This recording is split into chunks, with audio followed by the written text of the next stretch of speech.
Hello everyone, this is CoolPro195 streaming live with the 4th live stream for my 800 followers special celebration live stream series event that I have going on.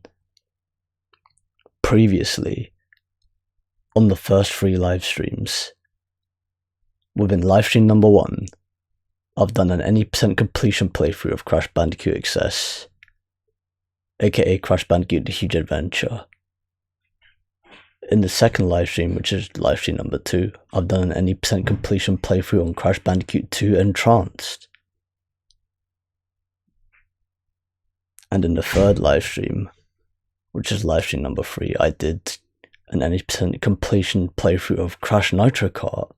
So yeah, all the Game Boy Advance releases are being covered as part of this event. And now here we are with the 4th part to this live stream series event that we have going on.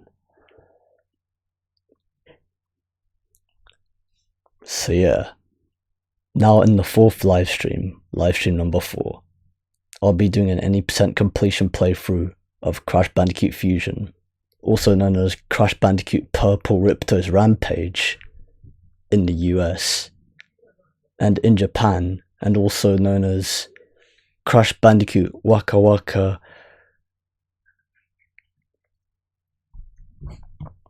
Yeah, it's I know the name's a bit complex, but yeah, I know I've got the name here somewhere, but it's a bit complex to like pronounce.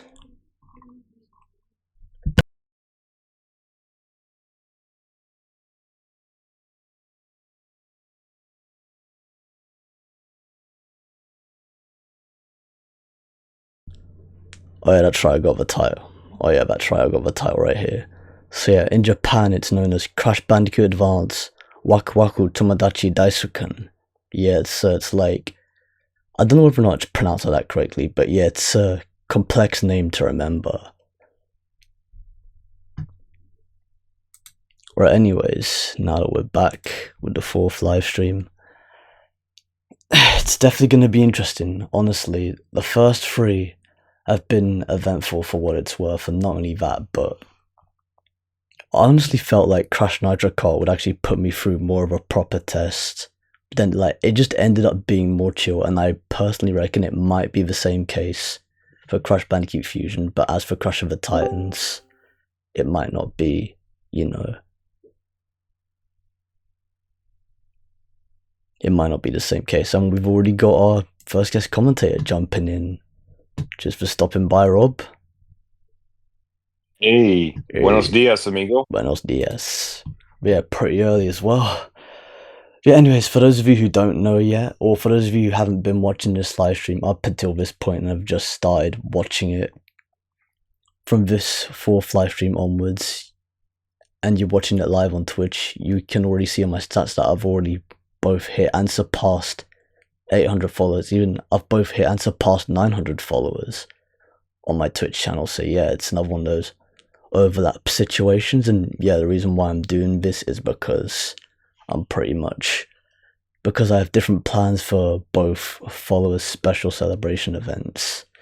So yeah, for this event, for those who weren't here previously, I actually have the plan for this event is to play through every single Game Boy Advance release within the Crash Bandicoot franchise in chronological release order. So yeah, now for a continuation, presumably if everything goes to plan, if everything goes according to plan, the next live stream shall be the 5th and final live stream of the event. So yeah, it'll be the ultimate culmination of the event.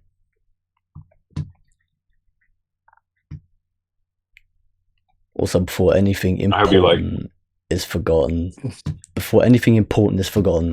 honourable shouts to both Mr. Original Name and James the Crimson Dragon for both of your donations within previous live streams or within past live streams. I highly appreciate the extended level of support that you put towards the channel. Anyone that wants to donate can do so on their own accord. It's not mandatory whatsoever. The most important thing is that people just stop by and have a chill time.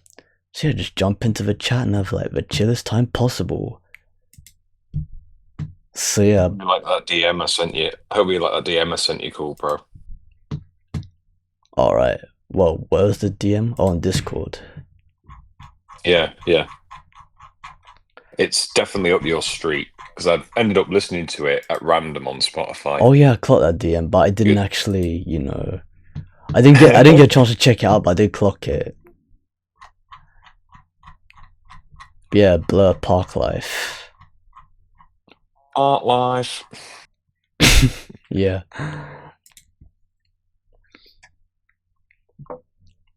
Anyways, for those of you who want to guest commentate within the live stream and you happen to be in a Dingo Crash Discord server, I'm actually currently in the general voice chat channel within the Dingo Crash Discord server. So if you happen to be in that specific Discord server, feel free to jump into that particular voice chat channel, just like Spider Rebel is over here right now. Yep. If anyone, a legacy buddy. So yeah, a legacy buddy of Cool Pros. Yeah, legacy pal indeed. And for those who wanna, for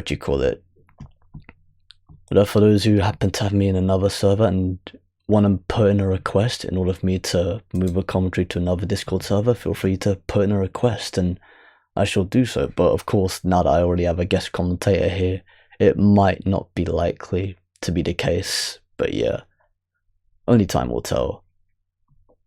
I think when I first was in the Twitch chat, I think this was back in 22. I think I was the one that put a request in.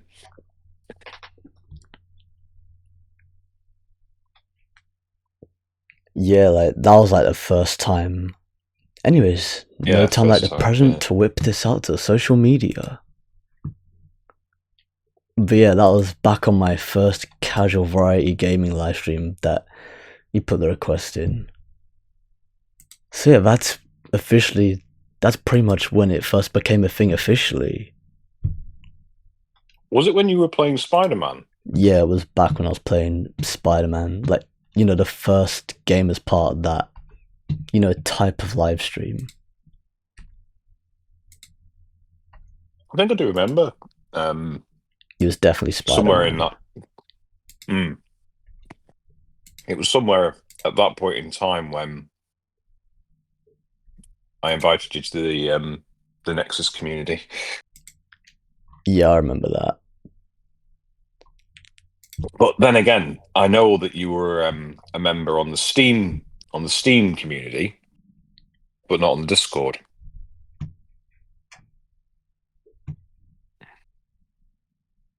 Yeah, because Discord was like, Yeah, because at the time I wasn't aware of the Discord server.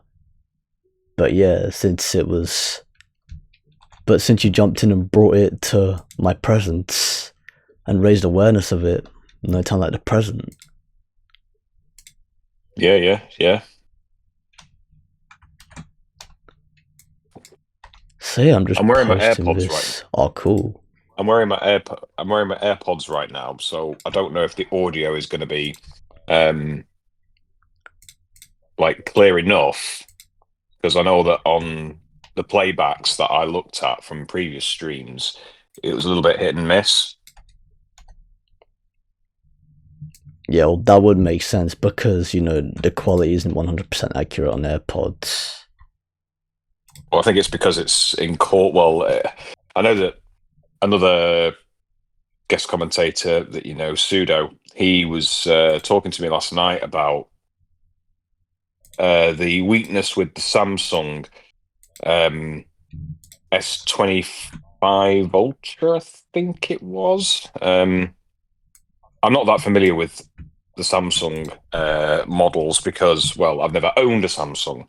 But apparently there was a bug with the Bluetooth, and then I think he managed to find a fix for it. So, right. Yeah, I think what I might do in the background is I'll just see if I can tweak the audio from the Discord app, because I'm using my phone right now. Yeah, that would make sense.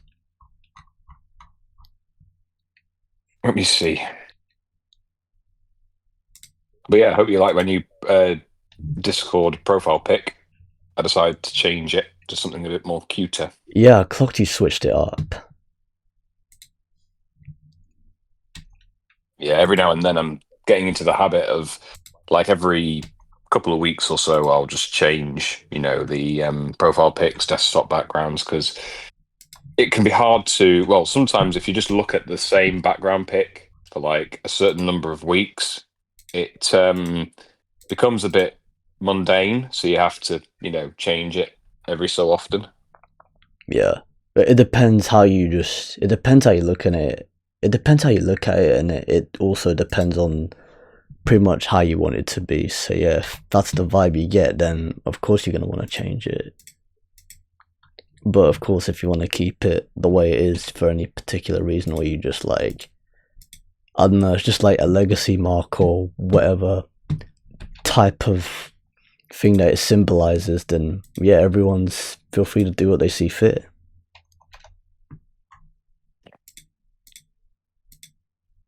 And today I'm drinking a normal latte. Nice. That latte should get you through your day. Yeah. I was descaling, well, off air. A couple of days ago, I was descaling my coffee machine, and I made the most stupidest error. Well, I was a bit of a barn owl when I was doing it. I forgot to take the filter out of like the container that you fill up water with. Yeah, pretty much. I forgot to take the filter out of that, because if you don't take the filter out, what happens is the solution that you put into the container, when you get the coffee machine to power cycle through the descaling process, it filters on top of the water. Yeah, then it contaminates the water in the process. Yeah, well, it just leaves a bit of residue behind. So yeah, as so I say, it'll it was need the first replacing time. anyway. Yeah, so I had to literally, like, I thought it wouldn't have affected it that much. Anyway, first time doing it. It's always like, if you're trying to do something for the first time, it's always the worst one, but then it gets better if you do it like Yeah, it improves multiple over times. time. I mean, improves over time. Yeah. So as I say, it's my first time, so you can't blame me. Yeah, everyone's got their own, what you call it. If it's the first time, you're always going to have, like, there's always a chance that there's going to be problems. Yeah, yeah. Well, anyway, now I know how to descale coffee. Well, that Tassimo Joy coffee machine that I've got by the side of my bed. It's got its little corner with a plug, so easy to literally just grab a mug and then add the pods. A coffee machine in your bedroom, that's like super convenient. It's like instant access to coffee the second you wake up. Yeah, or at least like like the first 10 seconds. You know those I've seen a couple of videos of people, like the most laziest people, and I think one of them had like a stick with like that cartoon hand, a bit like yeah, like have a hand at the end like of a Sonic stick, and it's like, yeah, like in Sonic the and then Hedgehog. they turn on the coffee machine, and then they try to use the stick to grab hold of the. Well, I think what they do is they do a bit of manual effort to just put the cup into underneath the nozzle of the coffee machine, and then they just use like the stick with the cartoon hand to turn on the coffee machine. I bet they use it to pick up the spoon as well in order to mix the coffee, like if they were not to use the coffee machine. Yeah. Honestly, that wouldn't surprise It's me. like that. It's like that guy on that track that was made by Express 2, Lazy, Wicked and Lazy. Yeah, pretty much. Sort of reminds me of that.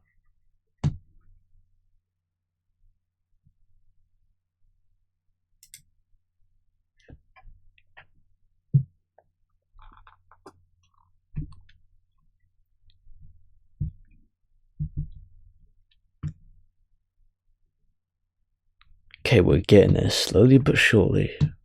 Promoting it all over a bunch of Discord servers. Promote yourself.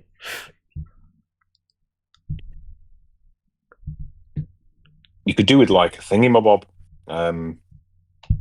like a like a what's it called? It's like a control panel that you link all the Discord servers to. I think you can get a bot for that.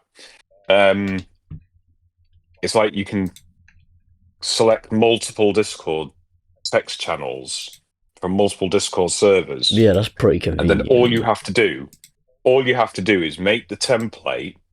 So, like, put all of your URLs into one single chat message, and then let the bot distribute it for you, rather than having to manually go to every single Discord server that you can Yeah, because that takes time. advertise.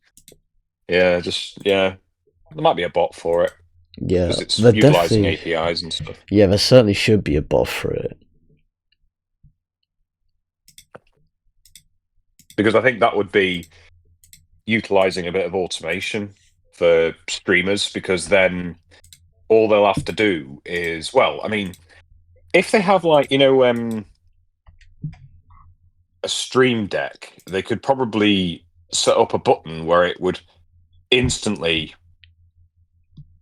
push out a message. But I think what you'd have to do is probably run some back end commands for it to actually, formulate into a normal message, and then just distribute it across multiple Discord servers.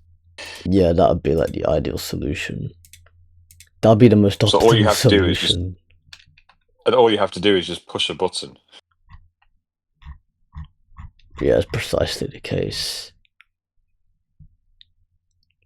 I think if you were going to do that, you have to sort of work your way from the back end, which is where all of the processes and activities happen.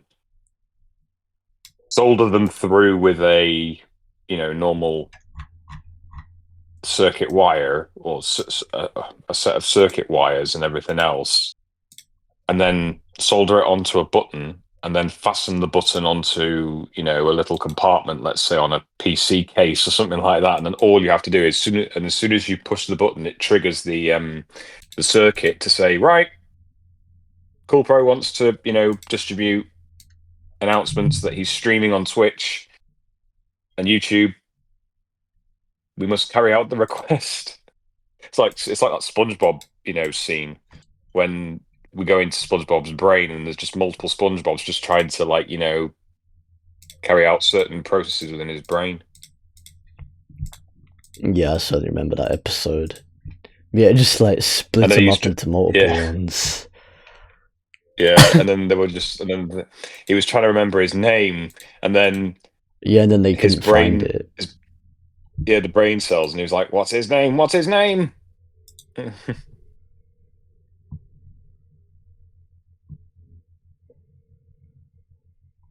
all goes crazy. I think there's actually a couple of episodes where SpongeBob had forgotten who he was. Like when he tries to impersonate Plankton, Sandy, Patrick, Mr. Krabs, Squidward, and Gary. Yeah, I think I remember that episode too. It was a long time ago though. Oh yeah, it was ages ago, but I think what I'm trying to say is that I know that there wasn't just one episode. There was, I think, maybe two or three. Well, there's definitely two, but there might be three or four. I suppose it depends on what the narrators decide on when they're writing the episode, really. Yeah, I'll say it always depends on their plans. I mean, to be fair, it's sort of the well, if I was to have a look, go on here.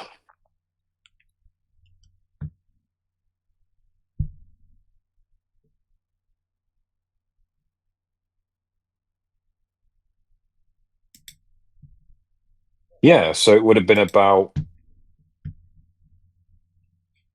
26 years from now. Yeah, that's a very long time. But SpongeBob's been around for ages. So yeah, this Yeah, whole first episode yeah. came out in 1999. Yeah, 1999 was legit its debut. We're gonna party like it's 1999. Yeah. Even though that came out in 1982, so they were basically 17 years into the future when they did that. Yeah, pretty much. Yeah, like, they were legit singing 17 years into the future about like how they were like sort of predicting how shit was going to Partying be in back that. then. It's party in Yeah, yeah. 1999. 99. Yeah. Good old Prince, eh? Yeah. Classic Prince. Yeah, that whole premise of like, distributing links across multiple Discord servers with like, a type of bot, or not even a bot, like just an app that can perform that type of function. It would be very convenient. Yeah, well, this It is would save a lot yeah. of time in this, especially in this case scenario. You just need a bit of automation, don't you? Yeah, like automation where it counts helps the most. Well, it just helps streamers, really, in a nutshell. All they've got to do is source it, and then Precisely, because yeah. it takes up time for the streamer, and for them to get to action as soon as possible. It's just like it saves them all that time. We've also got our first person in the chat. Welcome to the live stream, the Scarecrow. He says, "Yo." Like, yo, cheers for stopping by, the Scarecrow. Hello, Scarecrow. It's been a while. Yeah, it's been a bit of a while, but yeah. Anyways, hang on. Let me just go back to Twitch. We are roughly 20 minutes into the live stream, and yeah, for those who want to jump into the commentary, feel free. But of course, at this point, Rob actually jumped into the commentary mid-intro, so yeah, that was partially unexpected, but in a way, also partially convenient too. He says that was because of the Twitch alert. It was the Twitch alert this man, time. It wasn't the you got the Twitch alert, and you had to like jump on the stream. You know me all too well, Cool Pro. You know me all too well. Yeah, that's the thing. It's not just the fact that you point it out. It's legit. It's legit the fact that you do it every single time. It's just like become a mechanic for you. Well, like an embedded mechanic or implemented mechanic. I feel like Fearless. I feel like Fearless, who just keeps on spam calling me and everything. Oh, the spam call situation, yeah. Back when, well, there's been memes now that have been published all over Facebook and Reddit and I think X as well, or Twitter. I'm just going to say Twitter because it is Twitter, even though it's now called X. But yeah, it is people still just hate the word X. It's just it is technically Twitter. Still Twitter.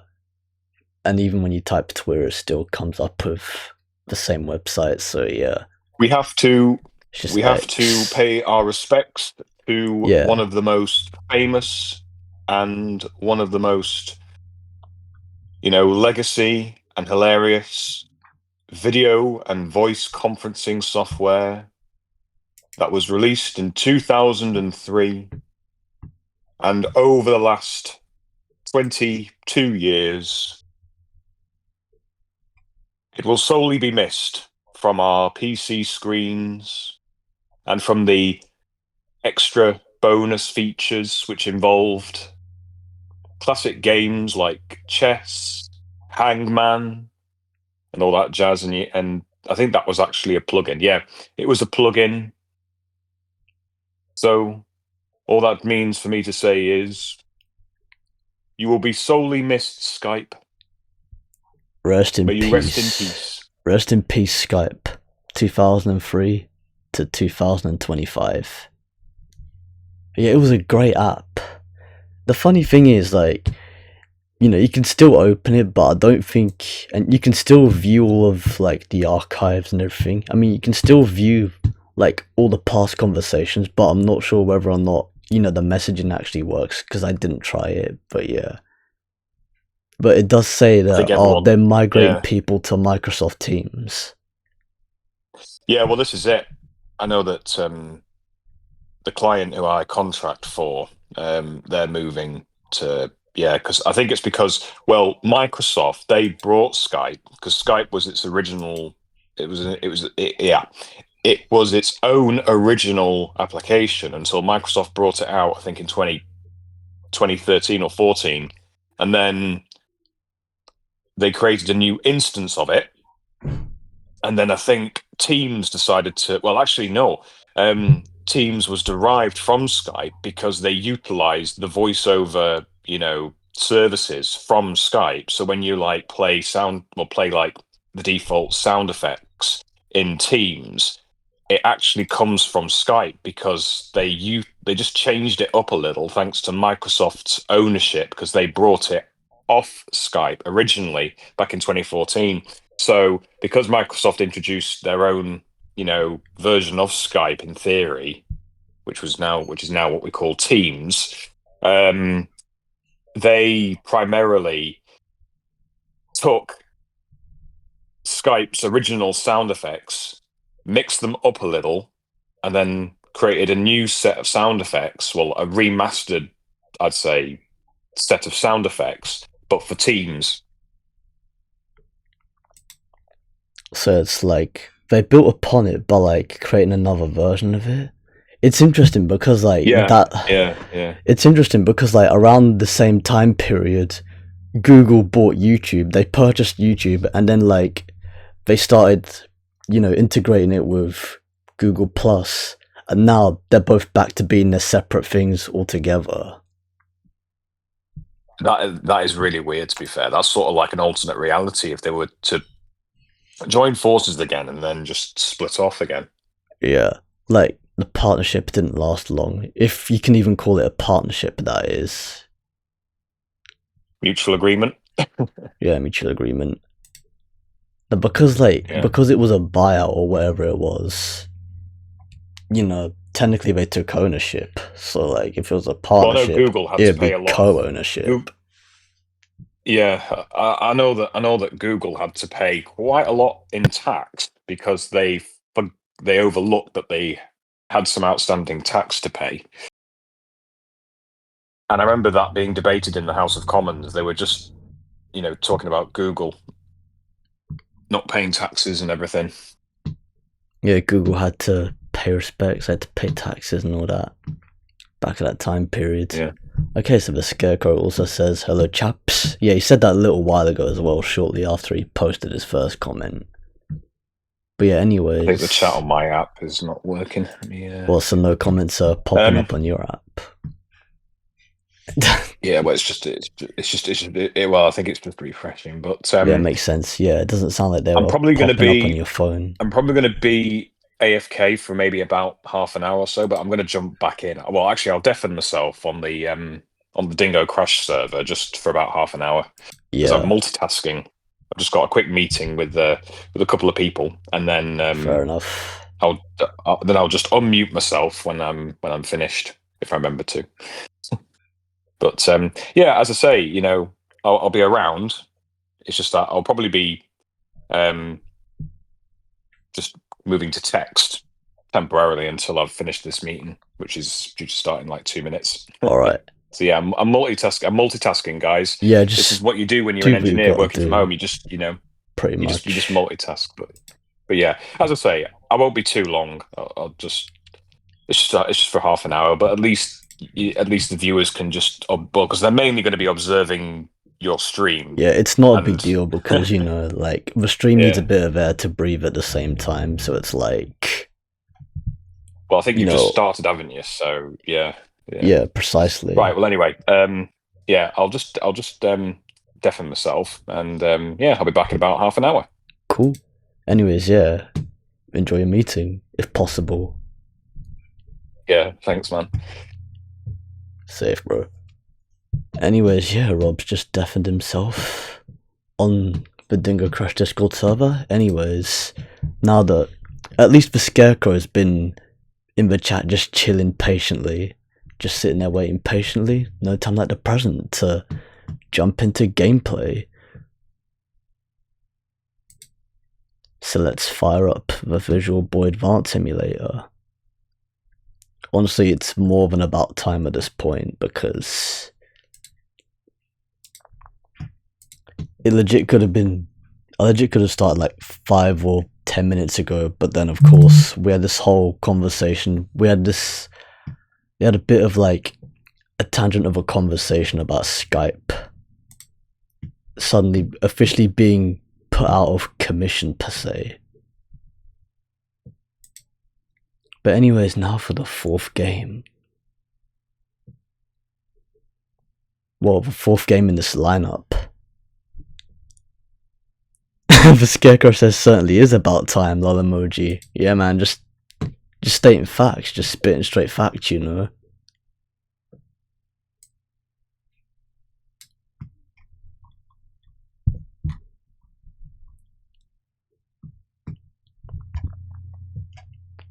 Okay, so yeah, Rob will be AFK for like half an hour, so yeah, that's a bit of time to chill.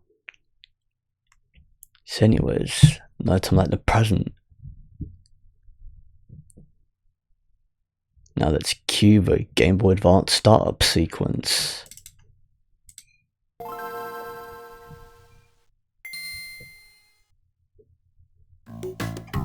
Crash Bandicoot Fusion. Let's go. Let's fucking go. The Scarecrow says, does he stream too? Yep, he certainly does live stream. Oh good, the controller actually does work this time. Thank fuck for that. It's a good thing we're not having a repeat of the previous live stream. Alright, let's jump into all the action. This game is gonna be fun. Oh, this title screen was pretty iconic too. So full of nostalgia. It's proper pumped with nostalgia, this game, and this game is going to be really fun because it's going to have like all different types of minigames. Well, I say different types of minigames, but all types of gameplay concepts per level. Especially when it comes to like main levels and bonus rounds and whatnot. Okay, so let's start a new game. It's definitely like a cool background sequence. So yeah, we got story mode, we got party mode, we got trading cards, we got credits. So the main menu itself is pretty basic, but it's also gives you a decent amount of stuff to access. Anyways, let's jump into the story.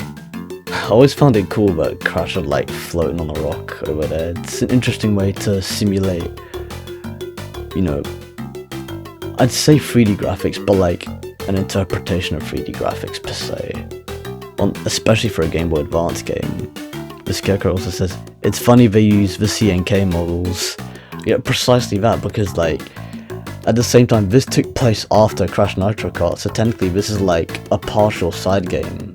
Or at least it was released in between Crash Nitro Kart and Crash to Insanity, so it's like, so in a way, it actually makes sense that they use Nitro Kart models. Although for the adventure field, they still use the same sprites from that they actually, you know, used for Crash Bandicoot XS and Crash Bandicoot 2 Entranced, which, of course, they built out of the PS1 model. Story mode, let's go. Okay, we got some interesting dialogue. So it's agreed, Ripto. We'll work together to rid ourselves of Spyro and Crash. Crash and Spyro, however you put it. It kind of makes sense to say Crash and Spyro first because Crash came first, but anyways, let's continue. My genetic modifications to your army of Riptocs will cause those two even more trouble. Yes, Cortex, and dressing them up as Crash and Spyro, ha ha ha. Our foes won't even realize they should be on the same side. I do like the soundtrack to this game, it's pretty dope. The Scarecrow says, how did they even meet? Yeah, it's pretty interesting. Yeah, I don't think that's even explained, but like, they just put a plot just to make an official crossover. I'll activate the warp pads. Soon we shall conquer this measly planet. Ha ha ha ha ha ha. You just see like all the Riptocs and Rhinox just jumping out of the warp pads. Interesting how they sampled that from Crash Team Racing and Crash Nitro Car as well. This is really cool attention to detail. They even, at this point, they legit started utilizing 3D models, or not even 3D models, just like moving sprites as part of these dialogue scenes. As part of like these dialogue storyboards. These like, you know, dialogue storyboard screens per se. You'll see plenty of characters drifting into the picture and all. But yeah, this is definitely going to be fun. Coco, I sense something is wrong in the jungle again. And so soon since our last adventure. Yes, Aku, something is definitely going on here. All these strange creatures are popping up everywhere.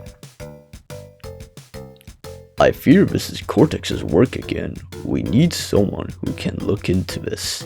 Someone brave and fearless who can get the job done. But all we have is Crash, so he'll have to do. The way they downplay the fact that they got Crash, yet he saved your asses multiple times. He saved your ass Crash Bandicoot legit saved your ass more times than you've had hot dinners, bro. So yeah, be appreciative and respectful. Crash! Crash, I'm afraid Cortex is up to his old tricks. Crash, I'm afraid. Yeah, it's still a bit early, but yeah. Crash, I'm afraid Cortex is up to his old tricks again. This time he's recruited new dragon-like creatures to steal the power crystals. They must be stopped. That legit reminds me of Crash 3. And yeah, you just saw the characters drift into the picture just then. The warp pads all over the jungle each lead to a purple power crystal. We can't let Cortex get his hands on them. It's up to you to save the world again, Crash. It's kind of funny how the dialogue suddenly shows appreciation for Crash again. Anyways, yeah, this is the first homeworld in the game. But the idle animations are pretty basic. But yeah, anyways, the soundtrack, you gotta appreciate it, it's so dope. And they still have that same idle animation from Crash Bandicoot XS where he's playing on a portable console. Alright, let's jump into gameplay. Crash, I've managed to build a warp portal to take you to other parts of the world. You'll need to collect 5 purple crystals from each area in order to power a portal to the next section though. Good luck, Crash. Okay. The heads-up display, as you clocked, is also different. They even bring back elements from previous Crash games, which is interesting. They have the same like hint symbols, which, you know, they sampled from the power-up symbols in Crash 3.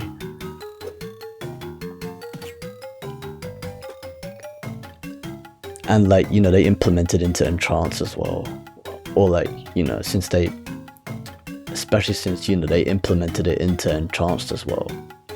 Crash, I can help you find the warp pads as you explore. If a warp pad is nearby, I'll fly towards it to help you find it. It's cool that mechanic actually exists too. And you hear like a lifting sound effect on top of that. By the way, that takes you to like the main part, but it's interesting because like they put a bonus round before that as well. It's kind of funny how like they partially stripped the moveset as well. I never understood why they downgraded the moveset. But you know, I never understood why they downgraded the moveset. I mean, you can still double jump and you can still spin, but you can't slide and you can't body slam and you can't Death Tornado spin either, which is a bit of a piss take. And on top of that, invincibility's out of the picture. On top of that, you can only get 2 Aku Aku masks maximum. Aku's itching to go to that level, but you know, we're gonna go to the bonus round first. Crash, all the Wumpa fruit you've collected will be lost if you lose your life before entering a new area. Be careful. Although it's interesting because every time you finish a level, all the Wumpa fruit within the homeworld actually resets as well. Press select to display your total amount of Wumpa fruit, clear gems, and purple crystals. So it's pretty basic. Okay, so there's our first bonus round.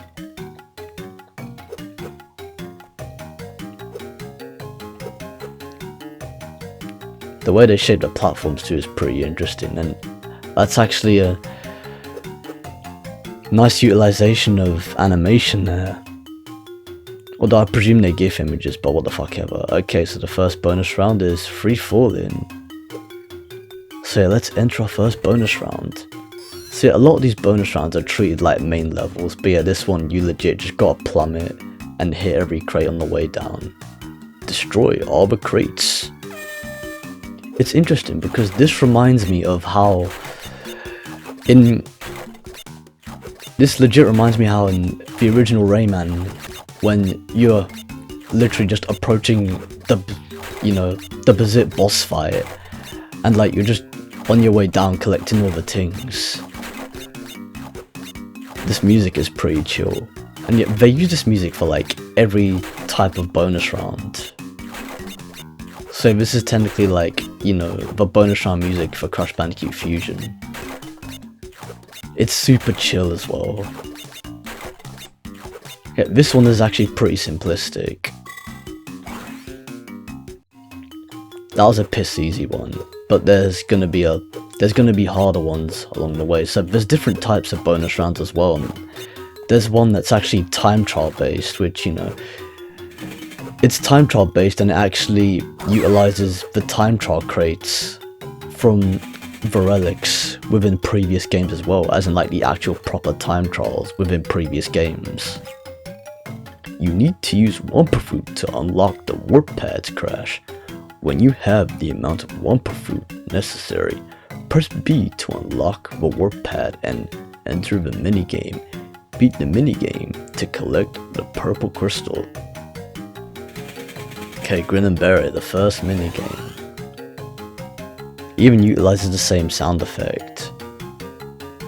Actually, like, that's the drift sound effect, I think. Actually, no, that's like the boost sound effect from Crash Nitro Kart.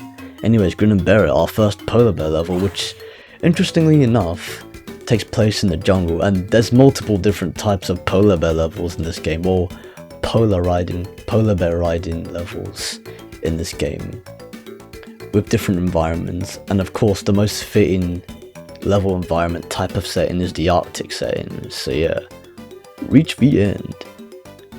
Press A to jump. Press A to jump. Turbo B or R. Press B or R to turbo. Okay, let's go. So the turbo run, as in like, this one's piss easy, but like, I just stupidly died for no reason. I sort of threw though because I like missed that Wumpa fruit there, but it doesn't matter. Although the Wumpa fruit isn't really a necessity, but getting the crystals and the gems are a necessity.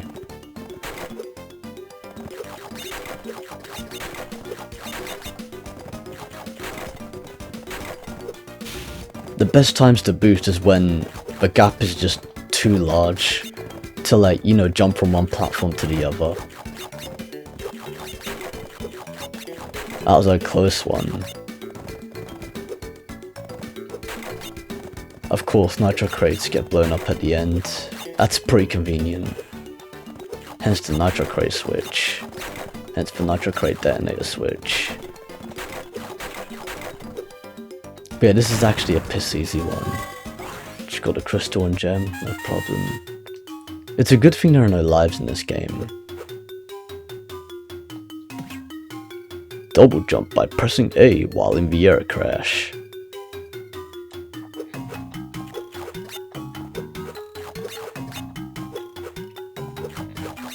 Okay, here we go. The second bonus round, Crate Smash, which, by the way, they do it in a timer. Destroy all the crates.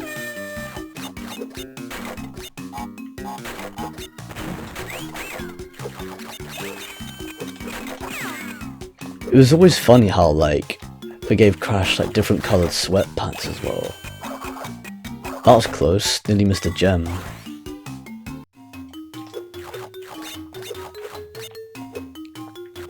Every time you finish, they always reset the world for Wumpa Fruit, so like it's a good way to farm for Wumpa Fruit whenever you need it the most. I mean, yeah, it was still pretty bullshit how I died in the first level, but fuck it. Well, in the first proper level. It was pretty cheap, but fuck it. Okay, so that's that bonus round complete.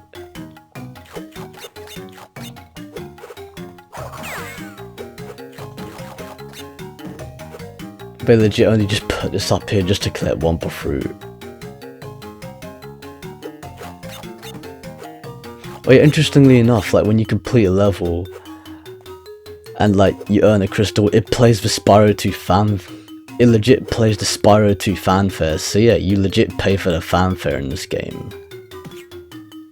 You can unlock these barriers by paying the correct amount of Wumpa Fruit, Crash. Which, by the way, they don't set the requirements very high. Okay, so now we're in the second part of the homeworld, and this is a pretty short one as well.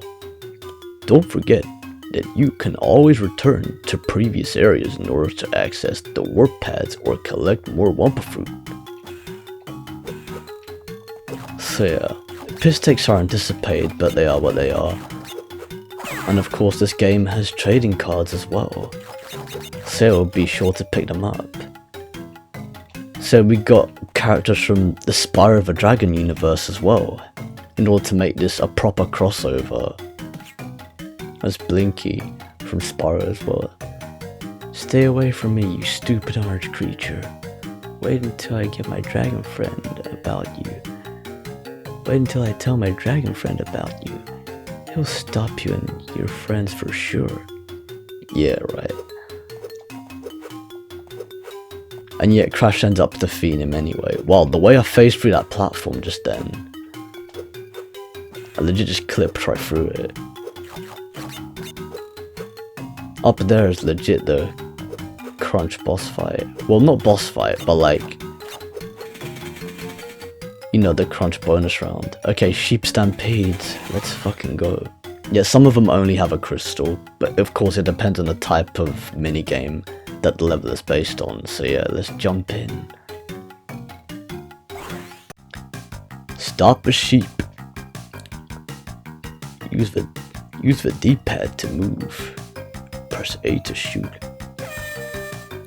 This one was a fun minigame. Now, interestingly enough, like with this type of premise, it feels as though this game sort of inspired Plants vs Zombies. So yeah, the whole premise of this is to shoot all the sheep before it even, you know...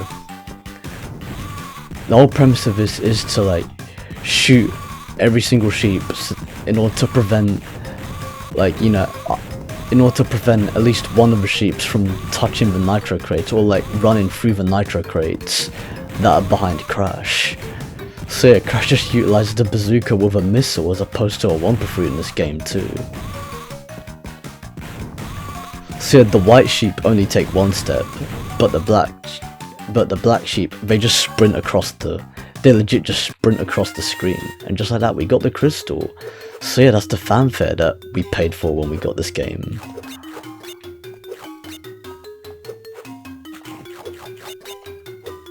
A lot to process. Okay, there's Crunch. Crash. Crash, are you going to save the world? Looking so puny? You need to pump some iron. Just step on that pad. Just step on that pad over there. Just step on that pad over there. Go on, do it. Do it. Yeah, the dialogue is kind of funny. It'd be interesting if they actually, you know, implemented actual voice lines. But, you know, it is what it is. Anyways, crunch time. Let's jump into this.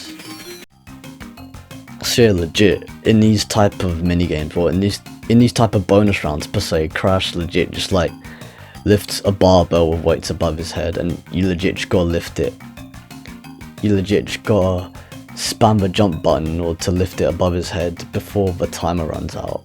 So yeah, pump it up. Even Aku Aku's getting in all the action. Press A to lift.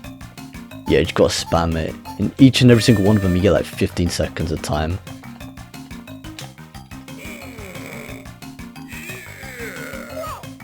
So yeah, the first one's piss easy. You got a new card, weightlifting crash. Da, da, da, da.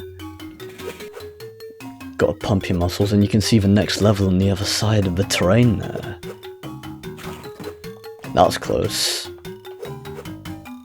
So yeah, I'm gonna collect as much Wumpa fruit as possible as well, therefore you don't have to backtrack too much. Okay, so we got another trading card. You got a new card, Wumpa Jungle. So yeah, these trading cards are scattered all across these worlds.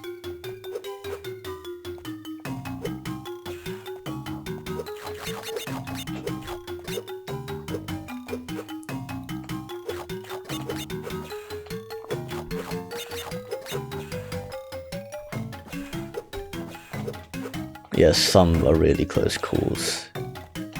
You can tell they sample certain parts from previous games. Those spears were clearly sampled from the Egyptian levels. Also, yeah, helpful tip, or pro tip, as some people might call it. You do not want to jump on top of those Rhinox that have those helicopter packs on them, because they legit just... Because if you do that, then you'll either lose an Aku Aku mask or just die from it. It will just kill you. Which, I have to admit, is pretty stupid, but yeah. They did what they did, we can't change the past. Anyways, now let's jump into the level Tanks for the Memories, which is our first tank level in the game. Reach the end. Reach the end. Move with the D-pad. Rotate the tank with the D-pad. Or you move up and down with the D-pad, but rotate left and right. Rotate turret left and right. Yo, Rob, just for stopping by. So yeah, that was a good meeting. Yeah, it sounded like it was pretty quick. Yeah, well, it was just a matter of making the client aware of, you know, that this is what needs to be done. Press A to shoot. And I need to do a full inspection, really, and just make sure that, you know, once we complete the works, you know, it's practical enough that we can easily do it.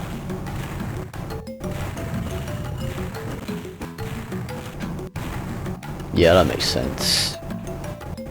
It's a case of practicality.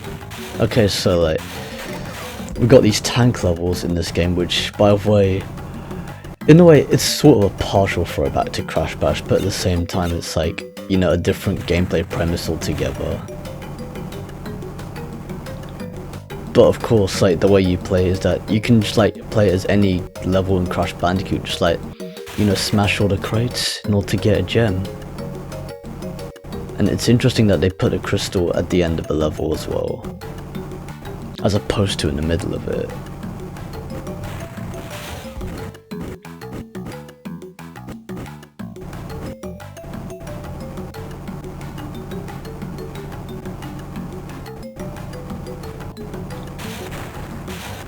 So the music is pretty chilling on top of that.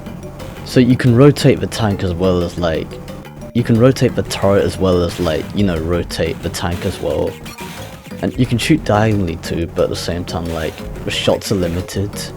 As you can tell, I just got shot there. Go fucking figure.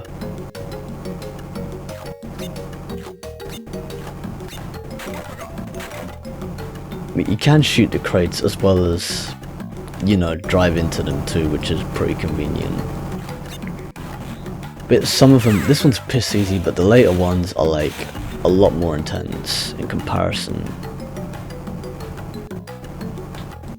Okay, so yeah, they marked the main path out with, you know, actual pieces of, well, not necessarily pieces of ruin, but actual stone. That's how, like, you know, they signify.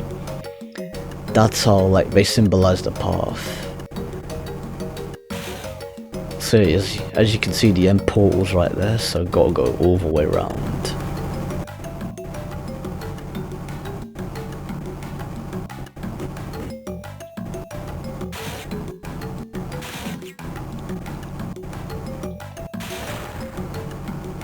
So yeah, nitro crates. That's already all the gems destroyed. I mean, that's already all the crates destroyed. So yeah, from the get-go we can legit pick up both the crystal plus the gem.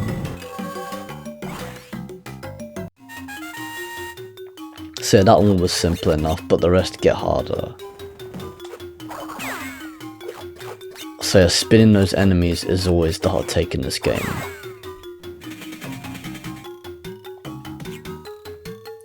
Crash. If a minigame contains a crystal or a clear gem, a hologram will be displayed over the warp pad. Once you collect the crystal or gem, it will appear over the warp pad. Precisely as you've already seen. So yeah, it's a hint that everyone was practically aware of. Anyways, now let's jump into the level Chopper Stopper. Shoot them down. Press up and down on the D-pad to move. Press A to shoot. Protect Crash. Press A to shoot. Press B to lift up. Okay, so yeah, Crash is legit just controlling this remote control chopper from a cockpit. But like, when you fly closer to the cockpit, the camera just sort of like pans closer to Crash, so like you have a shorter field of view per se on what to expect. So yeah, you want to remain as up as possible, but like, fucking hell, that's too many of them. But yeah, you shoot a wave of these, like, you know, projectiles. So yeah, I managed to like, I was legit too short on that one. So you gotta shoot a number of those, a number of those parachute turrets per se that are coming down. And it's only the one with the red parachute that shoots, but the ones with the other parachutes just fall down at a faster speed. So yeah, they sort of troll you like that. I think the green ones are the ones with the shields. Oh no, that both the blue and the green ones have shields. Perfect, got the crystal. That was decent.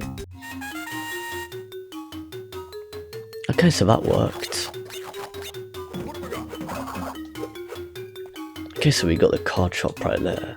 I don't remember whether or not there's anything down here. Yeah, there's definitely something down there.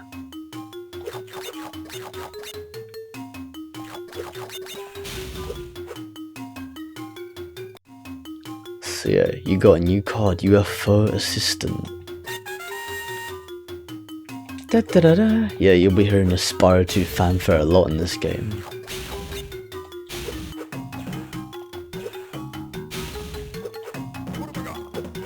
Okay, here we are, people. Moneybags is here as well. Hello there, I'm Moneybags. Welcome to my shop. I have trading cards chronicling your adventures for sale. Come on in and buy something. Okay, here we are in the card shop itself. Trading card shop, enter. Okay, so people, for those of you who don't know, the soundtrack for this, for pretty much like the trading card shop in this game was pretty much Hotline Bling before it became a thing, and you're gonna see why. And you're also gonna hear why for that matter. Here it is. It's a pretty iconic track.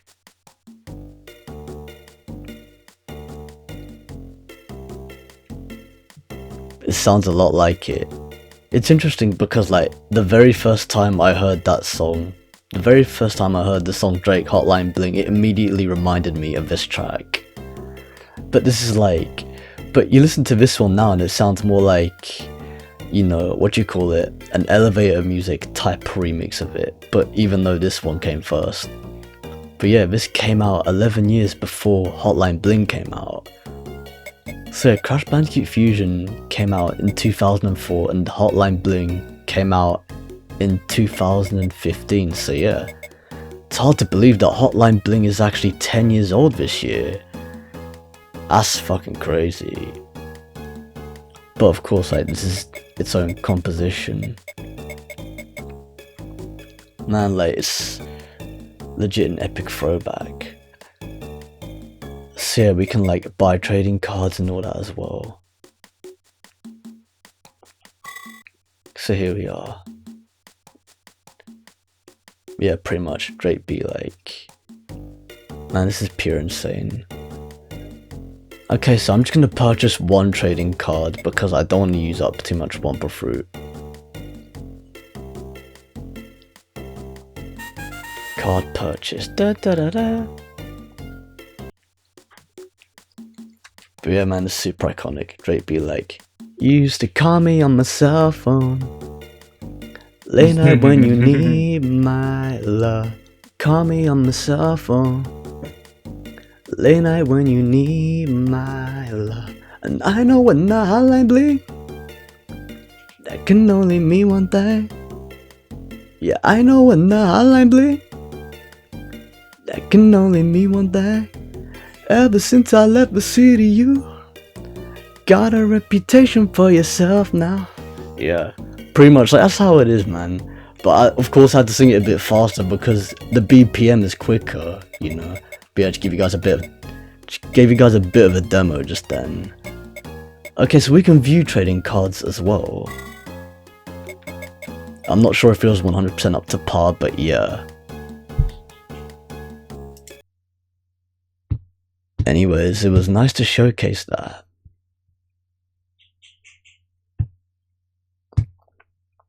So Scarecrow, if you're still here, it'd be nice to know, like, if you have any personal nostalgia with this game. If not, then I hope you're enjoying this gameplay, or I hope you're enjoying watching this gameplay for the first time.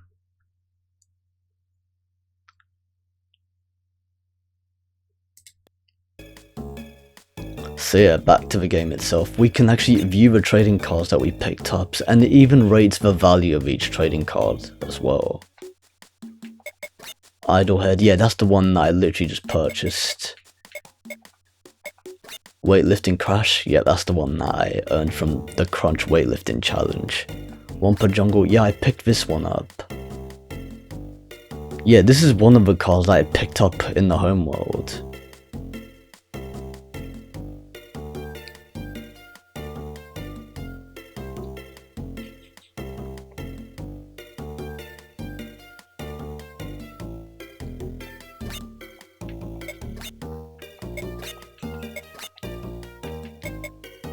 So yeah, the red ones are the characters, I presume. Or to my personal recollection anyway.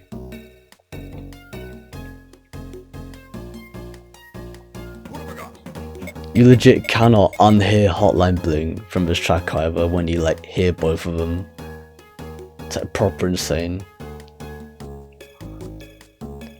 You know, it'd be even more fitting to have like the Nathan Drake dance from Uncharted 4, where he actually, you know, does the Hotline Bling dance within like some of the bonus features in Uncharted 4 or Thief's End.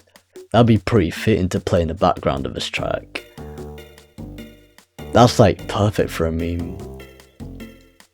Like someone even did that with, you know, the actual song as like a short clip. I don't know whether or not they put it on TikTok as well, but like I wouldn't put it past them, you know. But yeah. Anyways, I've certainly made my point on that front. Now let's GTFO.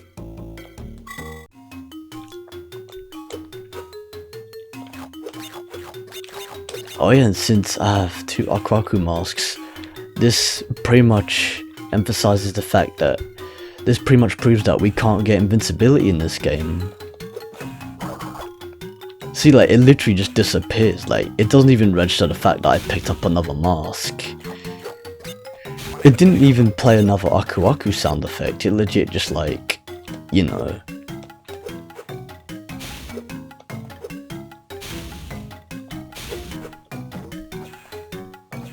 What do you call it? Like, it just like destroyed the sprite on the crate pretty much. But yeah, that's what I was looking for. Anyways, let's move on to the main level. Okay, I gotta go up in order to get to that level. It was up top, but it was next to the, what do you call it? It wasn't here, it was...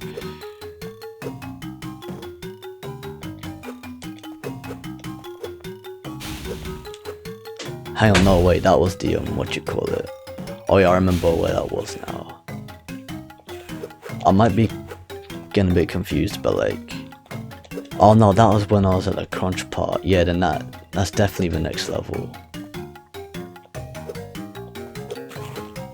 But anyways, it's a good opportunity to farm for Wumpa Fruit though. Although there's one card shop section where you can legit just like, you know, you play a spinning wheel and you can legit just like, you know, top up on Wumpa Fruit as much as possible. You can win like mass amounts of Wumpa Fruit. It's proper fucking insane. But yeah, that card shop section, they have it in Spyro as well, unsurprisingly, because, you know, they utilize money bags. Well, they do it to utilize the whole money bags concept from the Spyro games for the PS1. Press select to display your total amount. Press select to display your total amount of Wumpa Fruit, clear gems, and purple crystals. We've already had that hint in the past, there's no need. Anyways, let's unlock this level, crashing down the river. Okay, we've just unlocked this level, now let's jump in. Reach the end. Press left and right on the D-pad to rotate. Press A to turbo. Okay, this one's actually pretty fun.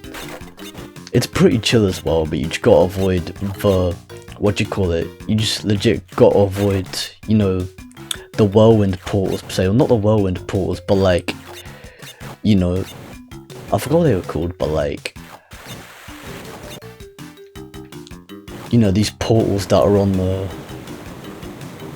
what do you call it? These spiral portals that are on the water. So like, yeah, it's sort of like a throwback to Crash Bandicoot 2 Cortex Strikes Back as well, where you have those, you know, where you legit have those surfing sections, where you have like those surfboard riding sections that have like motors on them. So yeah, the jetboard surfing sections, this is pretty much a throwback to that, especially with the fucking mines scrolling from left to right. Yeah, this one is actually piss easy compared to the next one. I gotta say, the second one is actually, it's harder than this one. I don't understand why they made the second one ridiculously hard for what it was. By the way, you can actually escape them, and I died stupidly there, but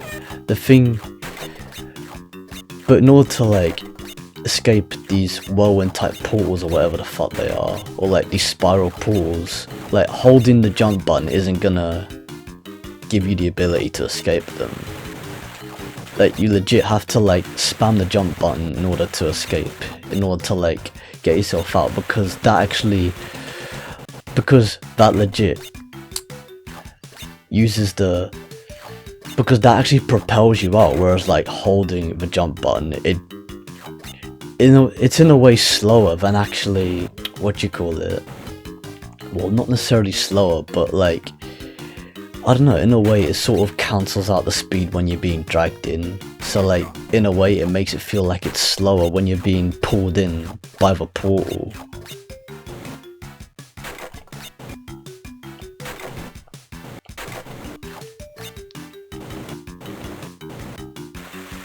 Fuck that. Yeah, you can see right there, like, he was not having... like, it wasn't even moving whatsoever, and the further you're in, the worse it is. So yeah, you're in deep shit, like, the deeper you're into those portals. So you legit just gotta spam the jump button, like, the second you get close to them. It's nothing compared to... I have to say though, this is nothing compared to the next one, and I have to say, the third one is a lot easier. It's strange how you don't have the ability to attack, all you do is just move and dodge in these, and that's it, but hey, it is what it is.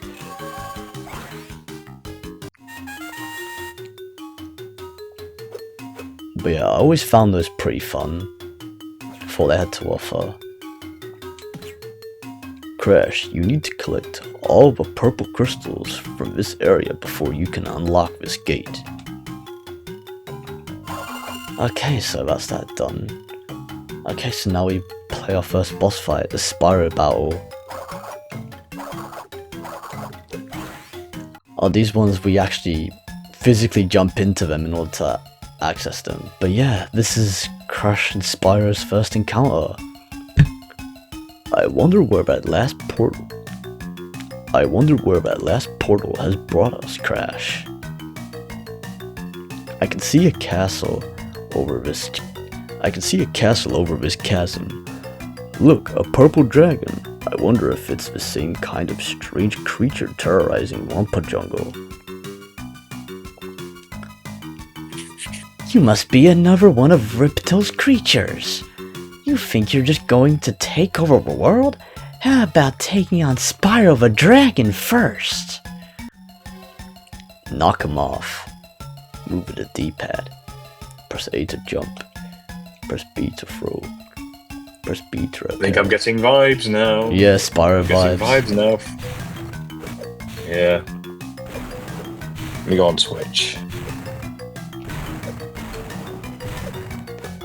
I'm legit just destroying everything that Spyro has.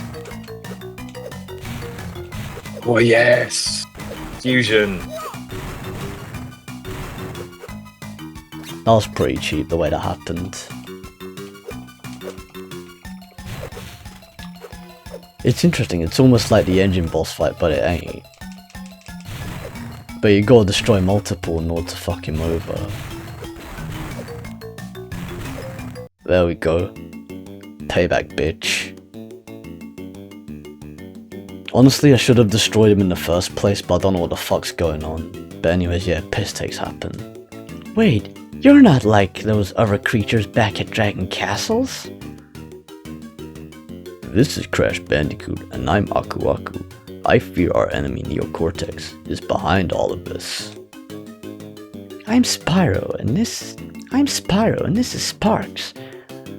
Wait, you say Cortex is behind this? To me, this seems like the work of Ripto. Those creatures look an awful lot like his Riptox.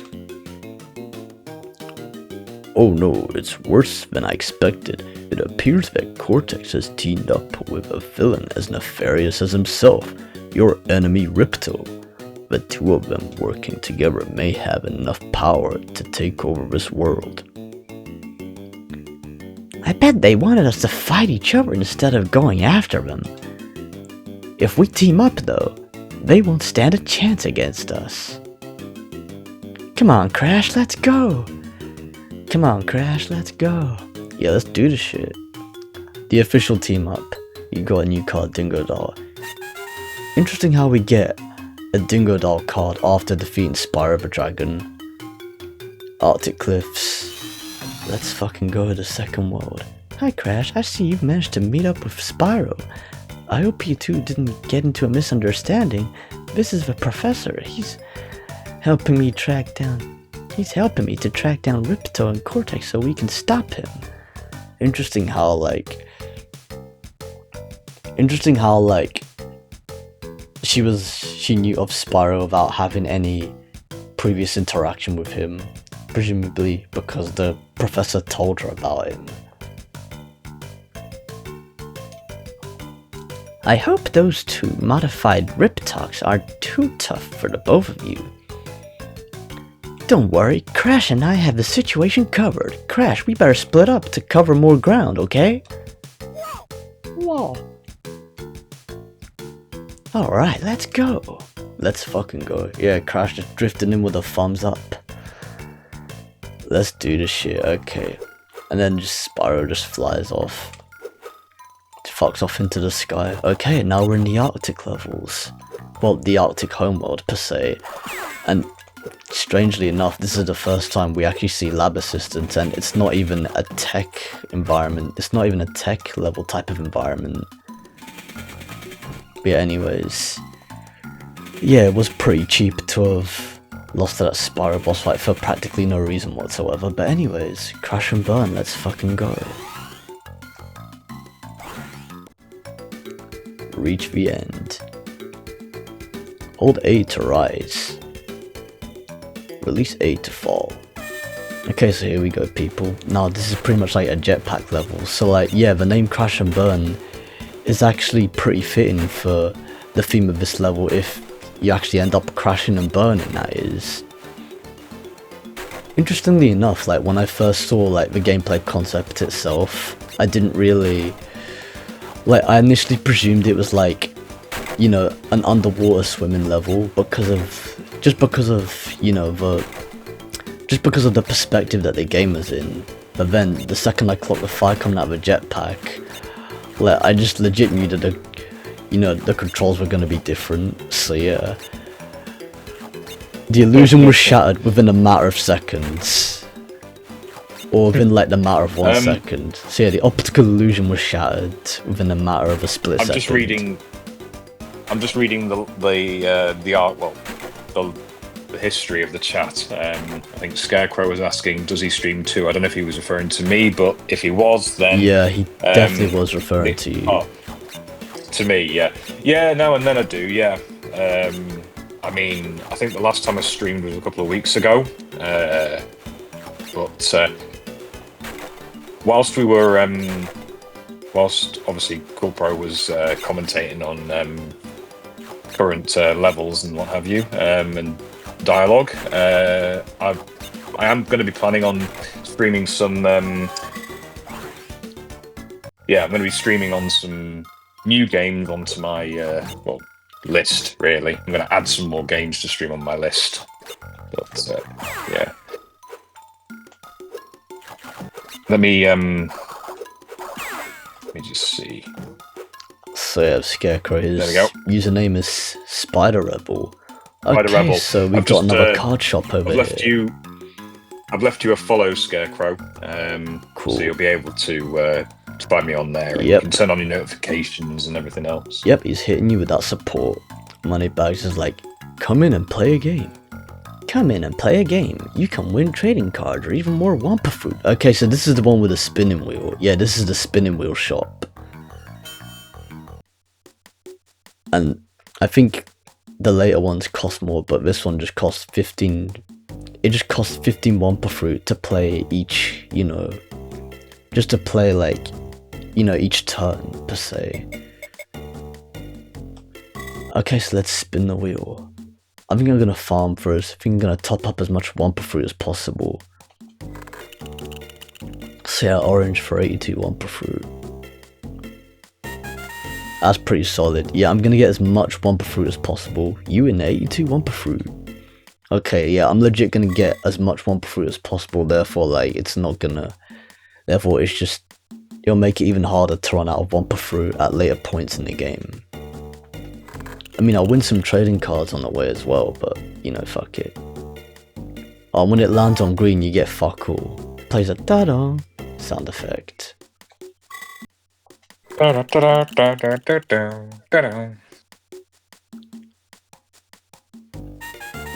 Okay, 24 Wampa fruit, not too bad. I mean, 82 would have been preferable, but fuck it. It worked.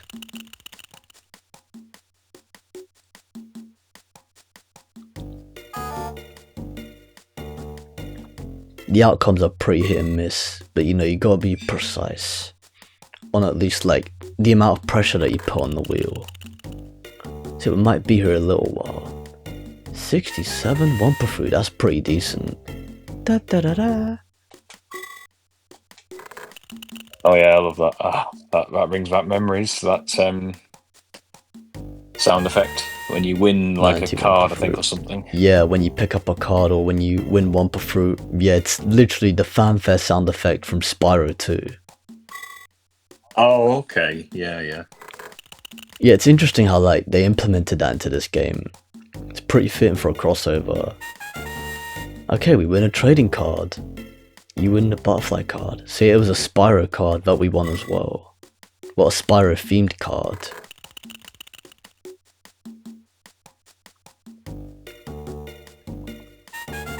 Okay, 21 per fruit.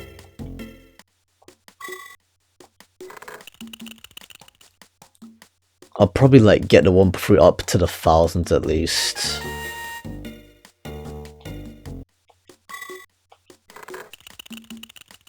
So your mileage may vary depending on... But that was lucky as fuck. But yeah, I was gonna say your mileage may vary depending on like, you know, how you spin the wheel and what you get from each turn when it comes to spinning the wheel. So yeah, just nothing like, you know, Hotline Bling before it became a thing in the background, you know. I'd say the previous outcome was actually better as well because it was so close to landing on the green, but then it ended up landing on the orange instead. But yeah, it got 11 1 per fruit. Okay, so we got less 1 per fruit this time, which is a bit of a waste of a turn because it cost 15 to spin the wheel in the first place. But yeah. It is a piss take though, like when it lands right in the middle and it ends up being the one that gives you fuck all. Like, that would really, like, that really pisses people off. You win Fire Breather card. Okay, the Fire Breather card, we won that.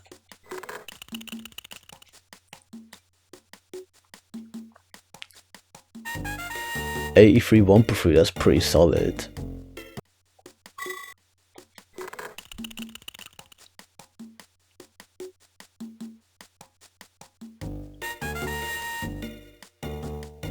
You win Running Crash card. Okay.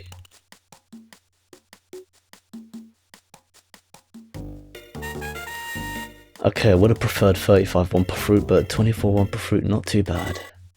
Okay, we're up on the 500s now in terms of how much 1 per fruit we have in our pocket. 94 1 per fruit, fucking hell. Fuck yeah, let's go. Let's fucking go. You win 1 per fruit. Almost on 600 already. It saves you from having to like, you know, constantly go back and forth within the homeworld just to like pick up a fuck ton of 1 per fruit. Especially since you're gonna need them to unlock levels.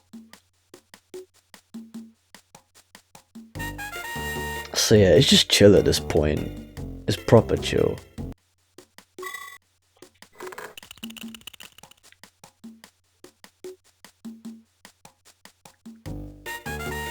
$56 1 per fruit, get the fuck in there.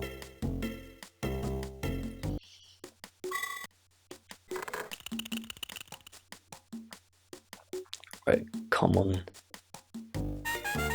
68 1 per fruit, we're on a fucking roll.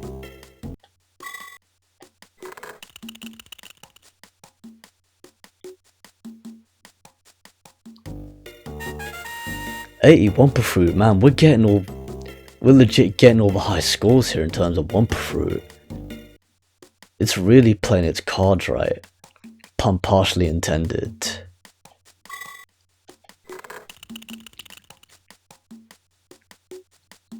I'm legit just getting lucky. I'm proper getting lucky. You win Spear Assistant card.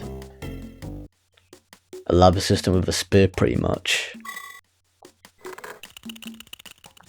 Alright, come on.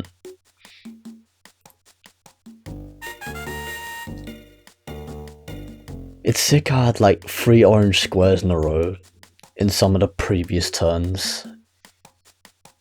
It was like pretty dope. Man, that's proper convenient. This is what we need.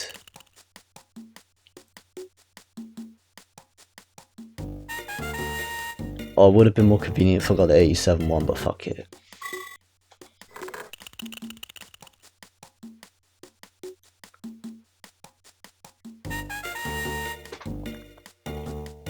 It always depends on how much pressure you put on the whole spin the wheel mechanic. Okay, got a Spyro card. You win Frog card.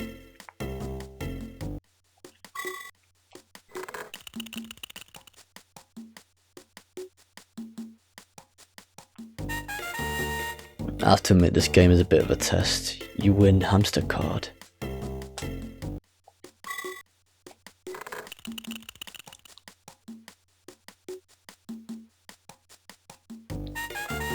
That is proper fucking convenient. Almost ended up getting fuck all. You win 31 Wumpa Fruit. Okay, we're getting close to the 1000 at least.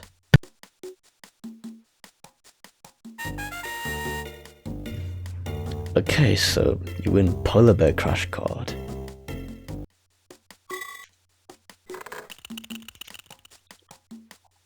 This is really gonna help in the long run. Okay, that went a bit too far. Also a bit of a waste of a go because... a bit of a waste of a turn because it cost 15 to spin the wheel in the first place. But yeah, it always depends on the amount of pressure that you put on each wheel spin. You win hamster card.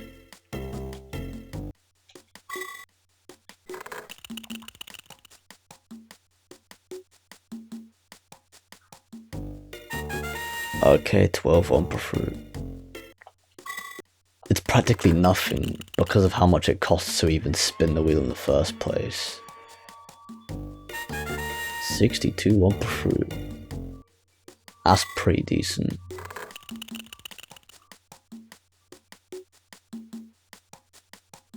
Oh yeah, I remember that. Spin the wheel. Man, Yeah, it's been ages. It's pretty decent. Yeah, it was a lot of fun. But yeah, at this point I'm legit just topping up on Wumpa Fruit. It's such a piss take whenever it lands on green because it's worth nothing.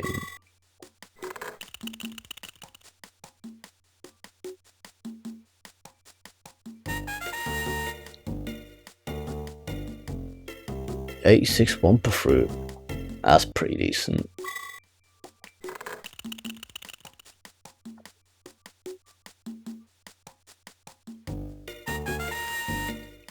Okay, we've got a Spyro card out of that. You win Butterfly card.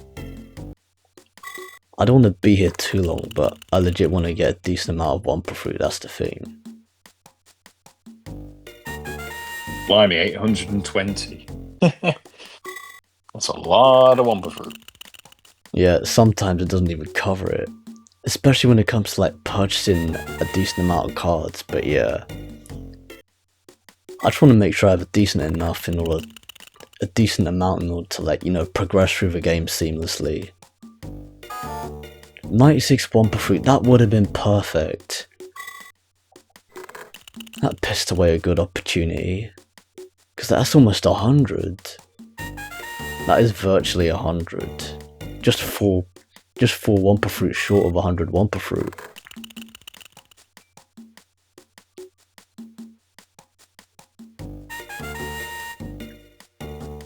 You win Wumpa Cannon Crash card.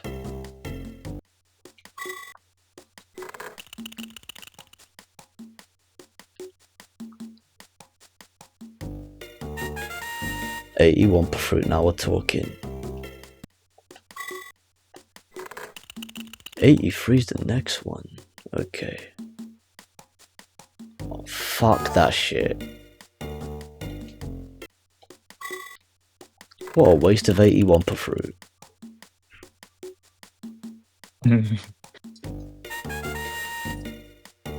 If you get like a higher amount than what you started with, just take it and then just cut your losses. Yeah, might as well. Don't want to gamble for too long. Legit, just like quit while you're ahead, cut your losses. Yeah. That's exactly what Pseudo mentioned on an off-air VC. Okay, now that's just taking the piss. But yeah, no, that's true, man. Just cut your losses while you have like a decent amount.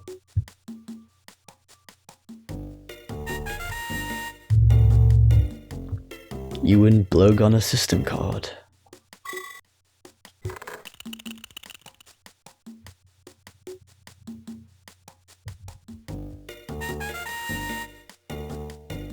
You win Wampa Cannon Crash card. Wampa Cannon, aka the bazooka. But yeah, anyways, what you call it? It's always better to get a card over fuck all, so yeah, at least those Wampa fruit that you used would have been worth something.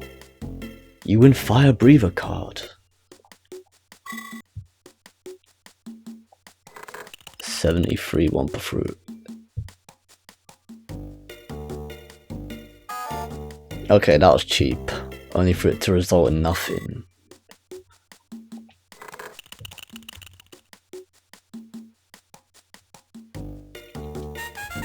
$93 Wampa fruit, that's pretty solid. 71. Oh, fuck off.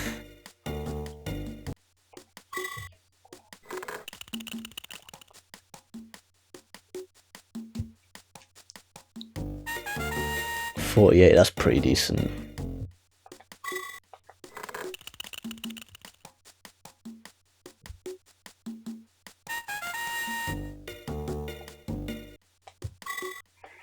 $84 would have been preferable, but fuck it.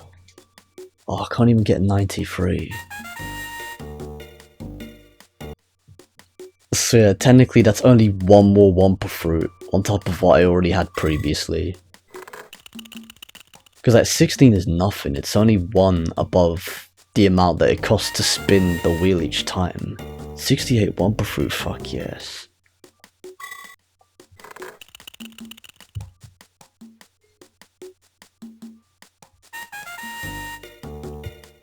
You win Blowgun Assistant card. I swear some of these cards repeat as well.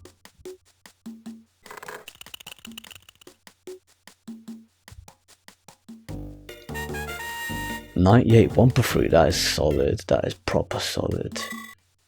Okay, we're in the 900s now.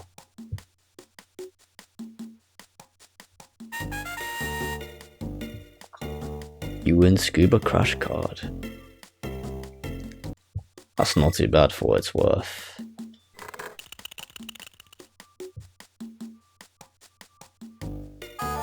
Okay, that was cheap.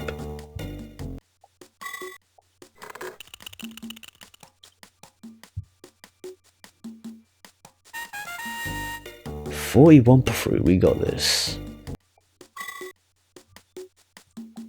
Oh, it's only 26.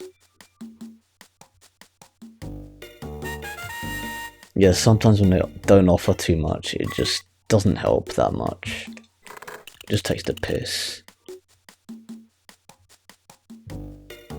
Oh, that's trash.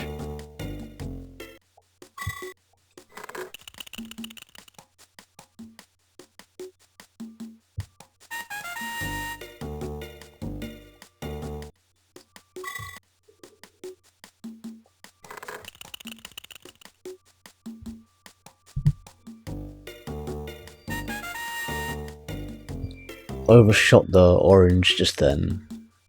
Man, that was pretty much a waste. Oh, for fuck's sake.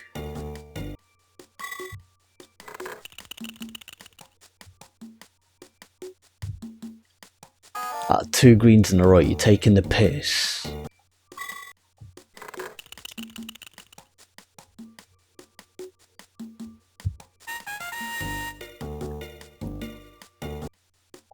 Okay, that was a bit better.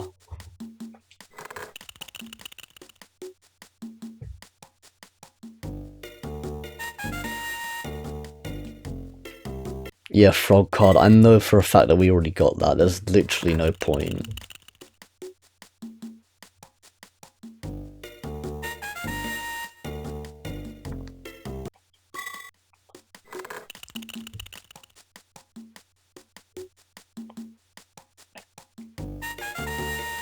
I think I'm at the point now where we don't need any more cards because they're just repeating at this point. We just need Wampa fruit.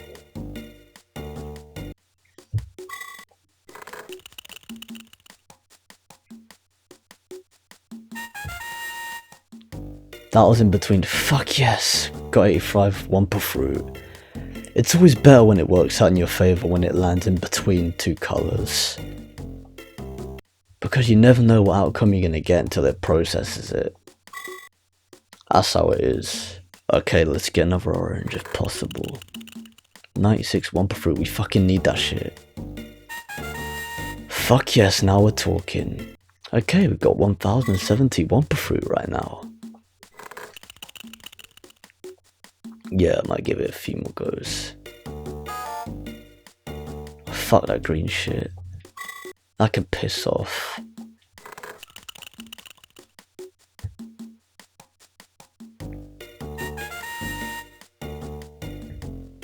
Even though that's a win, like, why land on the blue? Like, 72 would have been better.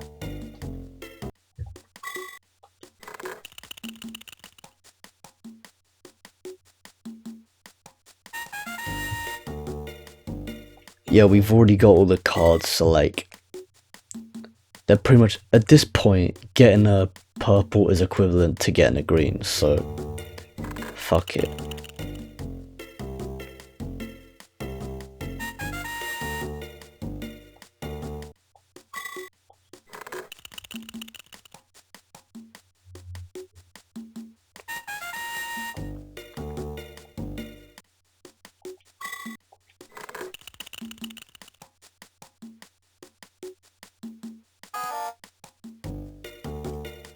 That's a bit pointless. Right, I'll be right back, Cool Pro. Just need to ring up someone. Fair enough. Long. Just do what you gotta do, innit? Yeah. How did I do it last? Oh, there we go.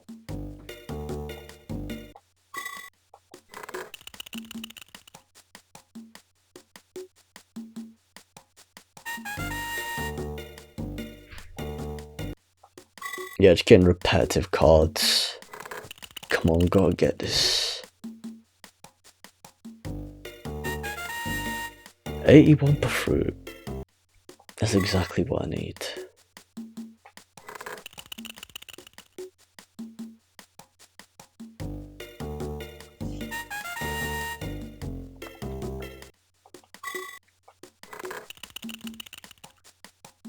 Yeah, just trying to get a bit over 1,000 at least. 14, can't you taking the piss, right? That's one below the cost to spin the wheel in the first place.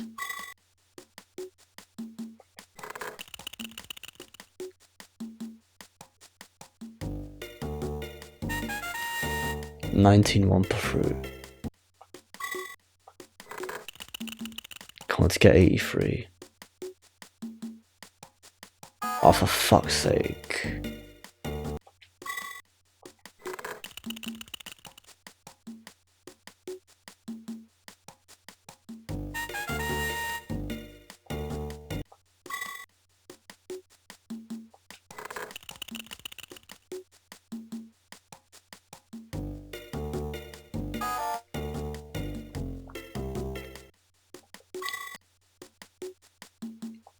Well, they're both practically worth nothing. Like, what am I supposed to do with just 3 more Wumpa Fruit? I mean, yeah, 25 is good. I mean, you know, you can't control the outcomes, but it is what it is.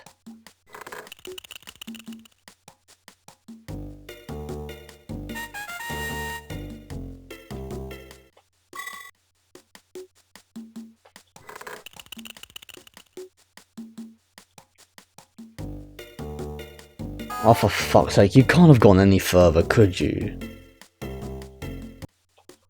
Let's do this shit.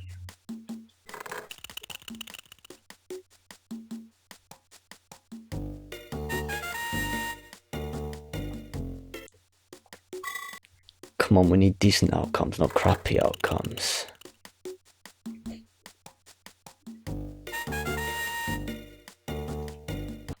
Yeah, anything purple and green is a waste at this point.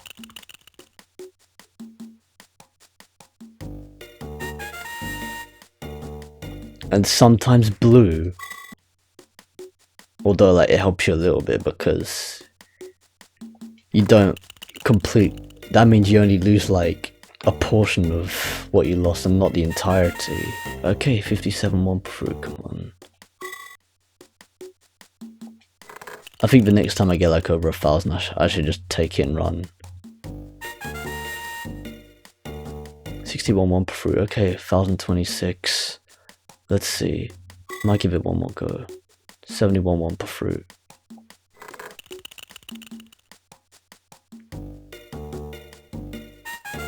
Yeah, no, it's giving me crap.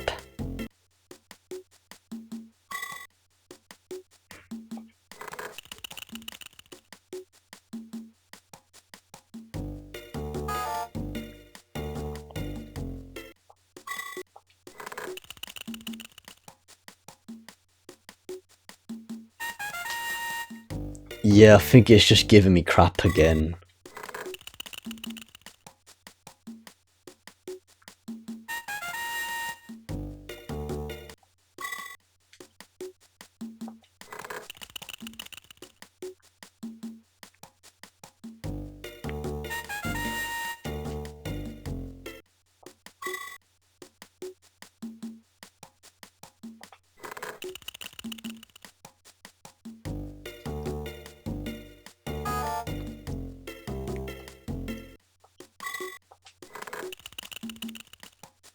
I don't need too much. I don't need too little either. 99, that's virtually 100. I don't know how this is gonna pan out, but fucking hell. Okay, not bad, but could be better. 91, alright. This is a piss take, because I've already got that card.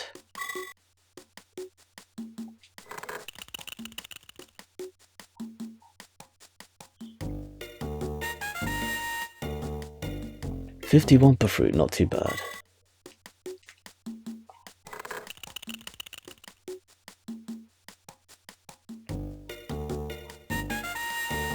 $98 per fruit, let's fucking go. 178. You know what, fuck it, I'm getting the fuck out of this spinning wheel shop.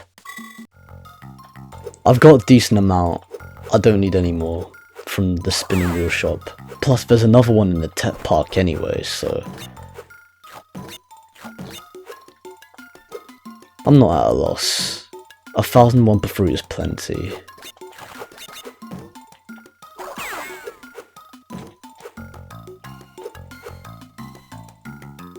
So yeah, did myself a solid there.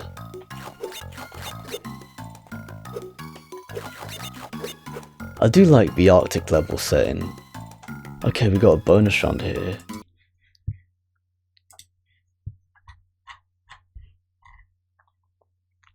So anyways, yeah, it's about time we got back to the action, because we don't want to be, you know, stuck in the same place for too long. It's a piss take. So yeah, the one-pot jungle was finished, now we're on the Arctic cliffs. Okay, so we got like 2 bonus rounds. Okay, so we got Crate Step in this one.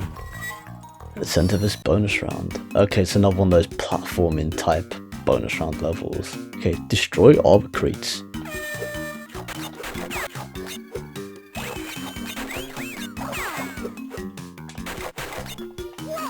Yeah, I remember how tough this one used to be, but I don't find it that tough these days. Although what happened there was a piss take. The multicolored sweatpants is kind of priceless. Yeah, it's so precise the way you do this shit.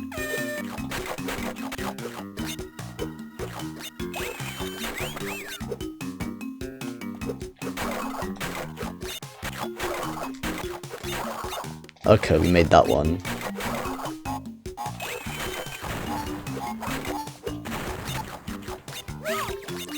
Nope, fuck you.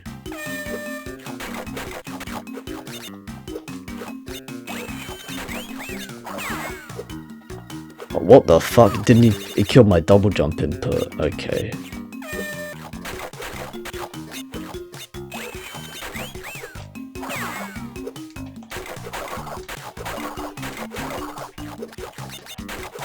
Yeah, just forget about shit that you don't need, pretty much.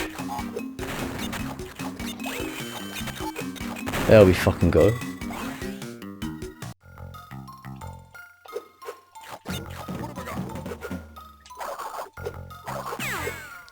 So yeah, pretty much, like, when you don't make it to the end of a portal before the timer runs out, a massive clock falls on top of Crash's head. Okay, so that takes you to the next level, Polar Express. There is another one though, there's like two, there's Crate Step and there's Crate Smash.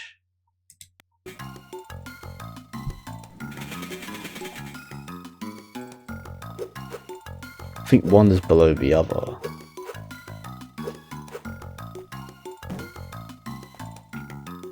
That was close.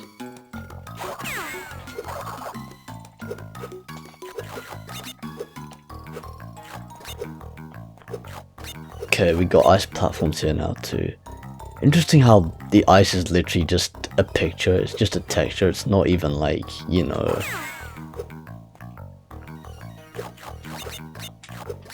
It's not even like, you know, an animated GIF or what the fuck ever.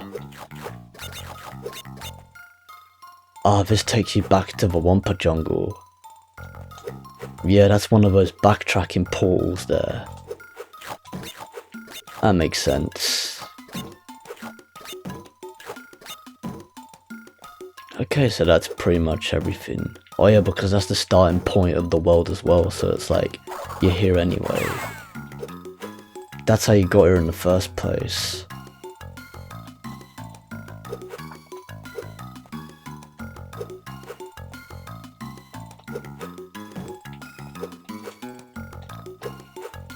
Hey Memo Twitch, cheers for stopping by and also cheers for the raid. He's raiding with a party of 4. Oh, the chat says Memo Twitch is raiding with a party of 4. But yeah, anyways, yeah, cheers for stopping by Memo Twitch. So he also raided in a previous live stream as well. So he says, have to play that game. Indeed you do. This is Crash Bandicoot Fusion. This game is a must play, 100% bro. Fucking hell, that was cheap the way I died just then. And you even lose the Wampa fruit that you pick up when you actually, you know, die like that as well. Or at least when you die on the world map.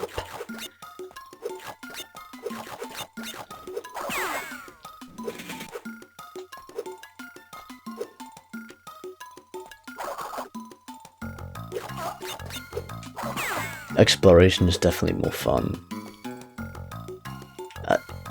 Well, you know, exploration is definitely more fun in comparison to, like, you know, just staying in the same place, like, you know, spinning the wheel for 10 years. Oh, fucking hell. Memo Twitch also says, I have the original GBA card. Yeah, I've got the original cartridge as well. I still have the original Game Boy Advance cartridge myself. So it's definitely a solid piece of nostalgia there. He says, yes, but I had... He said, yes, but I had to go, unfortunately. Fair enough. I mean, do what you gotta do, innit? Everyone's got their own lives, and yeah, they brought back the seals from Crash 2 as well, and they're even more detailed in this game. I think in Crash Bandicoot XS they were white or something, or not even white, they were like a lighter shade of grey. But in these they're like a darker shade of grey. In this game they're like a darker shade of grey.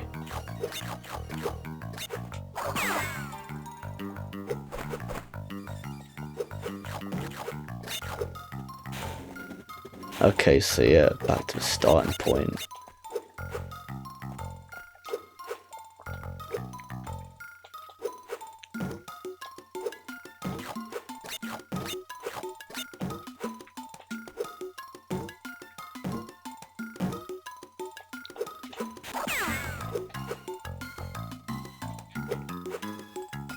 Okay, we're getting there. So yeah, let's just play Polar Express. Fuck it.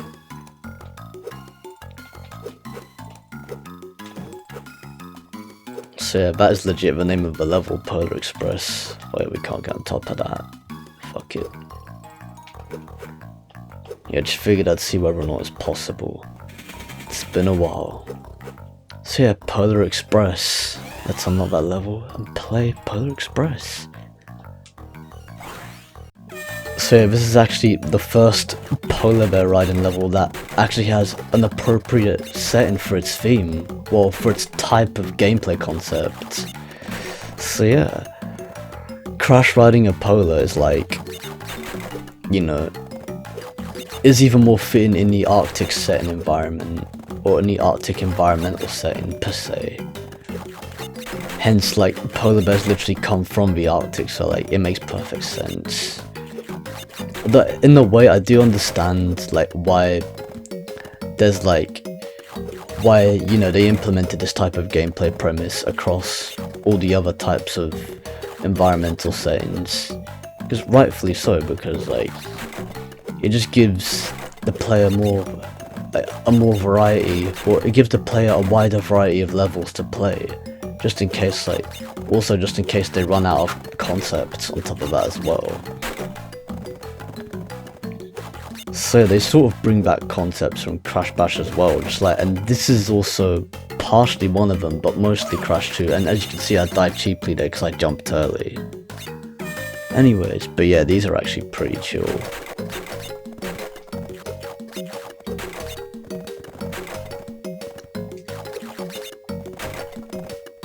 But yeah, the UI for this game was pretty interesting. So like, they maintained the utilization of a heads-up display, plus they put a bar at the bottom that pretty much states Crash's position and how far he is from the end portal within the level itself. But of course, it depends on the type of level you're playing.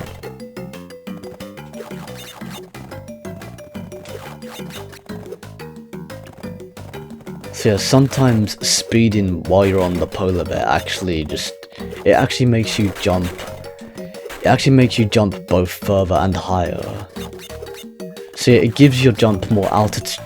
It gives your jump more altitude and length in the process. So yeah, you can just cover more ground like that. That was really close. I was right on the edge. I was on the precipice of that platform just then.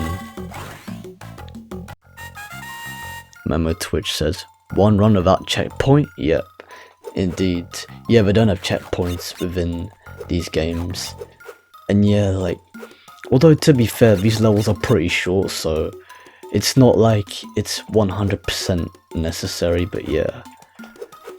Wait, I reckon on the platform below there might be, there might be a bonus round to my recollection. Yeah, there might be a bonus round. Oh fuck. It's easy to forget like where shit is as well. Man, it's nuts.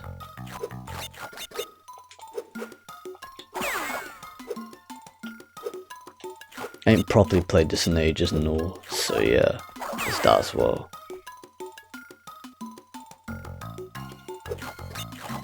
There's a hidden card over here as well. They legit hide it behind a fucking icicle as well. Well, not an icicle, but like an ice crystal. You got a new card, Arctic Cliffs. So yeah, some people might say they pull a Crash 4 by doing that. But just like, you know, putting collectibles behind shit. It's fucking crazy.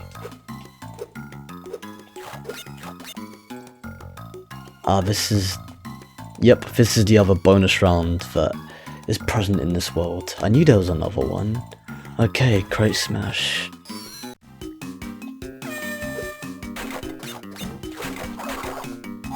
Okay, let's do this shit.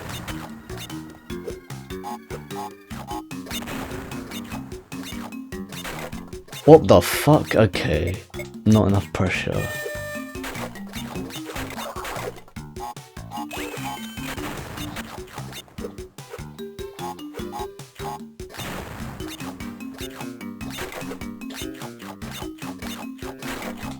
Okay, that was a bit fucked up.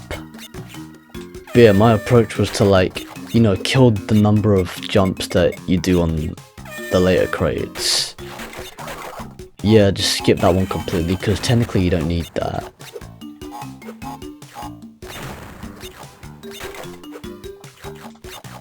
Just minimize the amount of bounces that you do on future crates, well, upcoming crates. That's pretty much like the whole point of it. Because, you know, since you're on the clock here, you might as well.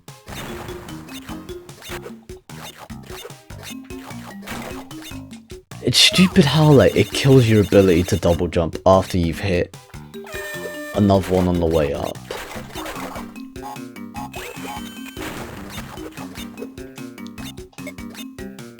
Okay, I was not planning on going to options, but yeah, fuck it.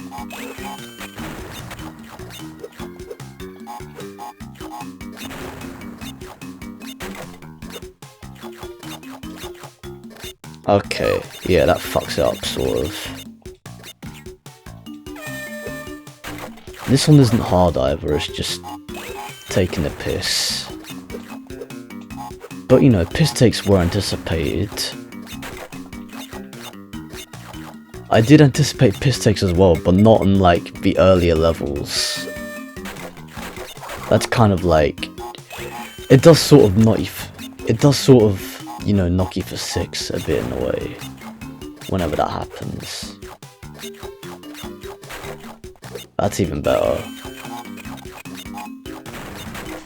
Okay, that was close. Yeah, the whole point is to just get all the crates. Perfect. Okay, well that played out in my favour. But yeah, no, you know, it always depends on how it all pans out.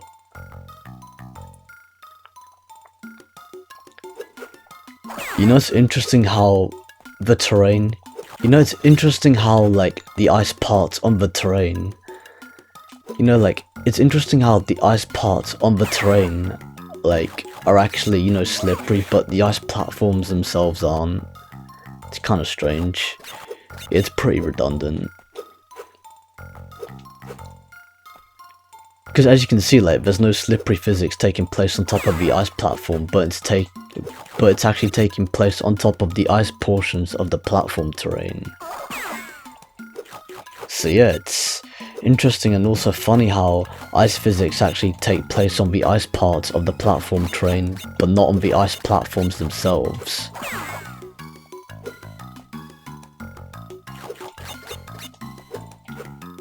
Okay, so we got a solid amount of Wumpa fruit, as you can see. Okay, on to the second part of the level. Well, the home world. Okay, we've got another hidden card over here. You've got a new card, Volcano Island.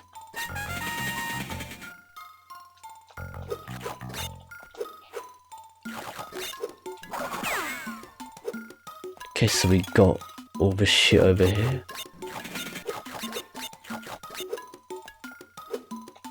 Okay, that was close.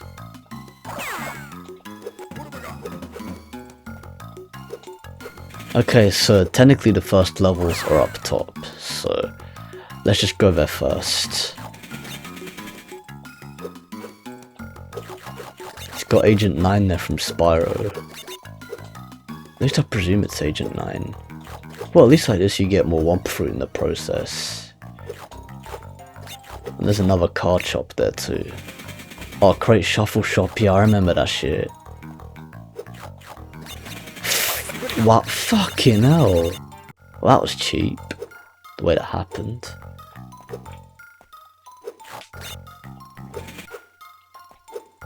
Like, you literally die over the stupidest shit possible in this game. Hey Nico Croft, welcome to the live stream. Cheers for stopping by, he says hey there. So yeah, I'm actually playing Crash Bandicoot Fusion right now for the Game Boy Advance. So I'm playing this as the 4th game to my 800 follower special celebration livestream series event that I'm currently doing. So it's the 4th game in this series. Well, the 4th game in the Game Boy Advance lineup on top of that. So See, I'm on the second homeworld right now. I'm on Arctic Cliffs.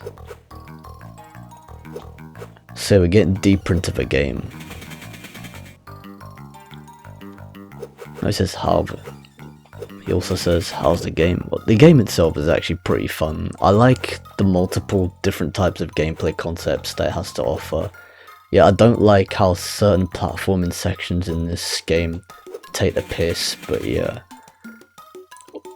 Well, I've had a number of piss takes in the live stream happen earlier on as well, like, such as, you know, taking losses where I wouldn't normally take losses at, especially at the most simplest shit possible, like, you know, in the Spyro boss fight. Like, he could be defeated in seconds, but of course, ended up getting poor outcomes. But you know, it is what it is. Okay, I overshot chat. Legit just overshot that jump. But yeah, no, I still recommend playing this game. In the way, it's practically almost comparable to Crash Bash because of the fact that it actually offers a wide variety of different gameplay concepts to play per level. So yeah, it's a game I would actually recommend. Yeah, you can't trust the physics sometimes, but it is what it is.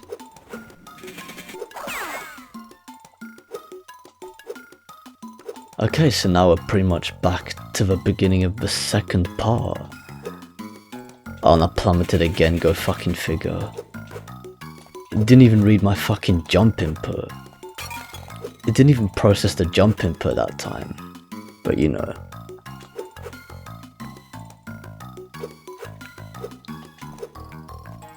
Also, yeah, building on what I was saying earlier on, this is pretty much like the last of the actual Crash Bandicoot games that take place before the Mutant series when it comes to the Game Boy Advance releases, because the next Game Boy Advance game in the lineup is Crash of the Titans. It says Sheep Patrol, so we got another sheep shooting level. Oh, for fuck's sake. After all that.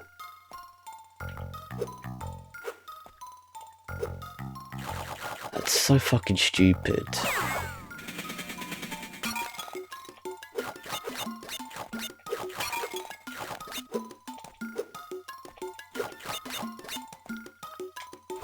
Okay, that was even more cheap. But yeah, no, Aku Aku masks are not much of a loss. It's just like, you know, Sheep Patrol's literally the next level that we're gonna play. So it's another one of those levels that have like, you know, the premise where Crash uses his bazooka to kill sheep.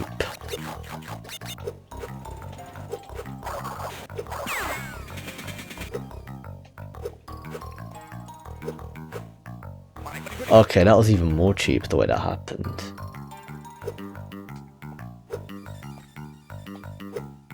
So yeah, it's not rocket science. It's just depth perception. It's literally just depth perception.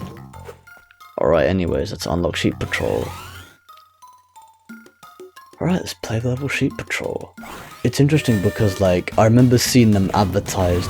I remember seeing, like, a promo trailer of this game on TV way back in 2004 as well, before the game even came out. And these levels were part of it. The first sheep shooting level was part of it. And I thought that was an interesting concept. But yeah, just so you're aware, the white sheep only take one step, but the black sheep literally just sprint across the entire screen. It's a very simple premise, you can't fuck it up. You can't possibly fuck it up.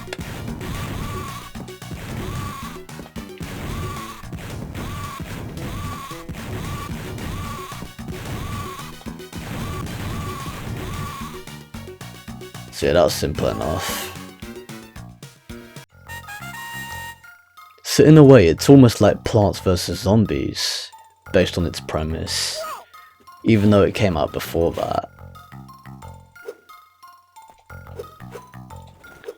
See, it's piss easy to forget that a certain platform has spikes. It's fucking stupid.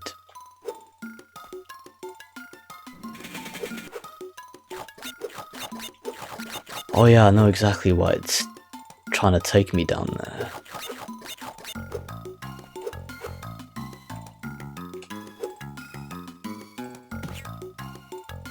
Hello, Crash. Why don't you come into my shop? I'll be happy to lighten your load of Wampa fruit. Yeah, more like happy to cash in on the Wampa fruit. Okay, so we got the Crate Shuffle shop right here. So yeah, same premise. But instead, like, it just shuffles the crates.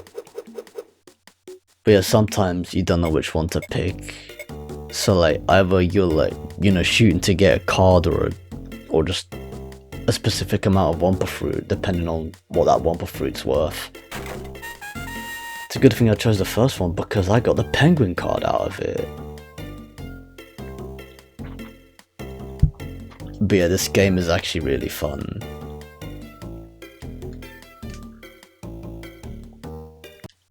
Okay, crate shuffle, motherfuckers.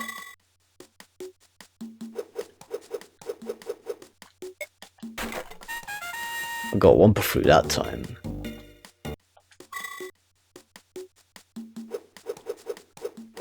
But yeah, sometimes you get fuck all. Wow, that's pretty decent. I wasn't even following the pattern either. I legit just like went 1, 2, 3 and that was it. I legit just like, you know, took each turn and then just picked each position and just, you know, picked each position. You know, picked each position consecutively. Man, I can't fucking speak for shit right now. Jeez, fucking hell. Anyways, but you know, shit happens. Anyways, let's proceed. You win Polar Chase Crash card. Man, it's not fun when that happens. But you know, I'm not gonna sit here all day and just play the crate shuffle game. I mean, it's fun, but you know, we've got a game to progress on. Plus, I'm not shooting for full 100% completion anyways, so fuck it. What the fuck? Okay, that was cheap. That was cheap as fuck the way that happened. Okay, I know exactly what I'm gonna do. I'm just gonna go back and play that second level, which is down below. I've already got the card in that section, so I don't need to go over again. Okay, Blizzard Ball. It's interesting because like, you can almost end up calling it Blizzard Bluff, hence the title of the level name Blizzard Bluff from Crash Team Racing. So anyways, let's jump into this level. Blizzard Ball, hit them all. Hit them all, move left and right with the D-pad. Plus, press left and right to speed up. Press A to kick back. Hold B to attract balls. Yeah, I can't speak for shit half the time. Anyways, it's interesting how this game is comparable to Crash Bash, especially since it reutilizes concepts from it as well. So right here, it's reutilizing the Crash Ball concept from Crash Bash, which is pretty interesting, and it's a nice throwback to it.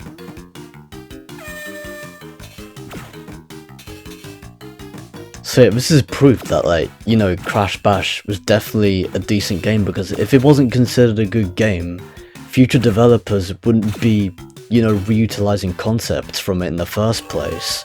So yeah, this is legit proof. So yeah, this is legit disproof of all the gatekeepers that are, you know, trying to drum up all this bullshit propaganda of Crash Bash being quote-unquote unsuccessful. Like, the reviews were mixed. It doesn't mean like they were... It doesn't mean that it was unsuccessful.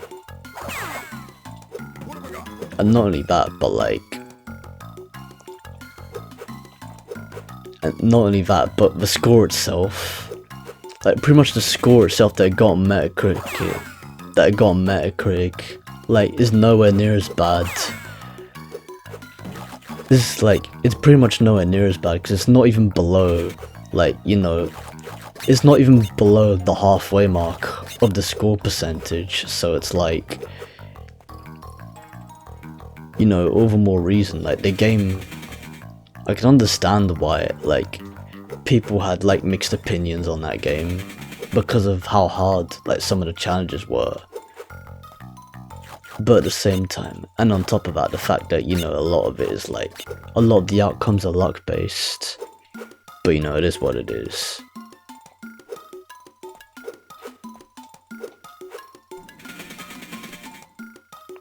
Okay, so we got Agent 9 over here from Spyro. You're Spyro's new friend, huh? I'm Agent 9. Look out for those swinging axes. They really get their point across. Nice pun over there. But yeah, the way they just like put puns in this game, it's like the creators just really want to get creative to some extent. Anyways, Frigid Waters, let's go. But yeah, anyways, you've made your point. Alright, Frigid Waters. Oh, this is one of those like life preserver riding levels. Alright, let's fucking go. Okay, this one was fun, but this one was harder than the first one, I remember. It's pretty fucked up. Okay, we gotta be really careful because they introduce other types of bombs in here as well. And not just like, you know, the conventional mines. And as you can see, cheap death there already, but that's not even half the problem. Okay, let's do this shit.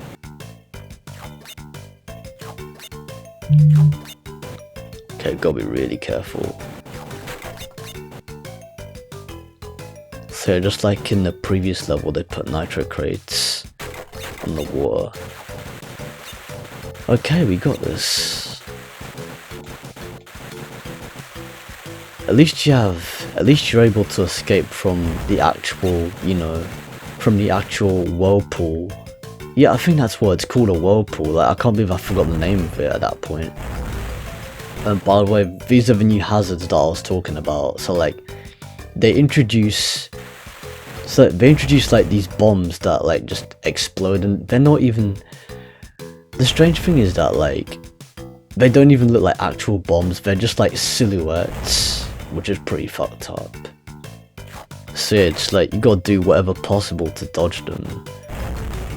And if you crash into that silhouette, like you get blown up by it. It's fucking stupid because like they might as well have just made them actual bombs. But you know, also yeah, if you're in that corner for too long, those bombs are gonna pile on top of you, so you're better off. Well, I nearly hit one as well. Fuck, that was close. That was close. That one exploded right next to me. Fucking hell, that was extreme. That was proper extreme. Okay, I'm not going in that corner. That's a trap. That is a fucking trap. So, man, it's trap after trap with this one. Fucking hell. I had no Kwaku mask as well. Okay, I died because of the whirlpool there. So yeah, that's a gap to avoid. Wait. Did I even start this level with a mask? Did I initially start this level with a mask or not? I don't remember. I don't know whether or not I actually started the level with a mask or whether that's a pity mask. But fuck it. Either way, you're gonna need it.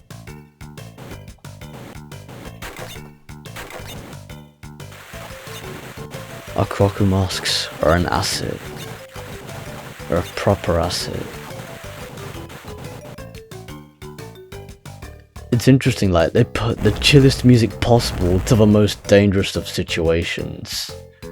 Fucking hell. See, they make them take the piss. Although, like, the safest thing to do is to just wait. It's to, like, you know, just wait it out, wait for them to pass. And then that's it, there's no dodging left to do. Because if you try and dodge in between them, you're only going to get caught in the crossfire, or you're going to get caught in the explosion. You're just going to get caught in the chain of explosions. So yeah, last thing you want to do is get caught up in the chain of explosions there.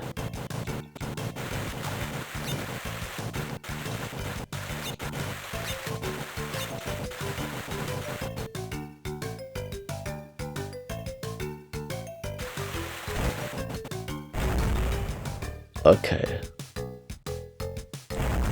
I want to let that pass. It's so stupid that it's so stupid how like there's no way to actually, you know, put brakes on it, as in like, you know, either slow yourself down or just like stop your position.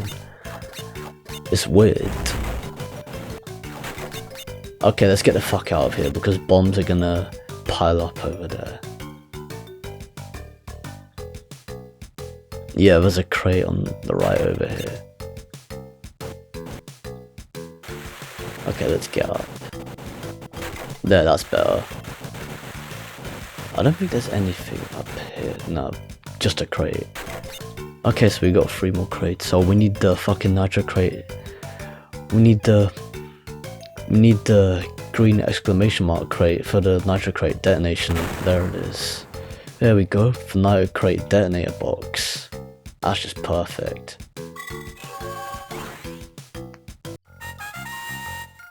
Okay, we've made it past that one. Alright, now we've officially got all the gems, now we've officially got all the crystals. Well, at least now we've officially got all the crystals and all the gems for Arctic Cliffs for the second homeworld. Sergeant Bird. Yep, even he makes an appearance. By the way, so does Hunter, but yeah, you'll see. Hi, I'm Sergeant Bird. I bet you've never seen a flying penguin, eh? From my vantage point, I spot trouble ahead. Looking out for those flying riptocs, alright? Yeah, looking out for those flying riptocs, alright. Yeah, I know, like, I'm not 100% with the voices and the Spyro characters, so yeah. I'd appreciate not getting slated for it. So yeah, fucking sue me. Alright, another one of these weightlifting bonus round levels. Crash, you're not getting away without pumping some iron first. Get to it. Alright, let's go. Pumping iron, let's fucking go. Yeah, another one of those lift weighting sections. They always take place in like either like a rune section or a cave section, or what the fuck ever. But yeah, it's always in the most intense types of, you know, level settings that they take place in. Okay, let's pump this shit up. Okay, we know the controls. But yeah, each and every single one just requires a lot more pressure. Well, a lot more pressure and a lot more speed. Okay, so we won that one on top of that. You got a new card, Sapphire Relic. Alright, here we go, and we got icicles dropping as well over here. There's more stuff down below. Oh, there's another card shop here too.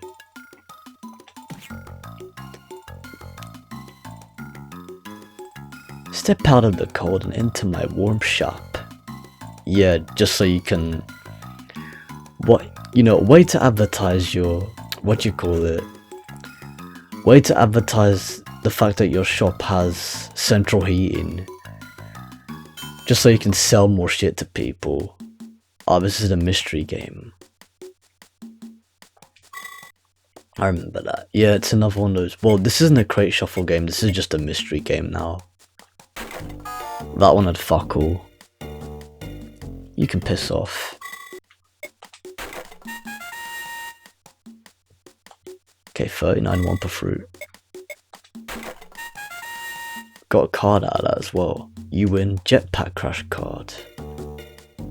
Okay, let's GTFO. Yeah, there's not much business there.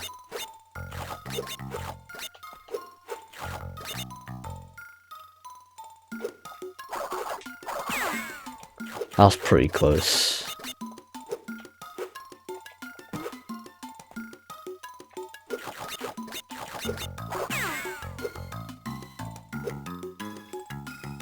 Okay, there's Coco and the Professor there and all.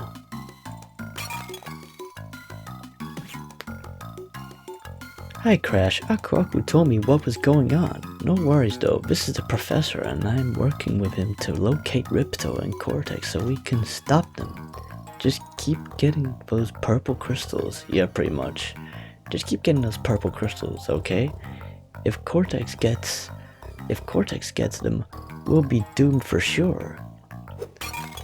Yeah, pretty much point out the obvious there. Okay, there's a professor. Let's see what he's got to say. Oh dear, I hope you and Spyro have what it takes to stop those two. Just sentiments, pretty much. Just half-assed sentiments. So yeah, we got another trading card here. You got a new card, Green Gem.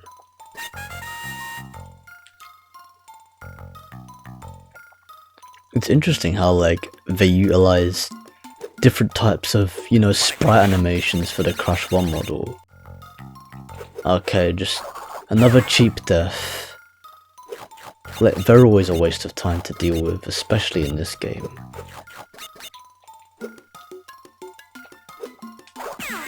Okay, so at least on the plus side, you don't have to get the same cards again.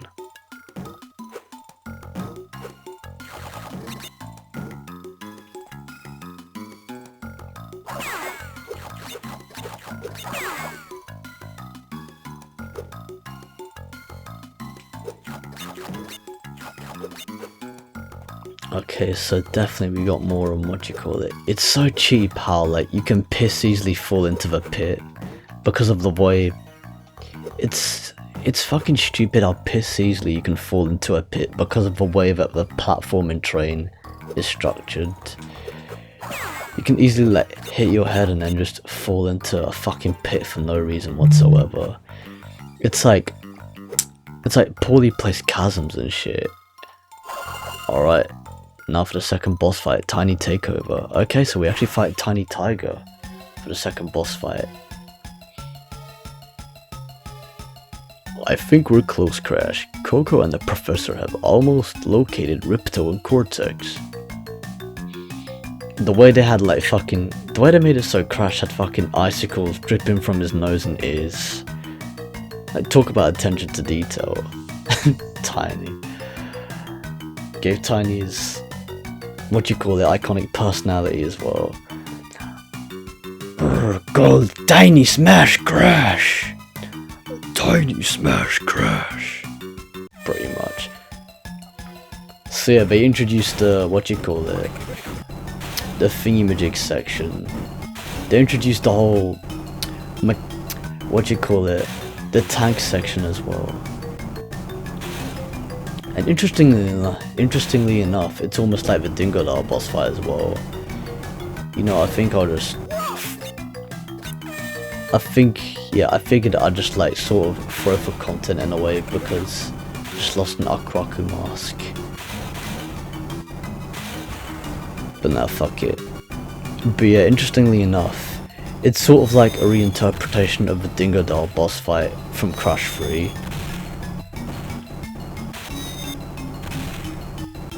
But with Tiny Tiger, plus it utilizes the tank concept. So yeah, nice throwback to Crash Bandicoot 3 Warped.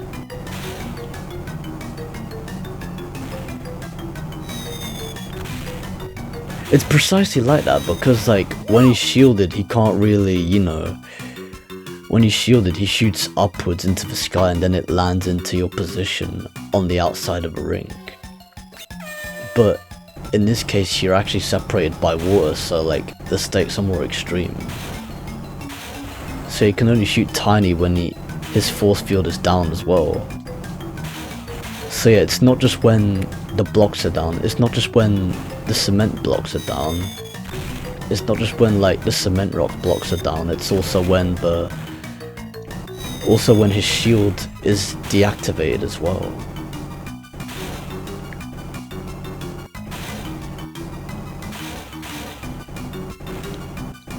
I gotta be careful.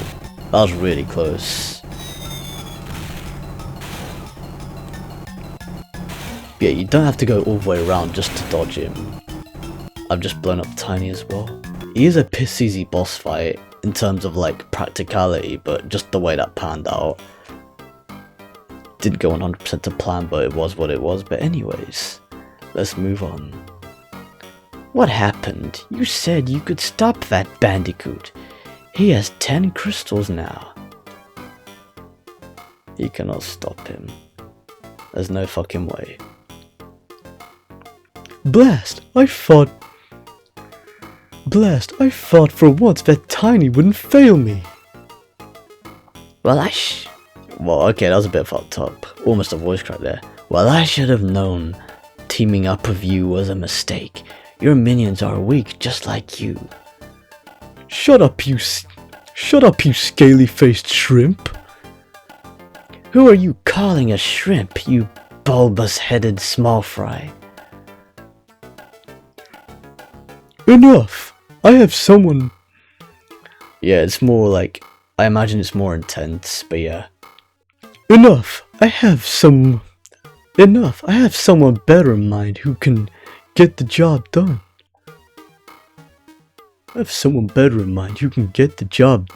Nina?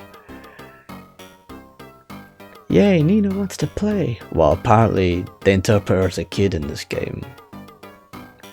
Niece, I have a very important job for you. You got a new card, Tiny. I don't know. Okay, so that's that finished. Okay, so we've completed this level, or this entire homeworld. Now we're moving on to Fire Mountains. The way they both drift into the picture as well. The way both Crash and Spyro drift into the picture as well. Blinky, what's up? Spyro, Crash, Nina has kidnapped the Professor and Coco. This can't be good. All our research has been destroyed. We have no idea where Ripto and Cortex are hiding. We have to save our friends. Well, I presume he has the buzzing type of voice from Spyro 3, but yeah, fuck it. Or at least like the PS1 Spyro trilogy, but yeah, at least to my personal recollection. Follow me, Crash. Okay, so here we are in the magma world. Here we are in the lava cave world. So yeah, they made it so it was, it's interesting how like the lava itself is actually animated, but it's like, it's sort of swerving though, so it's got like that swivel type of animation to it. But you can see like the shimmer effect to it. Game Boy Advance, pretty much Game Boy Advance performance and graphical capabilities showing their true colors per se. Okay, so now we actually approach Hunter. Okay, so this is Crash's first encounter with Hunter from Spyro. Hi Crash, my name's Hunter. Look out for those lab assistants with flamethrowers. They're almost too hot to handle. Yeah, but not as hot to handle compared to Spyro. He can literally breathe fire. He doesn't need a flamethrower.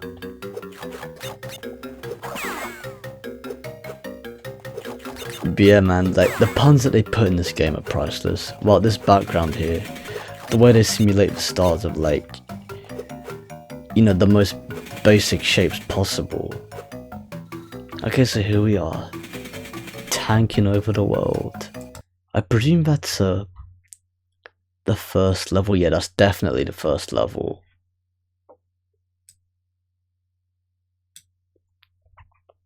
Alright. So tanking over the world is actually the first level in this homeworld.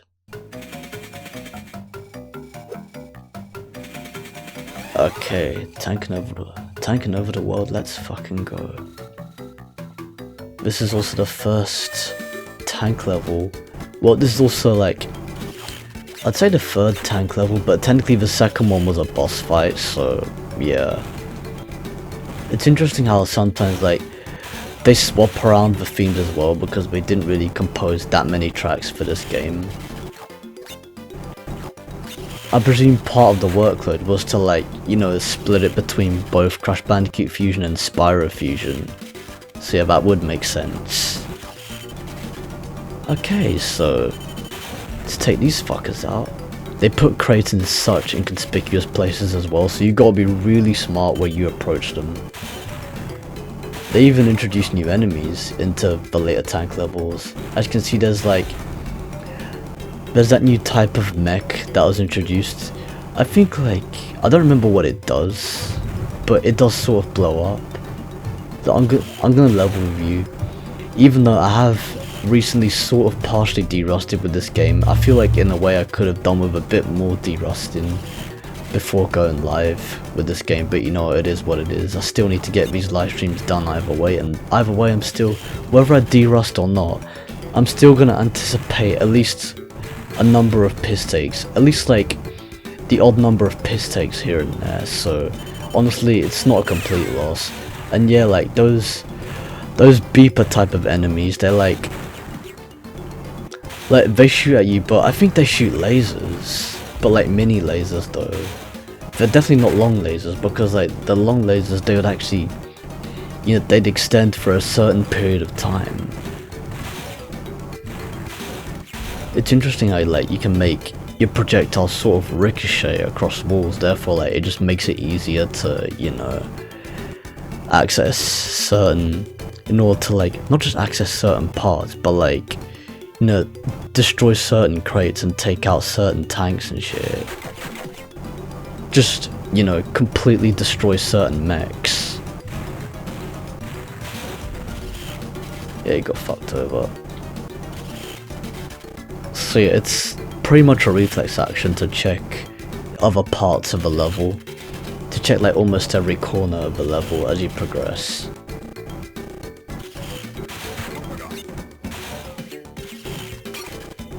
Okay, so we are pretty much like 2 hours and a half into this live stream now. We've officially gone over that mark. I know there's a crate down there as well, but like I can't access it from here. So yeah, we're already like that far into the live stream, although even to complete this game 100%, it could pretty much just take, it doesn't even take that long. Like if you're actually speedrunning the game, it could typically take up to at least an hour and a half to complete the game 100%. And yeah, I was right, you can't access it from the other section, so you gotta access it from this point.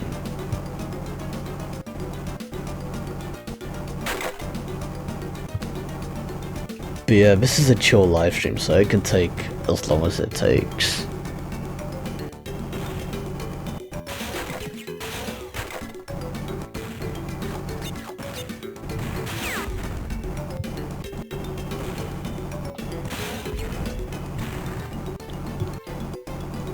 They always pump it up like for each world, you know, they're always up in the ante per se. Okay, so we're definitely gonna need more, yeah, take out that tank.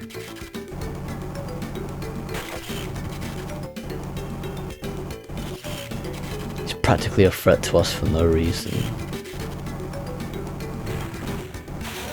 Well, a pointless threat, because he can piss easily get taken out. And yet they put another crate up there and all. But you know, they always put them in such inconspicuous places. Wait, hang on, is there one more crate? I swear there was a nitro crate somewhere, but like, I don't even remember like where it is.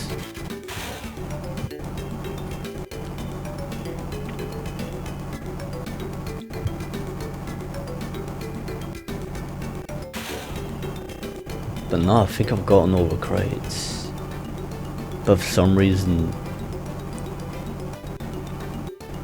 No, there's no more crates there, what the fuck? I haven't gotten all the crates.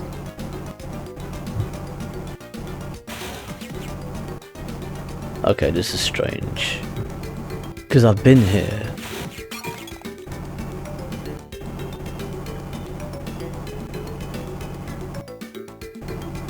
I don't want to have to backtrack throughout the entire level just to find a fucking crate.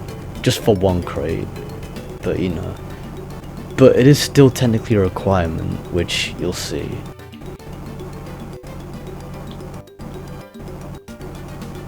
Because there's nothing in these corners, and there's nothing else at the end of the level, just a crystal. So I don't know what the fuck's up. Like, I don't know how I could have missed one crate. Like I said, they do put them in the most inconspicuous places.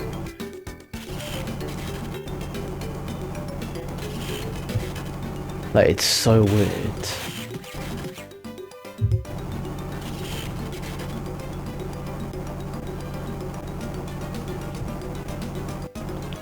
See, there was another crate over here, for fuck's sake. That's so cheap. That's so weird, because I swear I got that crate as well, but no, it turns out. But yeah, it turns out that one's piss easy to look past, you know. It's easy to glance over.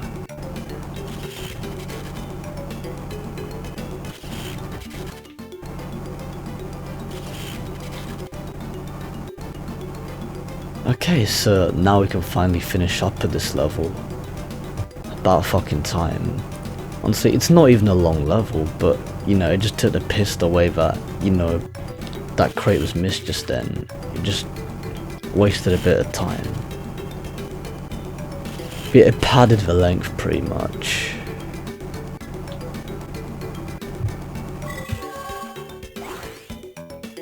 Okay, that's the level complete.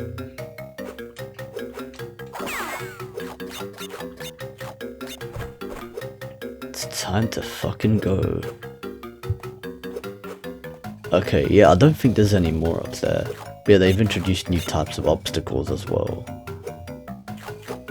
But at least on the plus side, this gives me more Wumpa fruit to collect.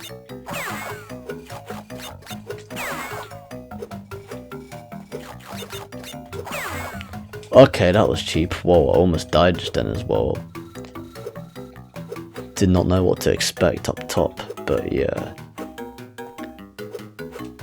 It's a good thing it panned out that way.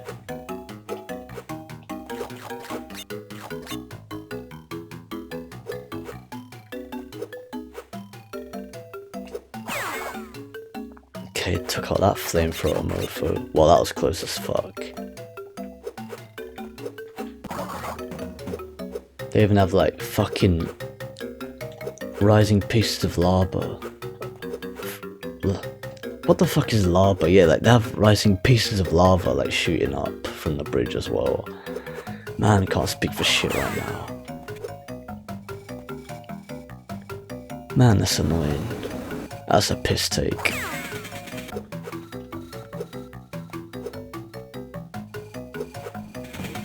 Alright, let's go.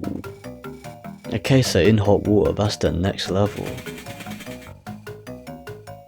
Okay, so this is one of those, this is legit another one of those, what do you call it, those chill, like, you know, water life preserver type riding levels. Okay, so let's jump in. Alright. Okay, yeah, this one is definitely more chill in comparison to the previous one as well, because they don't even have like those enemies. I mean, not even enemies, but they don't even have those like silhouette bomb type hazards in place in this level. That's what makes it easier. The only thing that makes it harder is the level structure, and that's it. But apart from that, that's all it has going for it in terms of pumping up the difficulty. I mean, the piss takes are really padding out the live stream as well, so it's like, that's what fucking does my head in. But at the same time, it's like, but yeah, that's what pisses me off half the time. But you know, it is what it is.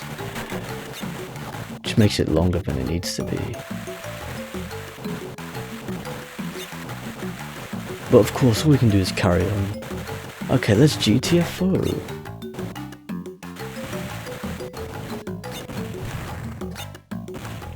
Okay, we got this.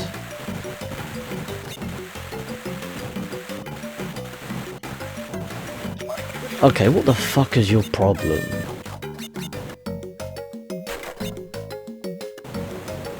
Yeah, just scrolling around. Just making sure I don't miss anything, what do you call it? Making sure I don't miss anything essential. Just make sure I pick up everything that's important. me again. Sorry. Hey Rob, welcome back. It's not a problem. Oh, I had to urgently communicate with a project manager. That's why, yeah, because it was just some work that I'm going to be doing later on tonight. Alright, well, yeah, that makes sense. I wanted to just make some intel quite clear, well, information to be clear enough so that we're ready to go. I just wanted to make sure that we've got everything in place. But yeah, as I say, yeah, just we've got it all sorted now. That's pretty good.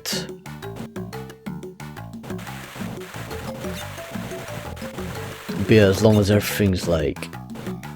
But yeah, pretty much as long as everything's just, you know... As long as everything's up to scratch and everyone just is on the same page, they all get the picture, that's the most important thing. Otherwise, they're not gonna... Otherwise, it's just gonna create a pointless misunderstanding. Well, that's exactly what happened. That's exactly what happened, you see, and it could have easily been avoided if there was just a bit of communication. Yeah, it's part of the problem. Yeah, when people miscommunicate, it's part of the problem. It just messes everything up, it's just ridiculous, yeah. Yeah, it fucks it all up in the process. That was way too close, almost got hit.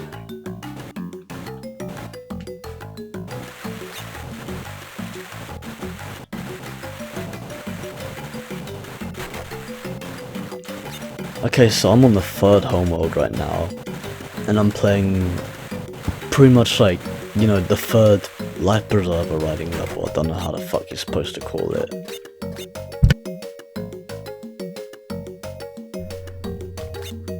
But yeah, I apologise for that, throat's been a bit of a prick, but what the fuck ever. What level are you on now, on Fusion? So yeah, I'm on one of the... I'm on... What do you call it? I don't know how to call it, but I'm on like one of those life preserver levels within the 3rd world. So yeah, I'm pretty much on like the 3rd variant of that. So yeah, I'm on the lava. Which one? I'm on the lava homeworld. Oh, the lava one. Oh, right, okay. Yeah, homeworld wise, I'm on like, you know, the lava homeworld. Yeah. Like the lava mountain homeworld. I'm just trying to remember. So I know you've got the forest world, which you start off with. He says after not playing it for like 20 years. Yeah, that's correct. And you've got the snow world. Yeah, you got the jungle world, you got the Arctic world, and you got the lava mountains world. Then you got the castle world, and then you got. Then you've got Cortex's castle. Yeah. Then is it Cortex's castle? Isn't it? Right. Yeah. Yeah, remember it's either Cortex's castle or like first, it's yeah, either it's like Cortex's castle or it's like a castle based in Spyro's universe. But yeah, then after that it's right, the tech. Yeah, but then after that it's the tech park. Yeah, because I think the castle one is when Nina chases you on that dog. Yeah, well that takes place like just before that takes place just before you enter the castle level, as in like, the castle, you know, yeah, the boss fight. I had a feeling it was somewhere around there, yeah. Yeah, well it takes place before that, but like, just before it though, because it takes place as like, you know, the boss fight to the lava mountain world. So then after you beat that, you enter the castle level. Well, you enter the castle world. Or like the medieval castle world. Medieval castle, that's it, yeah. Yeah, that's what I presumed it was initially. That was close. So the Wampa jungle was like the starting point.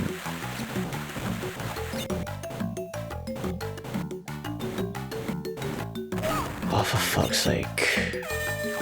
These deaths are so cheap.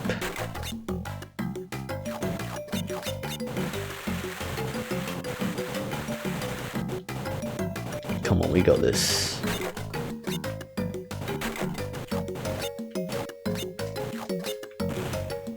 That was really close. I mean, this one isn't actually that hard, especially compared to the second one, because you don't have these ridiculous bombs to dodge that are like, you know, completely see-through. They're translucent based by design. Well, not just by design, but like by opacity as well.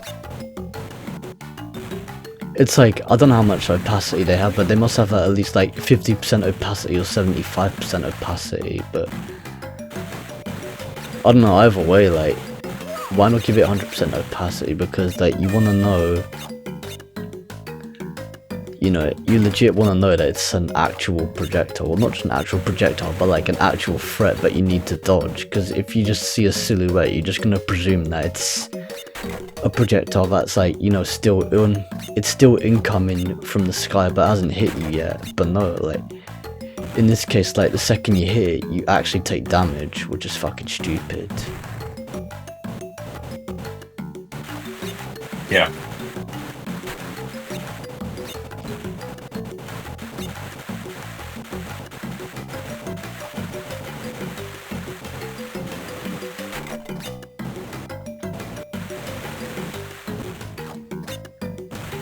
Oh yeah, they even put tanks here as well. I almost forgot about that. I mean, I clocked them, but I just forgot to point them out. But yeah, fuck it. I remember the tanks, actually, yeah, now that you mention it. Yeah, thanks for that, Corpro. You just gave me a nostalgic memory there. Yeah, nostalgic throwback. Bloody hell. You're welcome. That's what these live streams are all about. Oh, that was close. Bringing back nostalgia. Bringing back not specifically, but well, not just that, but other factors as well. Yeah, multiple different factors. These whirlpools really take the piss sometimes in terms of their pulling pressure. It's like you have to spam the A button. Yeah, I almost said like X button because I'm playing with a PS5 controller. Yeah. But yeah, no, they really take the piss because of their pressure, because of their pulling pressure, and you have to spam the jump button just to get the fuck out, and holding it is not enough. You actually have to spam it to get it out, because it has like that kickback mechanic. Well, not that kickback mechanic, but like it sort of has like that kickoff mechanic that like it jump starts the engine, and jump starting the engine actually gives you a bigger boost as opposed to holding it. Gives you a boost, yeah. Well, it's like the vacuum. Because holding it just keeps you in place. The whirlpools have got like a vacuum, haven't they? Yeah, they got like a vacuum suction type of premise. But man, the pulling pressure that they put on it is fucking ridiculous. It's like you have to spam the jump button just to escape them. Yeah, half of this is muscle memory, half of this is like partial derusting. Yeah. Fucking hell, man, couldn't get out of there slow enough. Trying to get out there quickly, but no, I just wanted to fucking stay in there. It's the inputs again. Yeah, it's either the inputs or it's the pulling pressure. Actually, in this case, the inputs are actually working. They're not even the problem. It's just the pulling pressure from the whirlpool. It's just keeping him stuck in place. Yeah. That's the problem. Yeah. The faster you spam, the quicker you get out as well. The quicker you escape. Okay, we're approaching the end at this point.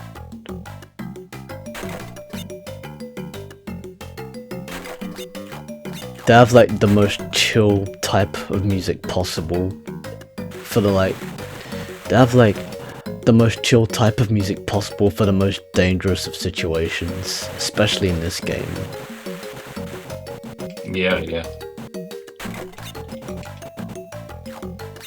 The soundtrack itself is like proper nostalgic. Oh yeah, for sure, yeah.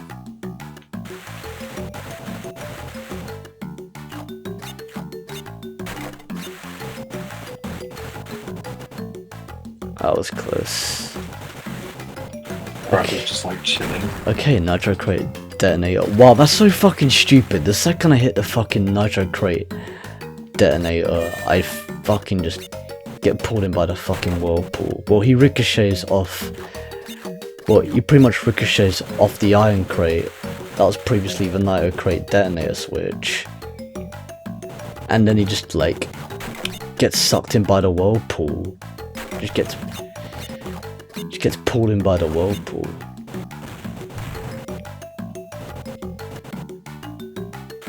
fucking nuts.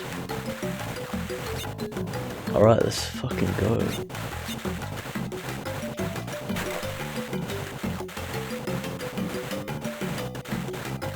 Okay, we're getting out of this shit. This one isn't even hard compared to the previous one either. Like, all the cheap shit can just take the piss. Fucking hell.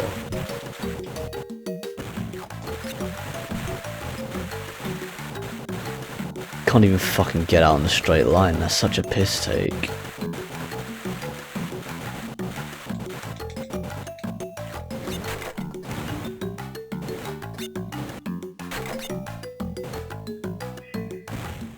Fucking hell. The turning is like proper curved as well. Yeah. Oh, for fuck's sake, that was cheap. Sometimes like when you ricochet off the wall and you're still like accelerating, you just like... it still shoots you back further, which is even more fucking stupid. I mean, I know this is a Game Boy Advance game we're talking about here. But you know, these mechanics are pretty fucked up. Man, they're atrocious. This shit is atrocious as fuck.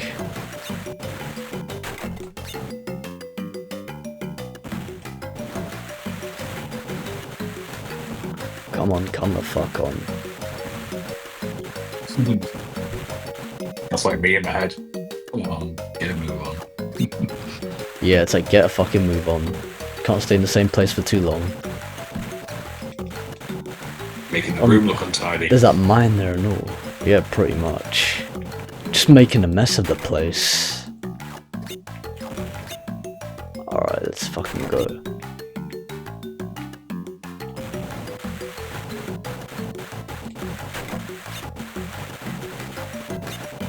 Come on, we gotta get out.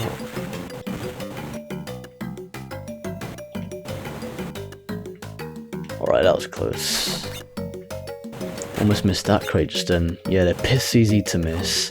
Especially if how everything panned out in the previous level isn't anything to go by.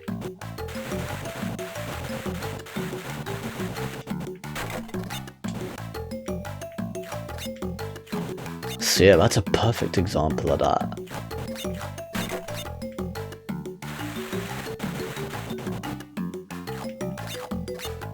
Alright, no time at the present, let's get the fuck out, come on. Alright, finally. That whirlpool can fuck off. Okay, that's that level finally complete. The way they put that fucking whirlpool so close to the end portal as well. Not even that, like so close to the gem and all. Okay. Alright, so like the first level, well the first bonus round in this level is, well in this home world is crate step. So there's a few crate step levels. Alright, so pretty much, like there's always, they always have like a time trial concept for all of them. Destroy all the crates.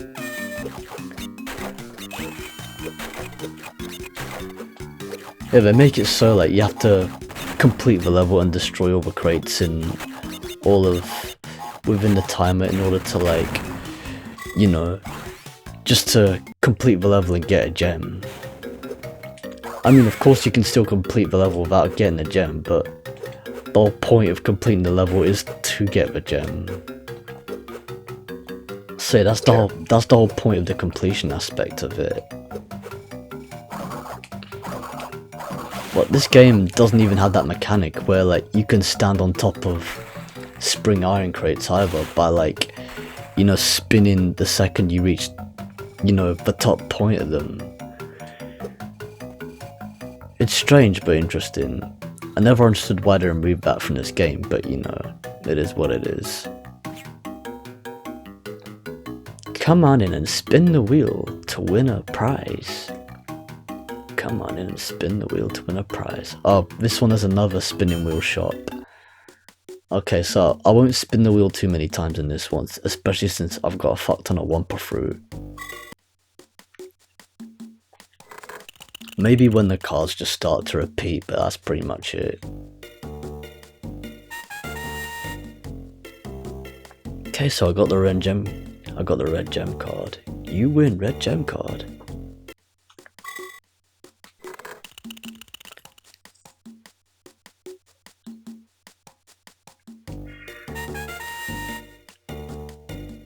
You win, spring crate card.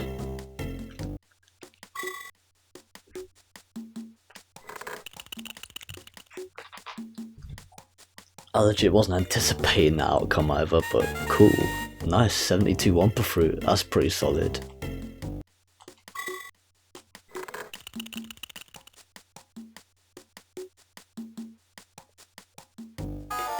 I can piss off.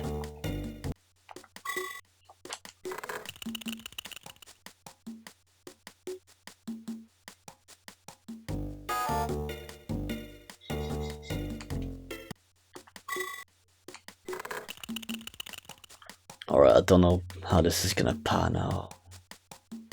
Fucking hell, just overshot the card. That's so pointless.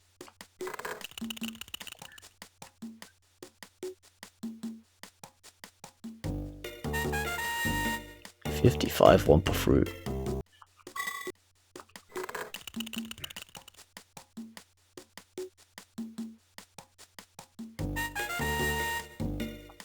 Okay, 32 Wumpa fruit, not too bad.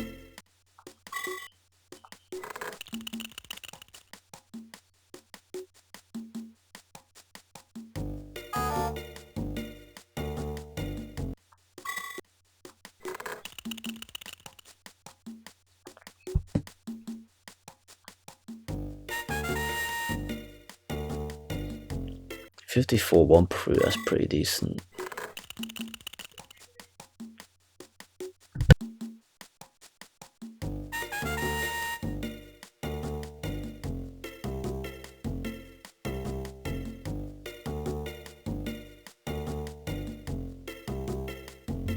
Okay, so I win 37 Wumpa fruit.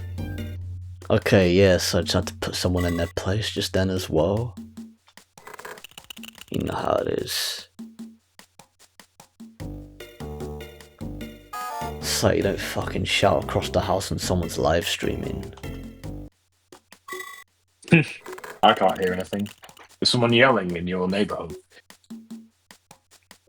I'm not gonna discuss it, but yeah, it's a good thing you didn't hear it. Yeah. Well, you've got the noise suppression works then. Yeah, pretty much. Yeah, the noise suppression in Adobe Audition definitely works. It's just from your perspective, you can hear someone yelling in your neighborhood, and it's just ridiculous. Yeah, it's a piss take. Don't worry, I've been there myself. Yeah, And we all have, really. it's not just the neighborhood, it's across the house itself.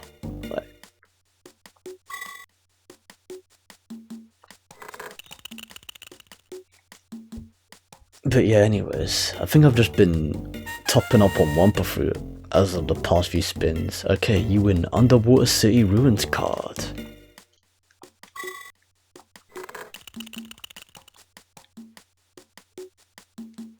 Yeah, the cards are gonna repeat at some point. You win Remote Copter Crash card.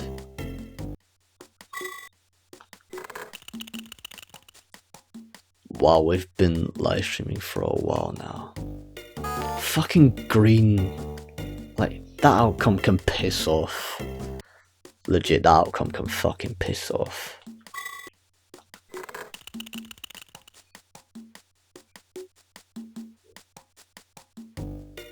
Here we fucking go again. It overshot the purple. It overshot the purple outcome.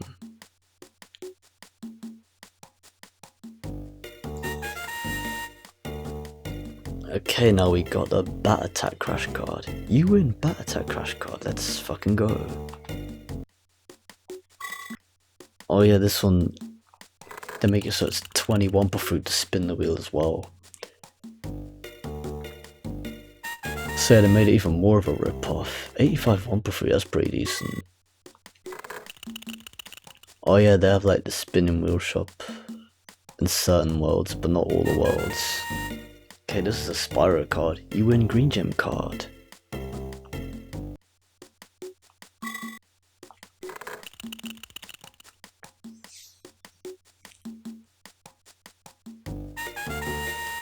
$88 Wumpa Fruit.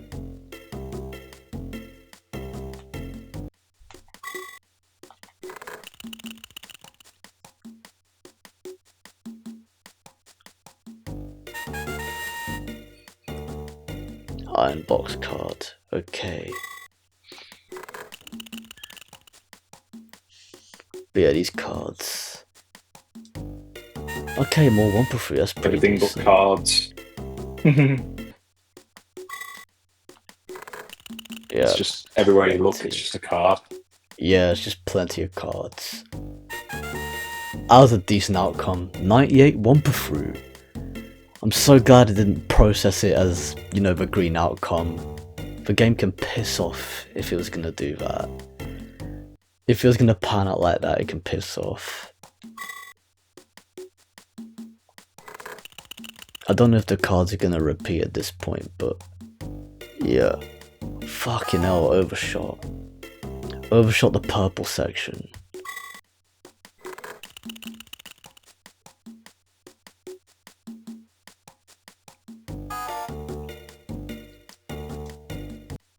Yeah, this one's insanity.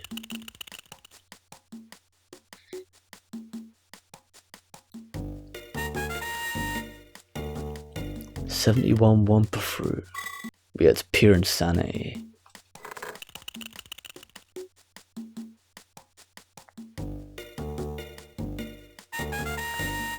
$30 Wumpa Fruit.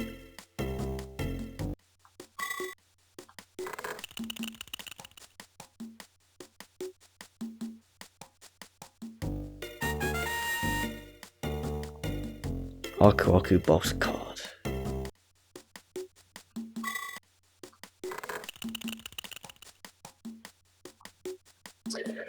And my AirPods decided to die on me. Big surprise. Yeah, AirPods are like faulty as fuck. It's not just that, but Well, like they just No, it's not because they're faulty. It's because the batteries just run down. oh yeah, I'm aware from a battery perspective. But no, sometimes like AirPods can last so long to a point where like they no longer become functional for like a decent period of time. So it's like it's pretty fucked up. They're good to have, but if you had them for ages, they start glitching out per se. Yeah, well, it's just it's also dependent on where you are, and also dependent on how long you've had them.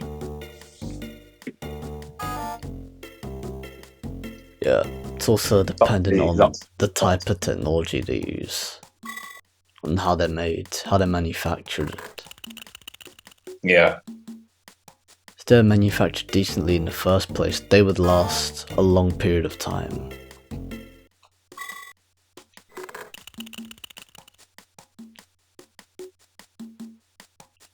Fucking hell. For sure, man.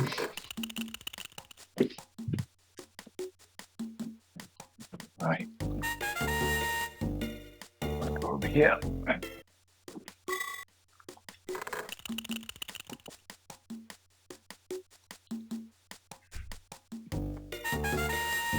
Okay, we got another card.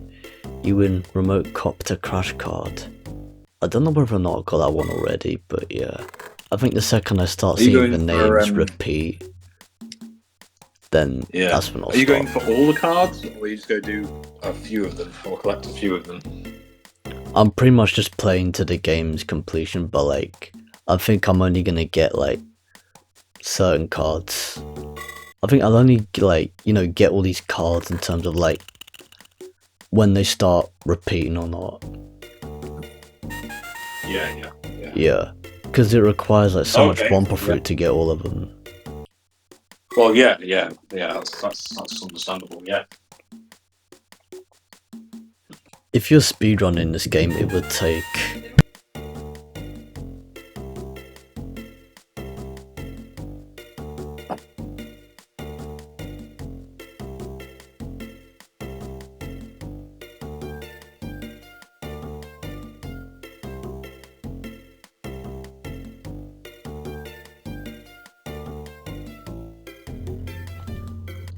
Oh, now I had to put up with someone knocking on my door. But anyways,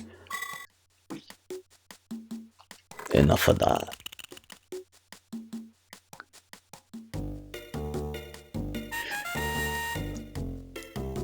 Okay, 63 Wampa fruit. You've not ordered pizza, have you, Cool Pro? Oh no, I haven't. Like, if I've ordered pizza, that would have been helpful. But there's no way I would have ordered pizza if, like, if I've been playing this for like the past couple of hours. It would have arrived. Yeah. Would have arrived ages ago. If I had the time, like. Given when you do it, yeah. Yeah. But I know some people sometimes do it in advance. Yeah. Yeah, some people do it, yeah. I fucking hate hitting the desk like that, but yeah. Yeah, some people order in advance and ask for a fucking... And they ask it to be delivered at a specific time, but yeah. I heard that sound effect from the desk. Yeah, it's fucking stupid and that happens. I know, it happens to the best of us, really. It's like you bang your knee or something. Like, you win purple gem card. Yeah, like, you bang your knee on the desk or like you kick it or some shit. When it hits the nerve, and when it hits the nerve, you don't know whether to just go ow or just laugh your head off because it's the nerve that gets triggered. Yeah, that's the thing, like, it always triggers the nerve. You don't know whether to be amused or pissed off. Exactly. I know for me sometimes it's like you can't even feel the pain because it's like so numb. Yeah, it's like there's practically nothing there. Damn Wampa fruit, piss off. I should have been 75. Oh, that should have been 70. That's literally half the cost to spin the wheel.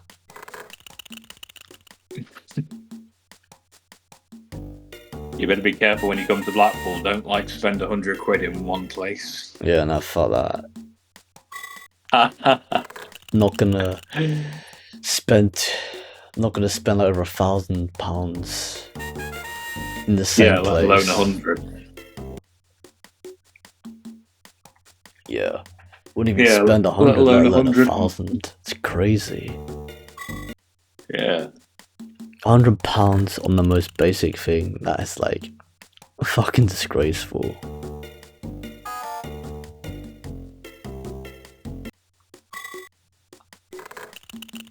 Yeah.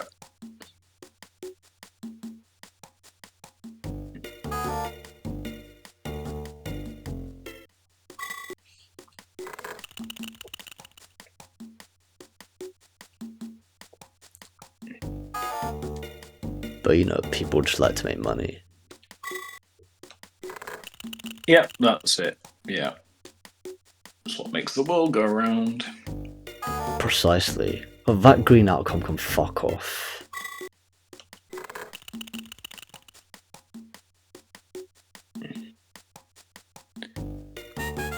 Now we're talking 65 Wampa fruit. I don't know whether or not there's I don't know whether or not I've actually finished getting all the cards in this iron box card. I think I've got that one. I don't remember.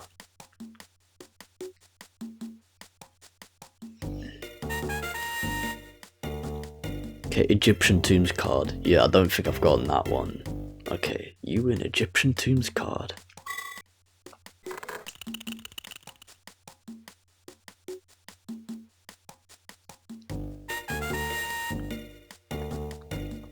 Persian Palace card. Yeah, I don't think I got that one either. Let me check on this page. 61 per 3, that's solid.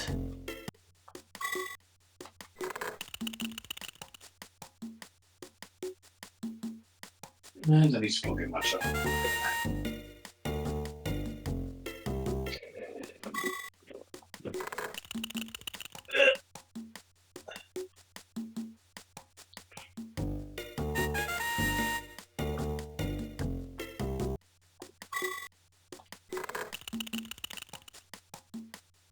When you work in IT and you've got like a lot of laptops, it's a pain in the butt. You win remote copter crash card. Yeah, I think I've already got that card. Oh yeah, like, I get the sentiment. Got to deal with a lot of laptops. You got to card them all. I mean, not even that. It's just only 2 of them, but 3 I've got in total. But one of them is in the office. Alright. It's because they like to segment stuff.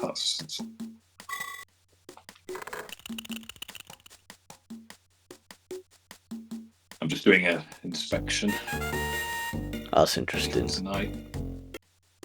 Yeah, just do what you gotta do in it.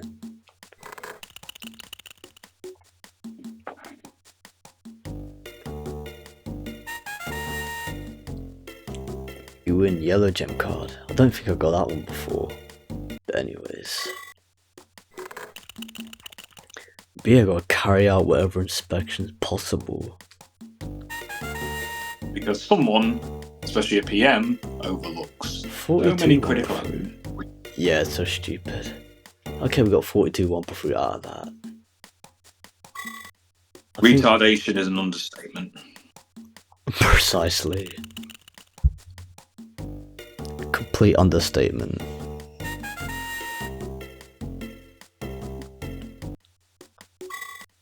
I'm going to mute the thing there. There we go. Don't need any. I'm not listening to any audio on this laptop. I'm just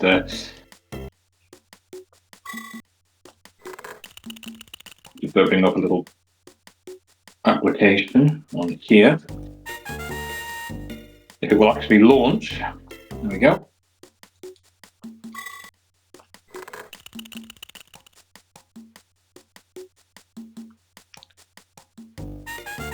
That's the address. Blue gem card, cool. Yeah, we got that. I don't think I got that one previously, but yeah. I think the other outcome had like 53 one per fruit, I don't remember. Aku box card. I don't remember whether or not I got that one, but I think I already have. But yeah, fuck it.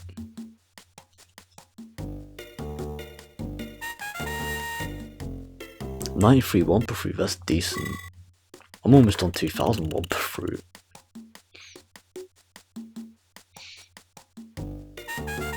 I think I'm just getting up to 2000 one per fruit, coincidentally. You win Underwater City Ruins card. Yeah, I've already got that one. Yeah, they're definitely starting to repeat.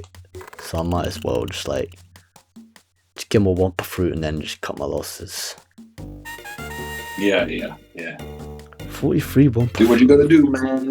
You gotta do what you gotta do. Do what you gotta do. 25. Do what you gotta do, mofo. 35 one per fruit. Okay. Definitely getting closer to 2000. Oh, piss off, mate.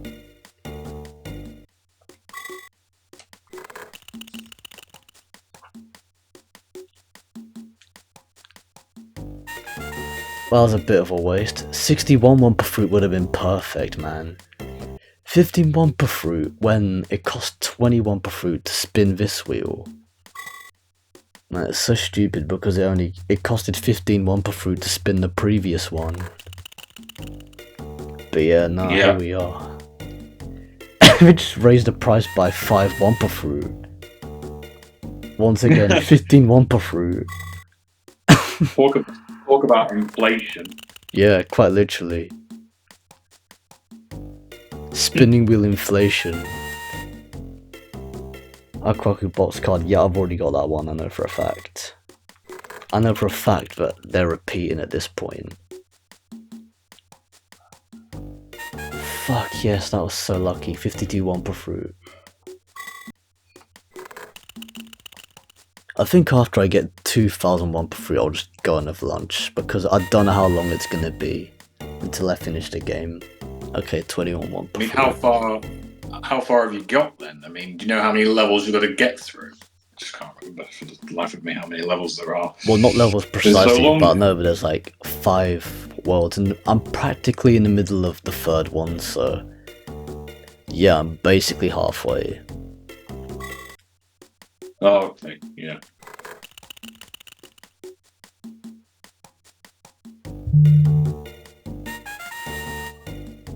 Alright, let's do this shit. Yeah, I've already got that one. The cards are definitely repeating at this point. I'm still holding all the cards, and guess what? They are all full houses. Yep, practically got a full house at this point. Wow. 1,997 one per fruit. 997 one per fruit. That's interesting. Same release year as Crash 2. The OG Crash 2.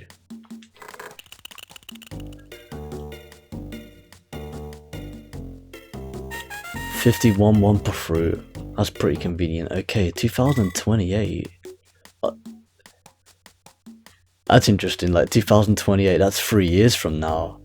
And then when I made that purchase, it went back to 2008. So yeah, man, it's crazy. Crazy how time flies.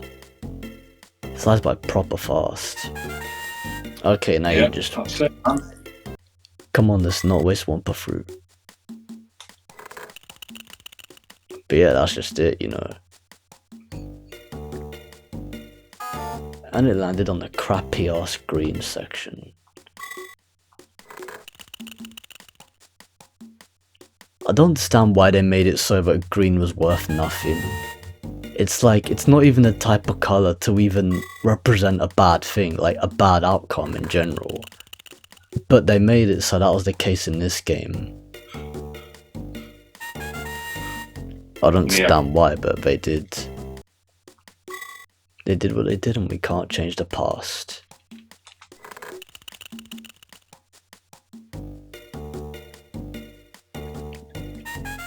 Unless you go back in time with a DeLorean, you can alter the past then. Yeah, unless you pull it back to the future, invent a DeLorean, and go back in time. That'd be the ultimate way to alter the past.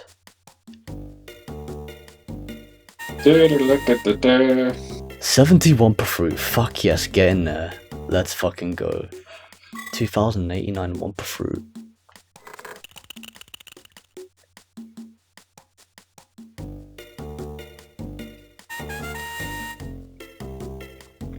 Iron box card. Yeah, I've already got that one.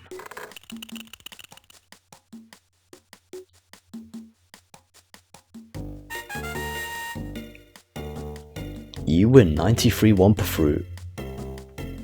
That's actually pretty solid. 67 one per fruit. Have we got this in the bag? Okay, 13 one per fruit. Not bad for what it's worth. 2,135 one per fruit. You know, I reckon that's a... I reckon that's a decent... I reckon it's a decent pausing point per se. So anyways, yeah, I might as well. I just said naturally out loud the number 64. So you were just like picturing it in your head and you just naturally said it out loud. Yeah, because I was reading a list of details and I just ended up saying 64. Yeah, that actually like... Yeah, that happens. So yeah, reflex action there. Just legit reminded me of fucking 64 Zulane. Yeah, what a throwback. Yeah. That was a happy accident there. Yeah. It's funny because like the Portuguese version was called Lua dos 64. So yeah, there was a Portuguese dub of it as well. Yeah. So yeah, the more you know, people. Anyways, I reckon this would be a decent pausing point for me to go and have lunch, especially since I don't know how long it's gonna be. until I finish the game in this live stream. So yeah. Now that I have like a decent amount of Wumpa Fruit and all the cars are starting to repeat in the spinning wheel shop, I reckon this will be a good place to pause it before I come back. Also, on top of that, another reason why I reckon this is a good place to pause it is because this music is pretty chill. It's also pretty fitting for the type of intermission music saying, okay people, we're taking 5 or we're just taking a lunch break. Be right back. It's like listening to elevator music per se. Or Jeopardy music. Yeah,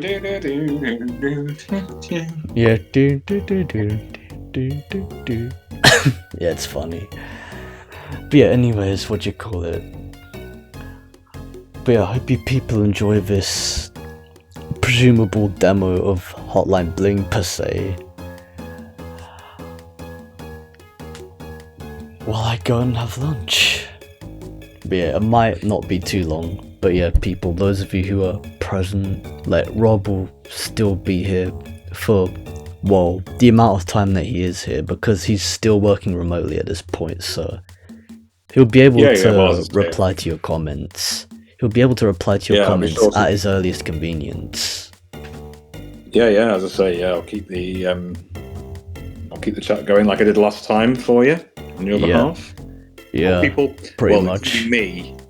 Including me, there's 4 people watching already, which is just to give you an update on the number of views that we have. Yeah, it's pretty decent. But yeah, as I say, it's pretty standard for what it's worth. But yeah, I've been aware of it, and yeah, it's pretty standard for sure. So anyways, yeah, I didn't even have to take a break in between like some of these live streams, but this is the first time in like, 3 live streams that I've had to take a break in between. But yeah, I just figured, yeah, since it's taken a bit of time, I might as well just like put things on pause for a bit, and I shall return shortly. Alright, just gonna go for lunch now. Alright people, I'm just gonna go for lunch. BRB, just gonna dip real quick. Alright, so there goes CoolPro195, and yeah, I'm just going to be covering for him whilst he, goes AFK for a bit. So yeah, as I say, if you've got any questions or if you want to, have a bit of a natter in the chat, then yeah, feel free to. And I'll be sure to have a look at the comments and everything. And yeah, let's get some conversations in the building, people. And what I'll do as well is I'll just mute the stream on my side, because otherwise it'll cause feedback. So yeah, let's see what people come up with, if they want to discuss whatever, really, as appropriate and what have you. So yeah.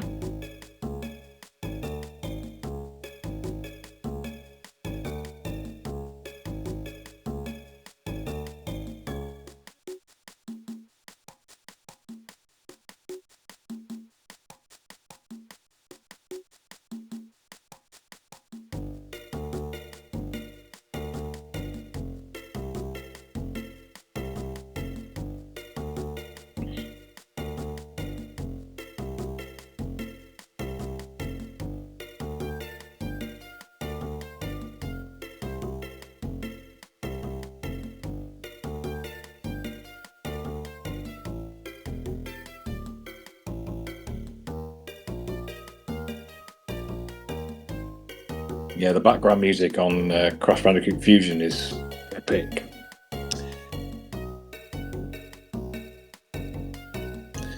But yeah, if you're still there, Scarecrow, I gave you a follow on Twitch, so you'll be able to find me if you haven't done so already.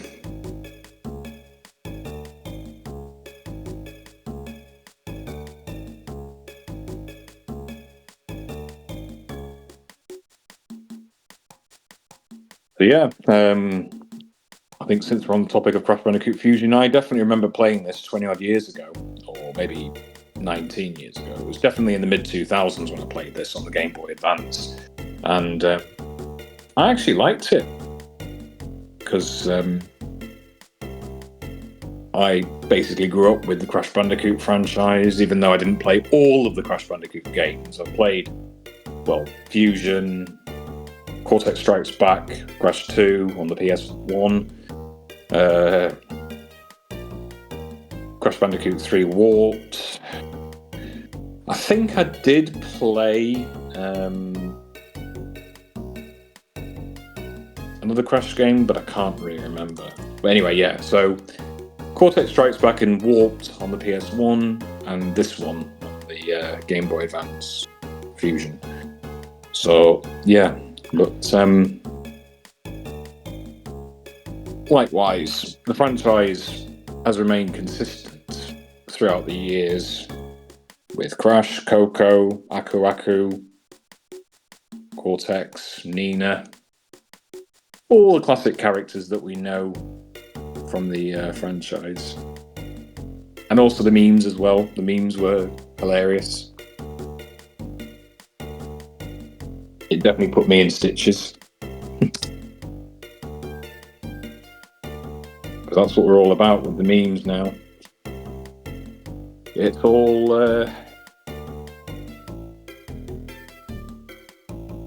all happening now.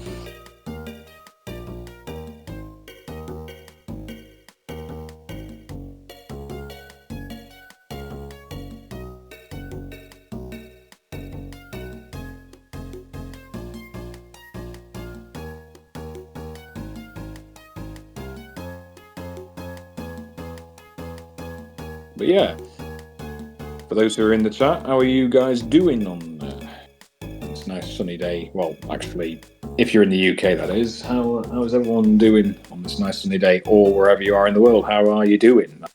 Just a simple question. I hope everyone's enjoying the stream so far up to this point, really. And I have no doubt that Cool Pro will archive this as per his usual standard.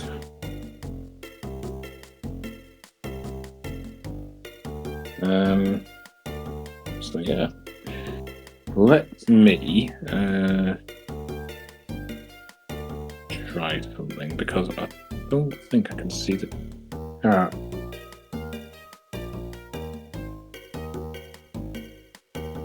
Let's see.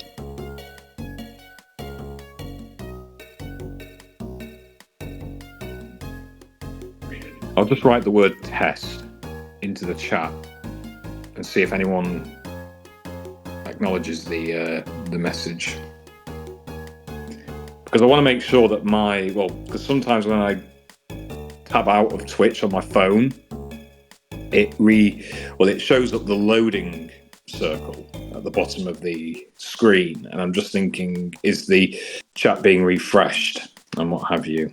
So that's why I've just put the word test into the chat, just to ensure that I can see the most up-to-date chat in real time, so that it doesn't become out of sync.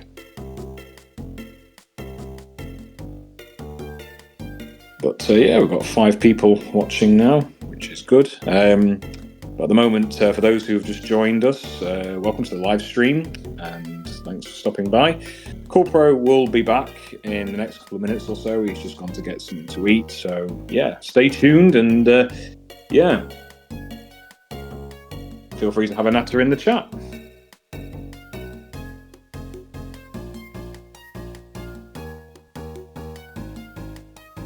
Earlier on, I was talking about my experience with the Crash Bandicoot franchise, and yeah, I was just mentioning the games from the Crash Bandicoot franchise that I have played over the last 20 odd years, or yeah, over 20 plus years, let's say.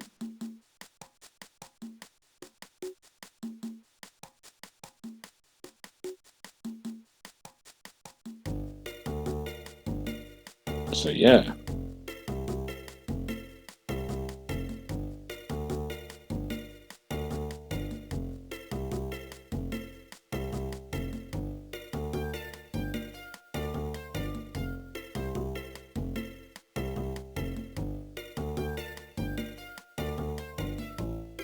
there's a lot of things happening in the background as well. A lot of people shifting stuff. So hopefully the noise suppression on my phone, well, I highly doubt that it's turned on or configured in some way so that you don't hear the background noise. But I know that in my area, there's a lot of activity happening. Basically, people banging stuff, but not as loud, which is quite funny.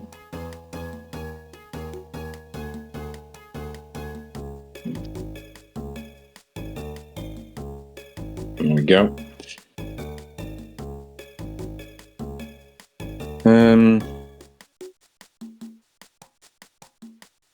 Yeah, I know that every time I stream, if I'm going AFK, I always put the BRB thumbnail or BRB banner onto the stream so that people know that I'm AFK. I think CoolPro has it done, or has it his schedule and layout configured differently to how I've done it. But yeah, as I say, he might follow my concept, or he might just stick with just pausing the game and then just having the background music play, well, in the background.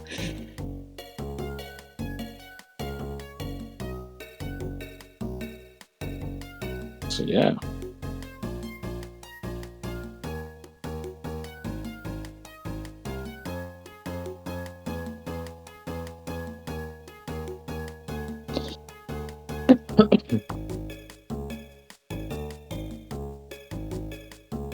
So I believe that this is episode 4 of his CoolPro's 800 followers special live stream.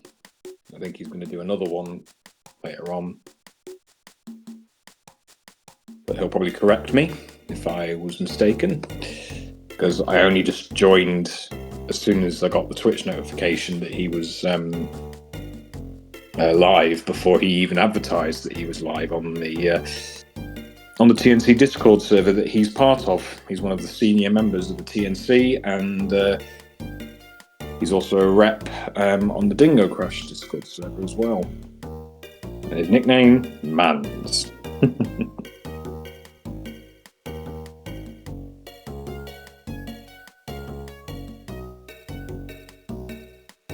So yeah.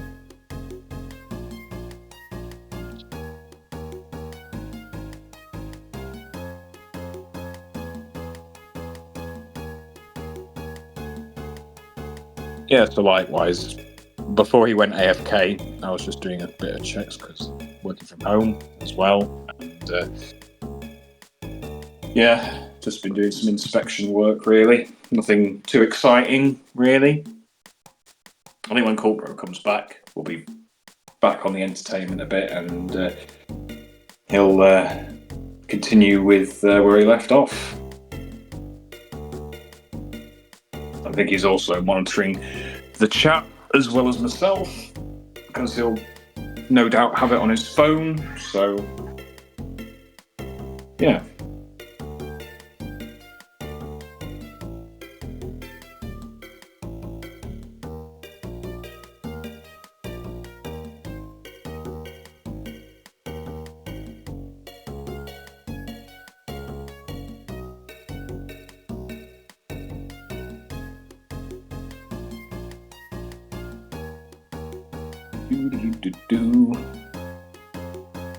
So yeah, I think since we're on the subject of Crash Bandicoot, I'm going to push a question to you guys who are watching. Put down in the chat which Crash Bandicoot game you would say is your favourite and why. Or I could rephrase that actually. I'm going to put a question to you guys watching, since we're on the subject of Crash Bandicoot. What would be, out of the whole franchise, your favourite Crash game?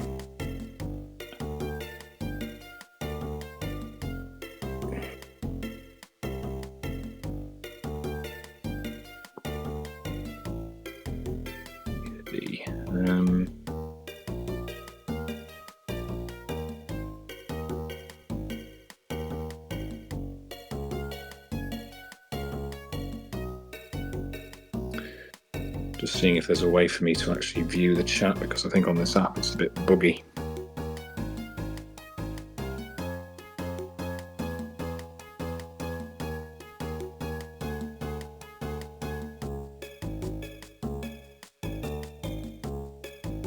Yeah, so it automatically takes me to the app. Okay.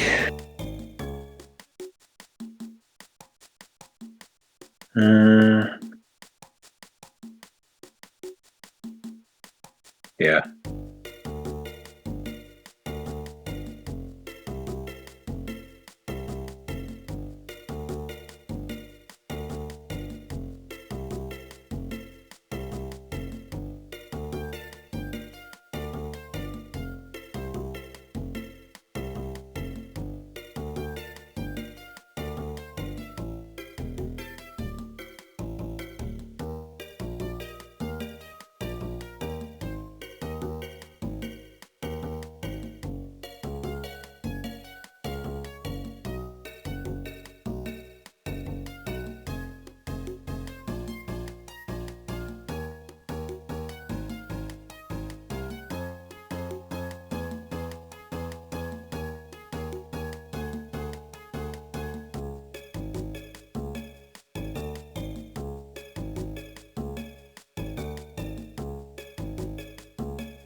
There's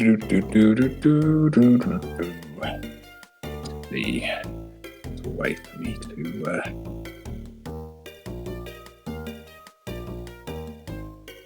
onto a different browser. Right. So wait. Top TV. Right.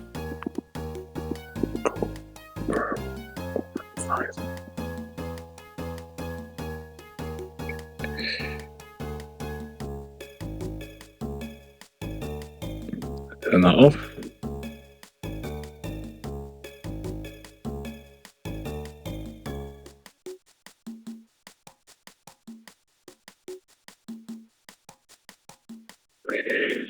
Yeah, so right, I've now got the live stream on my browser now, and I'm hoping that the chat will be in sync, because unless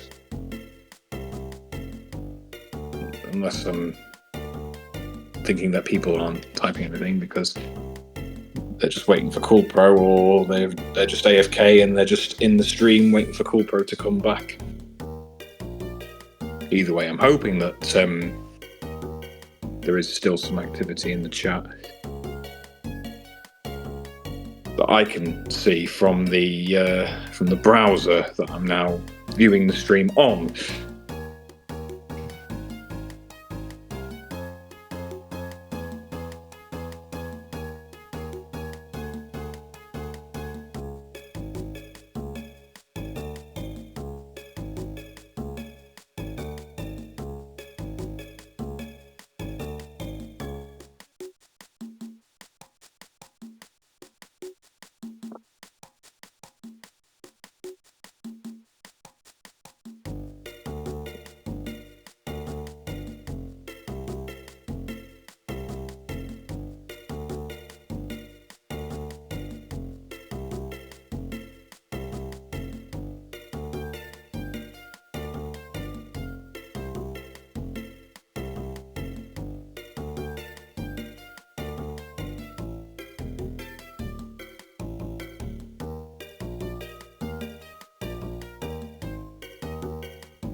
So at the moment, we have, well, Cool Pro has been streaming for 3 hours and 40 minutes, but we're going to take off the break time.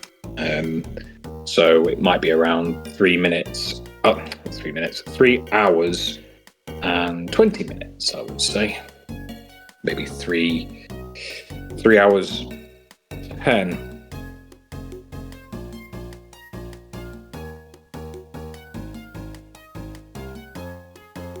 Even though Twitch will just simply it'll record the whole time, and then when Cool Pro archives it, people can then just skip to the gameplay without having to just go through the break time. So yeah, I've got 6 people now watching, which is good. Well, I know that I'm included on there, so technically there's 5. But yeah, glad to see that the chat is now increasing in terms of viewers, which is great. Or viewer count rather. But yeah, feel free to have a natter in the chat. Excuse me. A little bit tired today, but yeah. Okay, people, man's officially back. See, the chat's filling up as well. By the way, yeah, the view your count test. Yeah, by the way, your test comment actually worked because it's showing up. Yeah, I don't know if it's... Well, people haven't really been populating the chat as much. Yeah, I think it's because they were waiting for you. And that's when I don't know if you saw my snap that I sent you, or Snapchat. It felt like that everyone who is viewing the chat is sleeping because there's no one talking in the actual chat. Yeah, makes sense. Yeah, you messaged on Snapchat saying, seems everyone in the chat is sleeping. Yeah, everyone's just chilling. Yeah. You put them to sleep, Cool Pro. They want gameplay. They're being set up. They're setting up camp in the chat. Like, I mean, it's pretty fitting because the card shop is inside a tent. So in a way, it's actually it fits the situation perfectly with the card shop being inside the tent. Anyways, let's get the fuck out. Back to gameplay. Let's fucking go. Okay, so that's the spinning wheel shop finished for this world anyway. I don't even remember whether or not there's like more in this part, because like the first half of the world is practically finished. So yeah, I've gotten everything. Or I'm gonna put a platform here. Makes sense.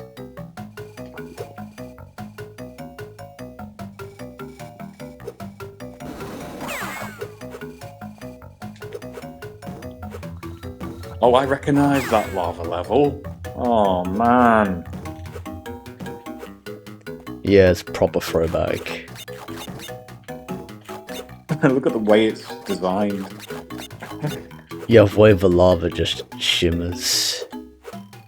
Like, you can see shimmering on like the actual, graphic itself. Okay, so let's go. Okay, now we're in the second part of the world.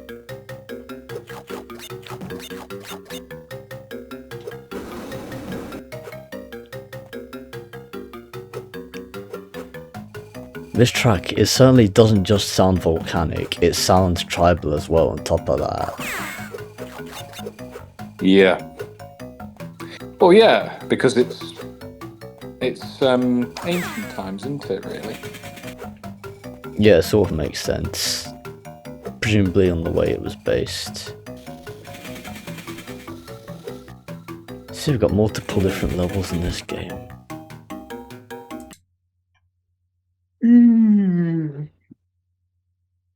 I can't wait to go on holiday, vacation in 2 weeks. Cool, that'll be fun. Is that your Budapest trip or somewhere, or is it to somewhere else? Si, senor. It's Budapest. Si, senor. Yeah, it's definitely a nice place to go to. I haven't been, but it definitely sounds like a nice place. Okay.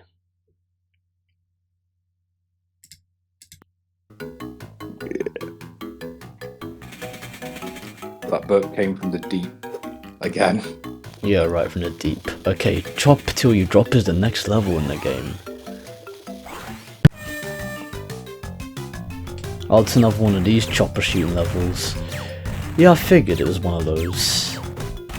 Oh, that was close. Almost got shot by the red one. Yeah, sometimes just chilling at the top isn't the best bet, because the one with the red parachute actually shoots instantly the second it just enters the scene. The second it just pops into the screen. Wow, that was close. Wow, like, that's actually pretty funny. Like, the red one actually... The one with the red parachute actually shot one of the red turret with the parachute actually shot one of the turrets that had a blue parachute as well, so like, kind of blocked its shot just then. And that one was piss easy as well. The funny thing is, it had a much better outcome than the first one. The first one, like, I just pointlessly lost at the start for no reason.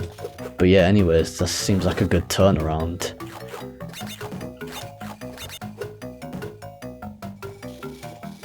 Right, I gotta watch out for the lava shots as well. It's so fucking stupid.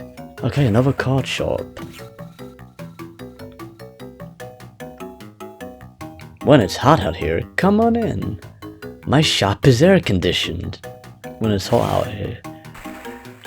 It's funny because, like, in the previous world, Moneybags was pretty much saying the opposite. It's saying, oh, if it's cold out here, if you want to get warm, come into my shop. Like it has, like it has central heating. And now he's saying that this shop has air conditioning. So yeah, like anything to rope in the customers, pretty much. Oh, this is literally just a shop where you actually buy trading cards. If it's a cold environment, you'd want central heating in the tent, and then if it's hot outside, then you need air conditioning. Precisely. Like it. Yeah, I'll probably purchase a few cards. Just like get them all out of the way. I mean, I have plenty of Wumpa Fruit now, so...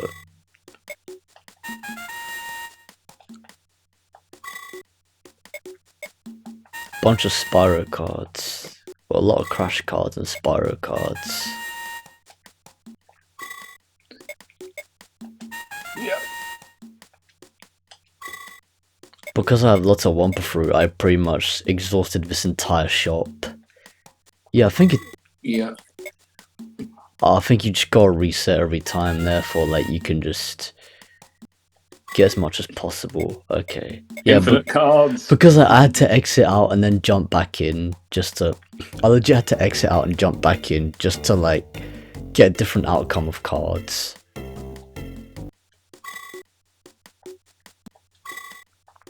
Okay, let me double check. How many times am I gonna have to do this to ensure that there are no cards left? Yeah, I don't think there's any cards left in the shop. Because the other time I refreshed the shop itself, it's sort of like... It came up with a new card that was still available to purchase, but... Yeah, I don't think there's any more cards. Fuck it.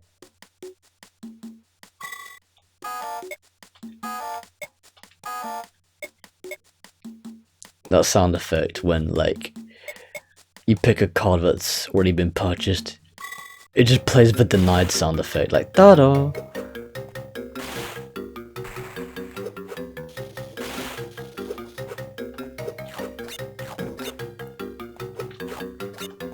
I don't know whether or not there's a higher resolution render, or not even a higher resolution render, yeah.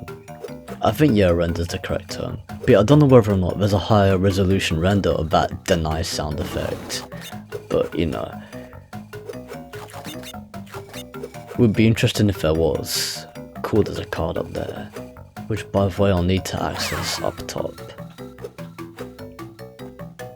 Okay, so I've been down here. Yeah, that's it.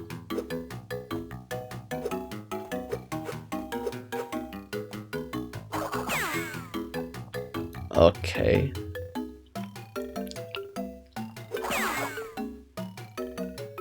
A little bit of a frame drop there, but what the fuck ever.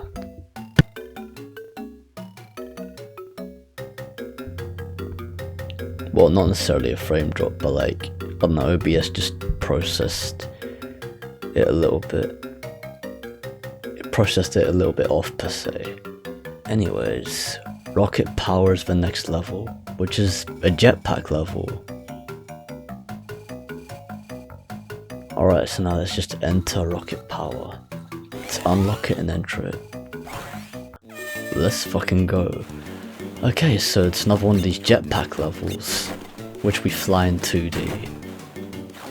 So yeah, it's not like the Crash 2 jetpack levels, because like the control premise isn't the same, because you don't get to like freely pick your position.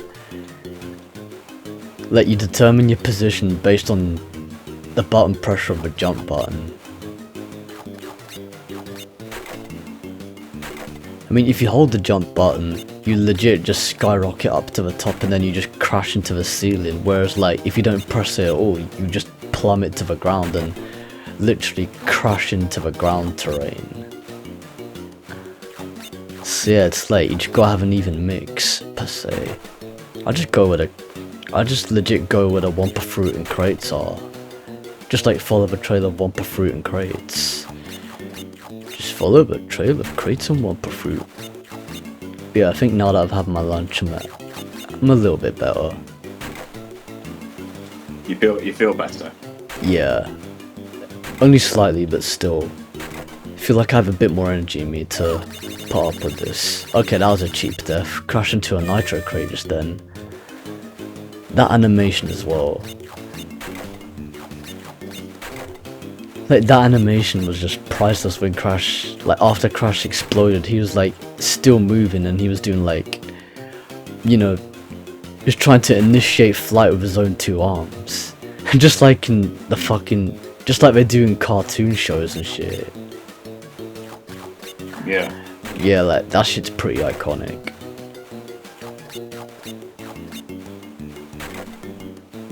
Right, let me have a look. New email. To this content.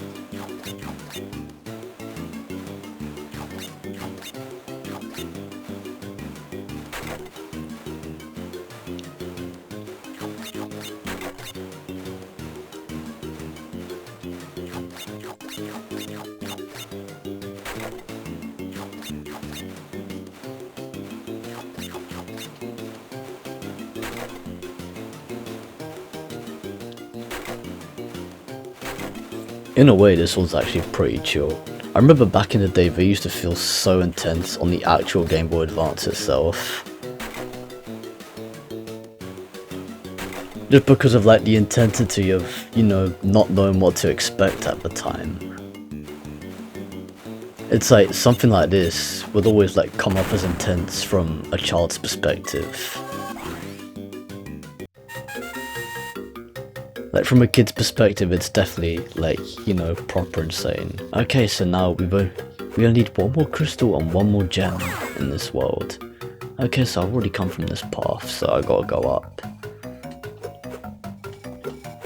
I was gonna say, what's the point in even having that crate there if you can't even fucking access it, if you can't get up on top of it and access the top path? Okay. A bit of choppiness from OBS there, but fuck it. Okay, Bat Attack is the next level. Let's go, let's unlock and enter it. Reach the end. Press up and down, left and right with the D-pad to move. Press A to fire. Press B to bomb. Hold button to charge weapon. Hold button to charge weapon. Okay, so this is the first out of the type of bat section. And you can see, like, it looks more like, this is actually a more detailed model of Crash in comparison to the previous set of models that we've seen. So it's pretty interesting. it looks pretty basic, but at the same time, like, also, but detailed at the same time. Because in a way, it's like, it looks like, even though this game uses models from Crash Nitro Kart, there are some instances where, like, it uses, what you call it, where it uses models from the PS1 games as well, so it's like, it's sort of a mixed bag of models this game is. So you can shoot missiles and bombs in this one, where you like fly on a bat with a bazooka. So like, not only is it a missile bazooka, it's also a bomb bazooka as well. And you can literally just like charge your shots with both of them. As you can see, I died stupidly there. Bit pointless. At least you can control your movement better in this level, unlike in the previous level though. The projectiles help a lot whenever you fully charge them.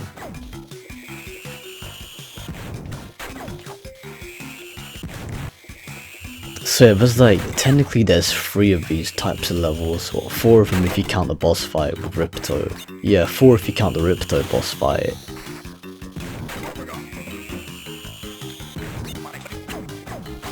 That's pretty cheap. Yeah, this one isn't too difficult. Like, it's only just cheap deaths that are happening right now. Oh yeah, I've already killed that mofo.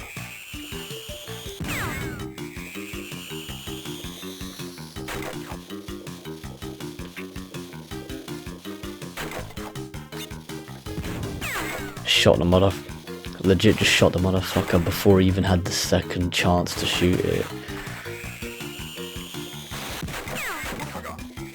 Legit took out. Okay, that was close. But yeah, legit shot the motherfucker before he had the chance to shoot himself. Okay, pretty cheap the way that didn't pan out.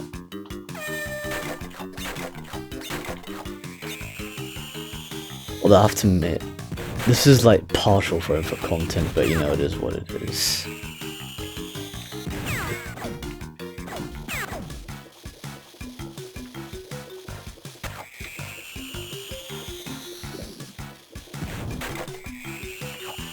It's definitely more chill than the previous level though, because you can legit just move wherever you want and you're not like, you know, you're not forced to, well, I say forced, but you're not really like, you're not really restricted to having to press one button all the time. Yeah. Or not restricted to have, that, or not restricted to having to hold one that? button at a time, or the entire What was time. that username? What was that username that you know and what I know called Pro? What was his name? The one who was from New Zealand. He was streaming recently. What was his name? Oh, Settle Down 191. Settle Down on 191. Yeah, I think I did. Yeah. I think I saw a notification come up a few days ago. Yeah, just couldn't remember the name. Yeah, Settle Down 191. I'd not saw exactly what he was streaming, but I did get the pop-up to say that he was streaming. I just don't know what he was streaming. Yeah, he live streams more regularly than I do for a fact. Yeah. He's got pretty much, I don't know whether or not he even has a schedule in place, but yeah, it is what it is.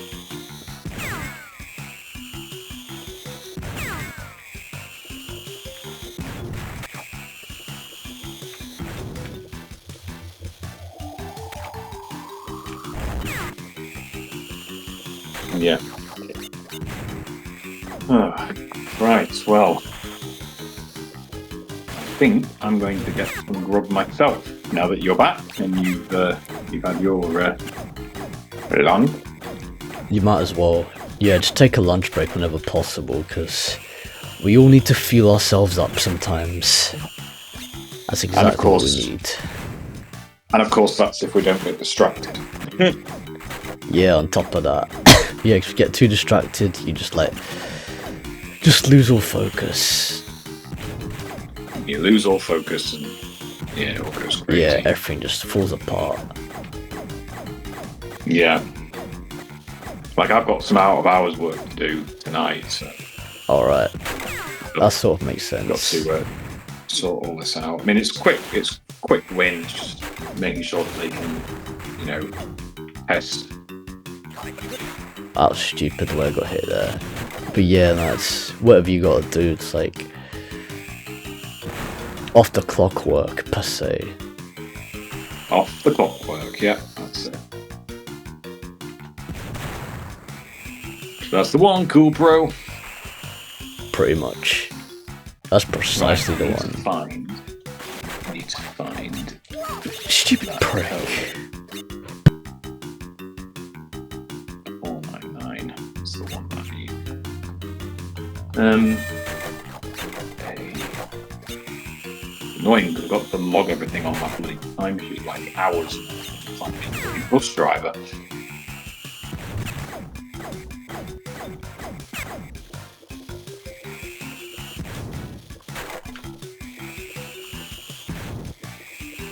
I'm going to put 7 for that because I had a booking with the PMs. I'll do that.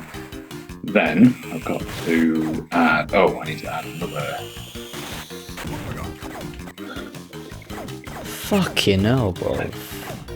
It's all the same bullshit.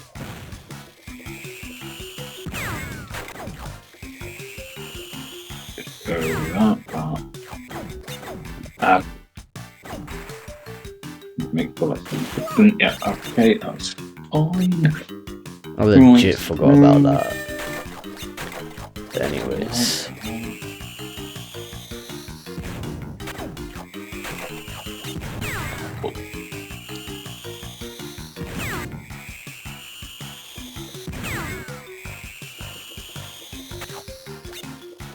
I'll put 4 hours down on the overtime thing.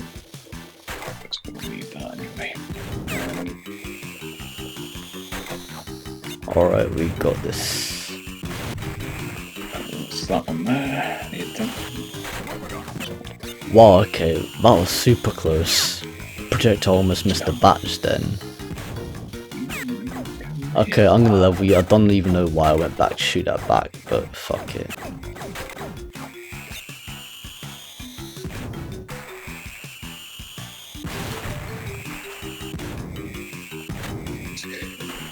There we go, boys. Man's gonna get extra money. Solid. But it's gonna cost them more because of the PM's wrongdoing. Pretty much, which, you know, they brought it on themselves. Exactly. I mean, if they fuck up, they Writing is brought it on the themselves. Precisely. wall. Writing's on the wall. Indeed so, the writing really is on the wall.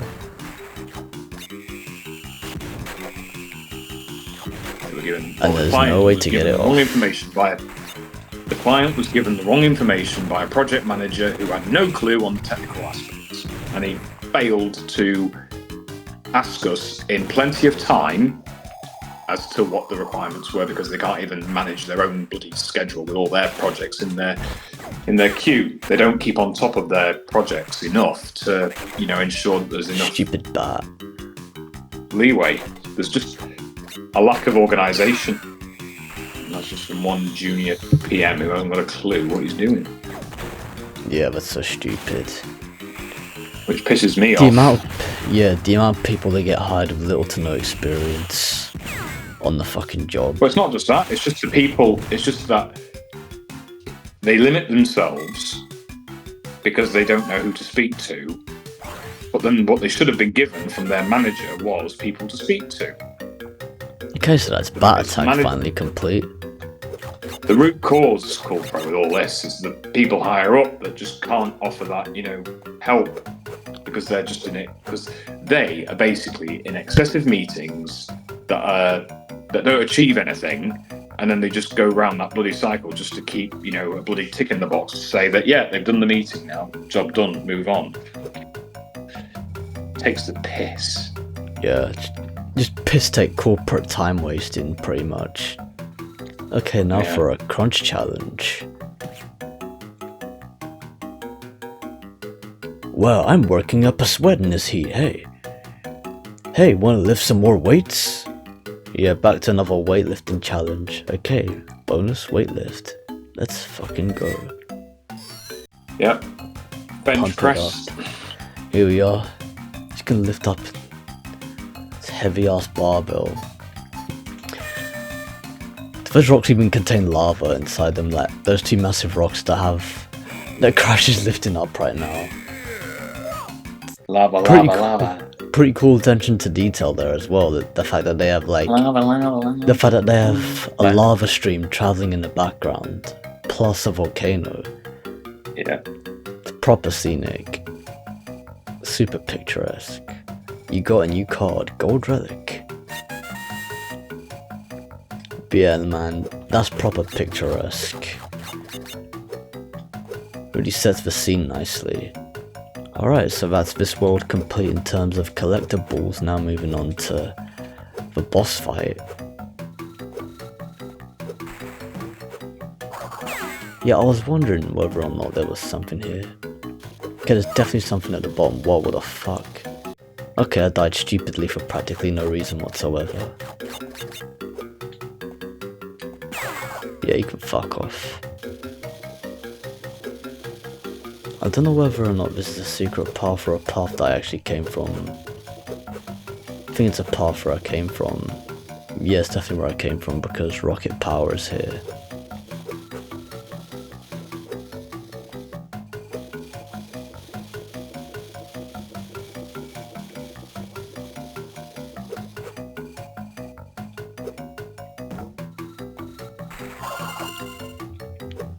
The Nina Cortex boss fight.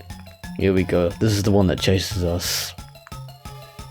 Hey Ryan, welcome to the live stream. Cheers for stopping by. Limit Break Ryan has subscribed at tier 1. Cheers for the tier 1 sub, Ryan. Highly appreciate it. I appreciate the extended level of support. He also says, yo, hope you're well, bud. Yeah, man, pretty decent for what it's worth. Honestly, just getting all these follow special celebration live stream events finished off, since I've had these on the backlog for quite a while now. But yeah, man, it's been ages. It's great. It's certainly great to see you stopping by there, Ryan.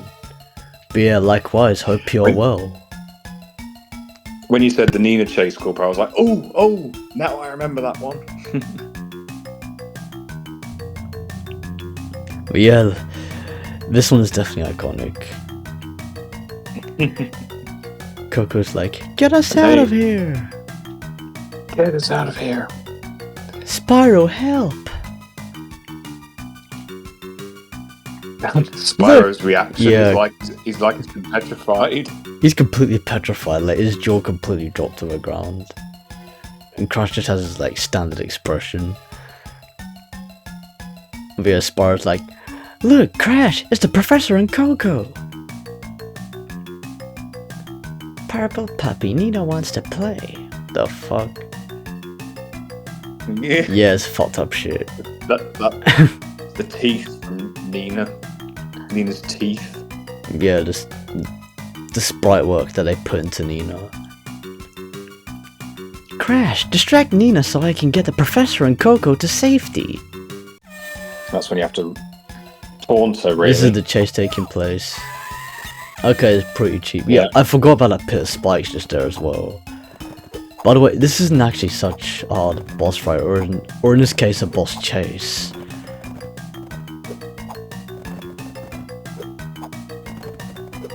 It's very fitting. This is very fitting for Halloween. Okay, yeah, misread the jump input, but yeah, this is a perfectly fitting level type of scenery for Halloween.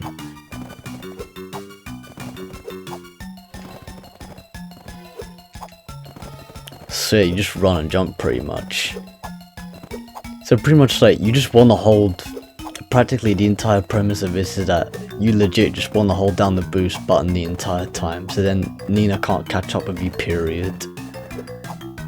Especially since every time you jump like full stop, every time you jump full stop you slow down a bit, so it's like you lose a bit of speed.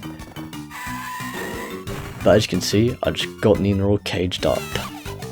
Man's clocked it, Nina's lost it. couldn't catch Crash in the process. And it was like, wow, no fair. The way they put like animated tears on her face as well.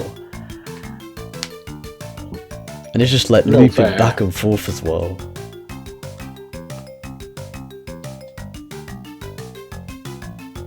Good job, Crash. Good job, Crash. Indeed, good job, Crash. That's that done. You got a new card, Entrance. Interesting how we just beat Nina and we got a card that has Entrance on it. Okay, Dragon Castles, let's fucking go. The 4th world. Alright. Our work is ruined. We were so close to discovering their hideout. What can... Spar's like, what can we do? What can we do? I'm afraid it's up to you two. We'll have to continue to locate the crystals. The 2 of them will be twice as persistent now. If we can lure the 2 of them out, maybe we can put a tracer on them and follow them back to their base.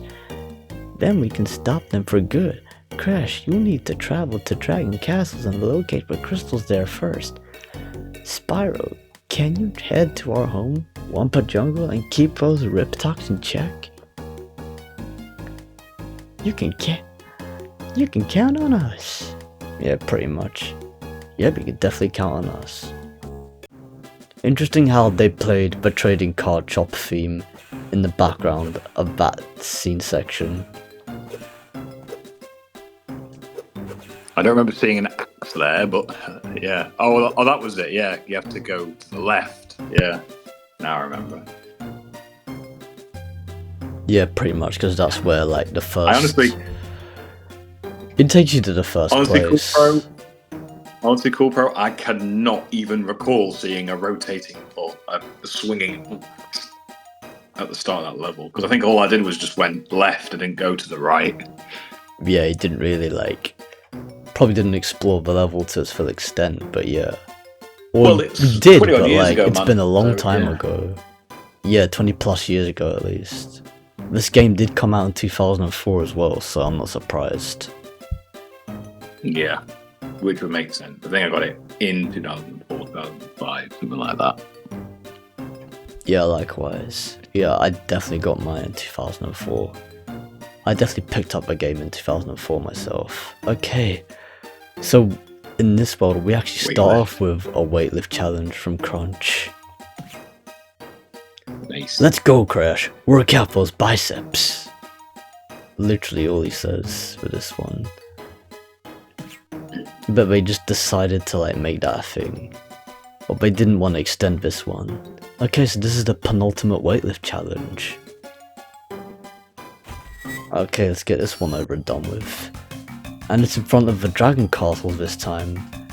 And you even see the tents in the background from Crash Bandicoot 3 Warped, as in like the medieval levels. It's literally the tents from the medieval levels in Crash Bandicoot 3 Warped. Okay, we got it. You got a new card, Platinum Relic. With the Spyro 2 fanfare on top of that. Okay.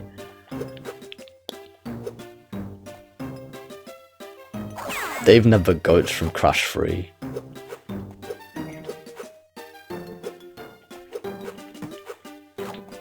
And then they like put enemies in this game from Spyro as well. Such as the fucking Rhinox and the Riptocs and Rhinox. Okay, we've got another one of these bonus rounds, free falling. So it's, I think there's only 2. Actually no, I think there's a space. I think there's one in Tech Park as well, but like, you know. I'll just get these one through first, fuck it. Okay, so that's the next actual proper level, which we'll go to after that bonus round.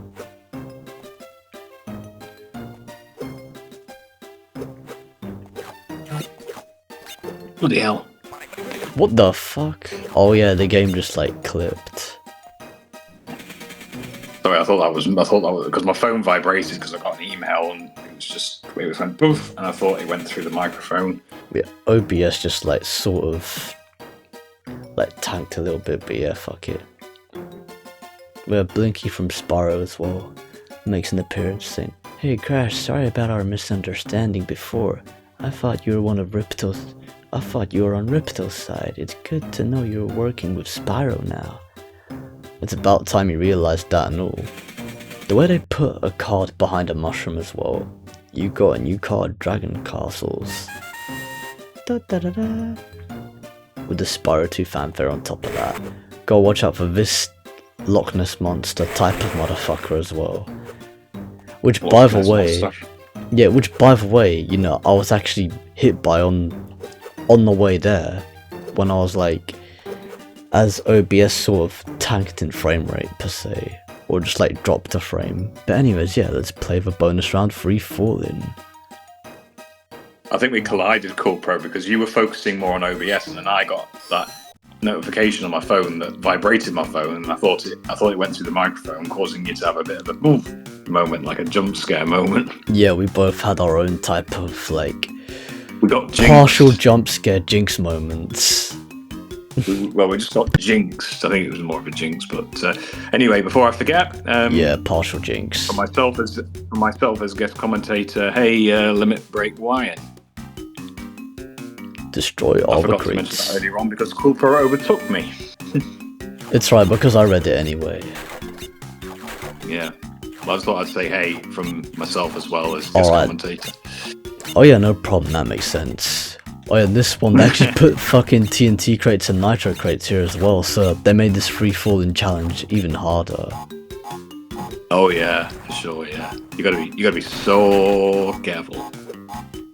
Yeah man, you proper gotta look out. Especially when you're trying to get all the crates, it's fucking insane. Although, a trick to this one is that, like, you know, you wanna save. It's a good thing you have a double jump, because the trick to this is that you can legit just use like the second jump from your double jump in order to give yourself a bit more airtime before you could potentially miss a crate. Which thankfully that ended up not being the case. Did not have to do that. Did not have to do that in the process, and that ended up operating pretty smoothly for what it's worth. That certainly ended up being a smooth operation.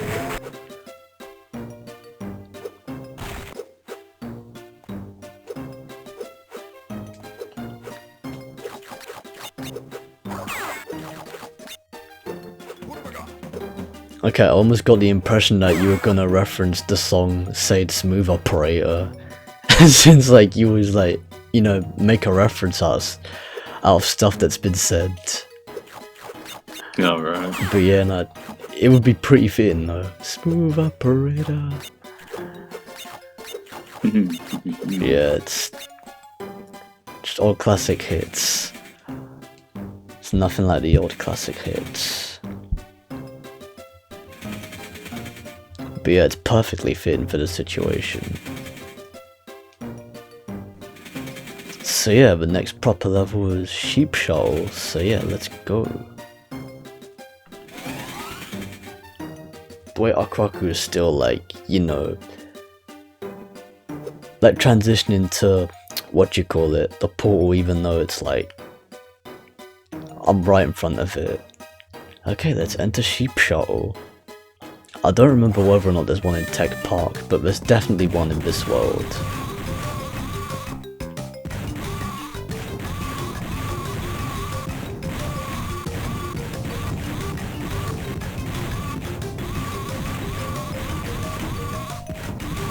Oh, deep bonus level. I remember that. Yeah, it's just priceless. So yeah, people, this time, so yeah, it's not just Spyro that gets to kill sheep, so yeah, in this game, Crash gets to kill sheep in this game as well. Because like, in the Spyro games, like, you kill sheep in Spyro games anyway. So yeah, Crash is pretty much like taking his shot at killing sheep, and he does it with a missile bazooka or a rocket launcher. Yep, Alright, that one's complete. Like, over Sheep Shuttle, pretty much every single Sheep Shuttle level is piss easy. It's a very simple premise. Like, it's hard to fuck that one up.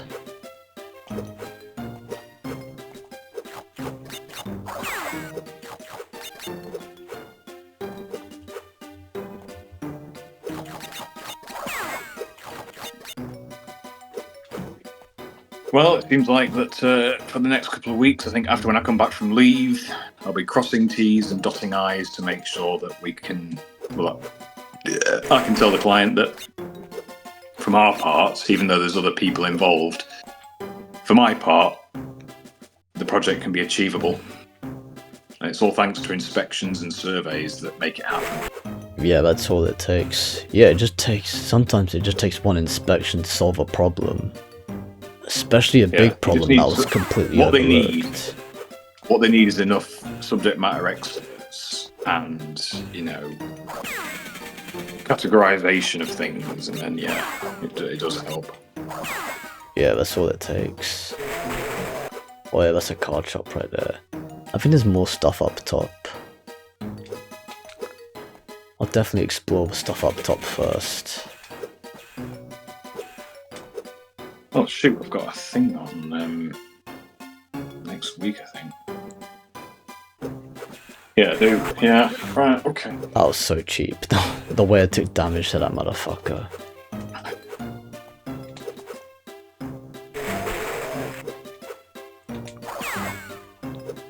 The way they just put random lab assistants at the most random points in these worlds as well. It's sort of funny. Okay, up in the way is the next level we jump into. Okay, it's another one of these jetpack levels, which, by the way, we got tighter points now. They definitely upped the ante. So yeah, this one is sort of less chill, but at the same time, like... So yeah, you really gotta dodge like all the spikes of death, and not only that, but like... navigate yourself around an even tighter maze. Especially with split paths and all.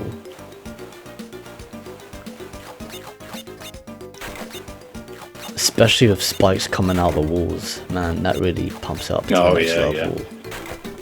Yeah. Right, anyway, I need to go AFK again, so that I can get some lunch and everything. Perfect. Do what you need to do. Yeah, I'll be back. Yeah, I'll be back later. No problem. Yeah, just do what you gotta do to fuel up. Yeah, burn the fuel. Yeah, man. It's not just cars that need petrol. People need petrol as well. Their own type of petrol. And oil. Precisely. Which is petrol and oil. Yeah. I think I might stream. Well, I think on my stream list, Court Pro, I think I'm going to do Car Mechanics Sim. I think I'll do that. Something different. And then I'll probably do another game that I'm just getting into, which is an MMO called cool. Shroud of the Avatar, or SOTA, as it's sounds like a cool acronymed plan. into. Yeah, I think... Yeah. Yeah, I think I heard it's that games game that I haven't before. actually streamed before, so I might do that tonight or something like that anyway. Yeah, might as well add it to the list. But yeah, it's good to add new games to your lineup. So yeah, up in the way, that jetpack level, that was... In a way, that was sort of smoother than... That went a bit smoother than expected, to be honest. Especially given the intensity of it. Out of the intensity, highway to the danger zone. But yeah, pretty much that. No, it's further on the edge, hot of the intensity. Yeah. Yeah, further on the edge, hot of the intensity. Yeah, that's pretty fitting for the lyrics. But yeah, precisely that's what I was talking about. making conversations into references of classic hits. Anyways, we're back into the card shop. Moneybags is like, I'm opening up new shops everywhere. I'm opening up new shops everywhere. So feel free to stop by in any one of them. Alright, trading card shop. I presume this is just one where you purchase cards. Yeah, it's literally the exact same thing. You literally just purchase cards.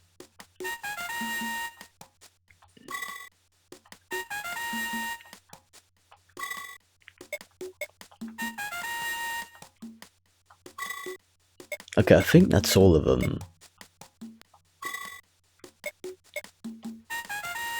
Okay, the only one that I didn't get yet was Shark.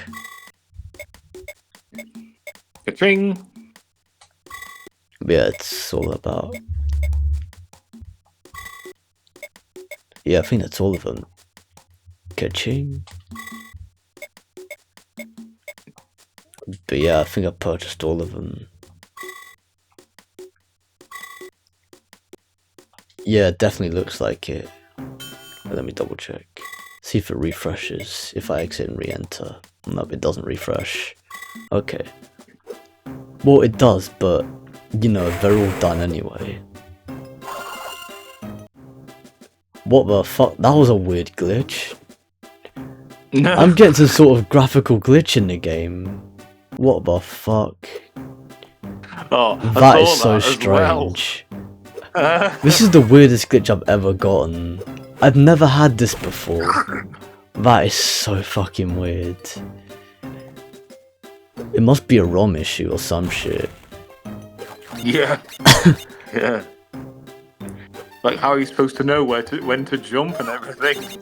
Yeah, where am I gonna know, like, the positions? I can't do fuck all. It's weird because, like, I played a, what do you call it? It's so strange because, like, it's strange because I played the game recently too and I didn't even have this problem. I don't know, maybe it's a different ROM because, like, I have multiple ROMs. Or if that's the case, Yeah. then I might have to cut the stream short, but yeah. Well, let's just see what happens if you can try and get through Yeah. this challenging I can't- or this challenge. I legit cannot see shit. You can't see fuck all like this. This is practically unplayable. Look at this mess. I was like, I had to exit and re-enter just to see if I got the same result, and you know, this panned out. I'm like, this is not pleasing to the eyes whatsoever. No. No. It's definitely, you can't even see, like, the ground terrain whatsoever. Everything is just random. Yeah, this is completely unplayable. Fuck that shit.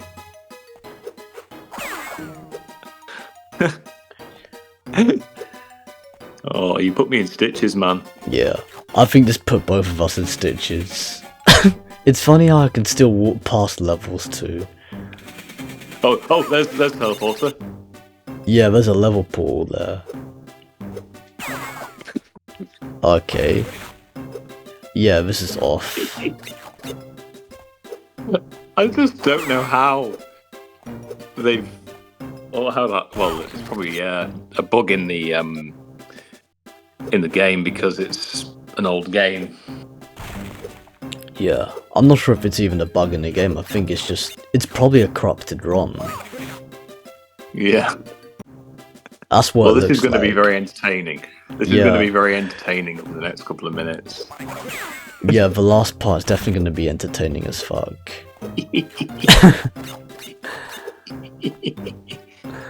Okay, yeah, I was not expecting this whatsoever. And I'm gonna see if Neither was it- I, and neither were I'm you gonna viewers. see if I'm actually gonna see if it cleans up this part of the level. If I enter a level and then either complete it or exit it. But yeah, anyways, I'm just gonna jump into Castle Chaos, see what happens. Fuck it. Okay, this is normal. I can see everything here, but like, not in that world. That's It's just just weird as weird. fuck. Also, I actually forgot it doesn't have the exact same mechanics as Crash Bash, because you actually have to like press the extra hit. You actually have to press the button that initiates the extra kick in order for it to ricochet from, you know, the cart that you control, from the bumper cart that you control. Otherwise these metallic balls won't ricochet. So yeah, you actually have to press the extra kick button as they approach the bumper cart that you control. Yeah. Yeah, some of these Rhinox have shields too, but it's like, it's strange, it's funny because this is like a mixture of both the Crash Ball levels from Crash Bash plus Space Invaders and Brick Breaker at the same time. Well, technically, I forgot what it was called. Oh no, the glitch still persists. Okay, this is pretty fucked up.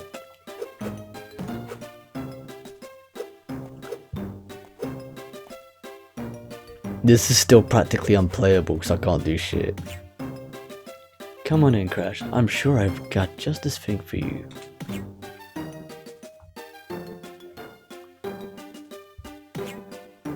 Come on in, Crash. I'm sure I've got just the thing you're looking for. Yeah, pretty much. Yeah, it's having the same problem.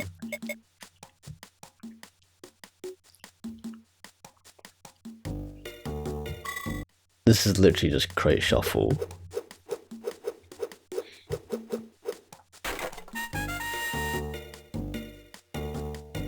You win Sue's card.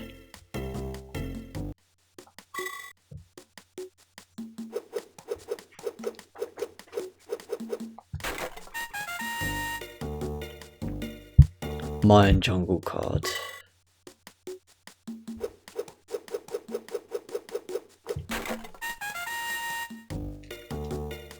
Nitro switch box card.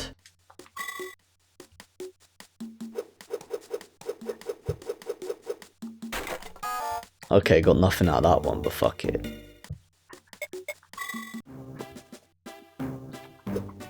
Okay, so that's that.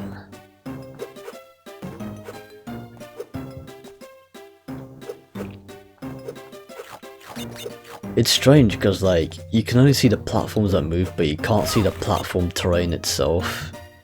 It's super fucked up. Yeah, this is officially unplayable. I reckon I'm definitely gonna have to do a redo of this live stream at some point. Don't know when, but yeah, it's definitely looking like this now. Yeah, because yeah, this is no way to present the game in the way it's supposed to look. And not only that, but like, it's unplayable anyway, because you can't even see where you're supposed to go.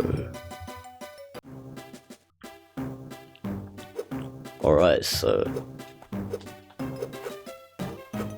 yeah, this was unanticipated. Yeah. This is completely unanticipated.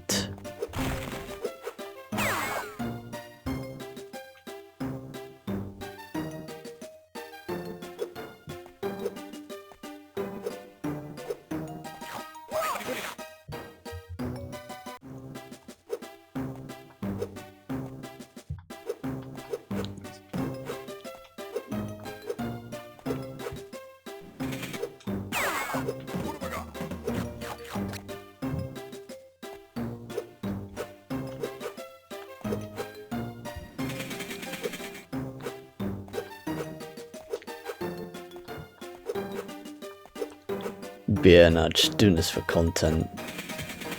But yeah, I don't think Comedy like, content. yeah, practically comedy content. See, now I'm walking on the bridge, but like it's practically nothing. But according to the graphics, I'm walking in midair, so it's like, yeah, the textures are like, you can tell like they used background textures in order to like simulate the visuals of these platforms. So like, yeah, it's not even foreground assets, it's just like, it's just bits of programming, it's just bits of collision event types placed on a map. That's how they had this shit operate.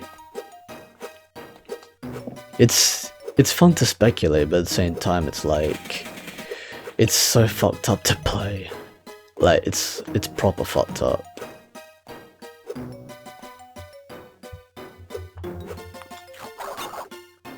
See, I don't even know where I'm supposed to be going with that shit. This is actually insane.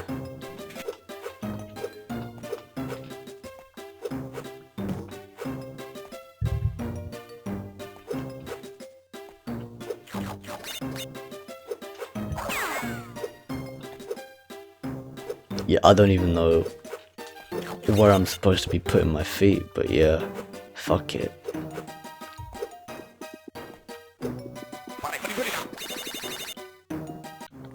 And you end up dying because you don't even know where the fuck you're gonna land.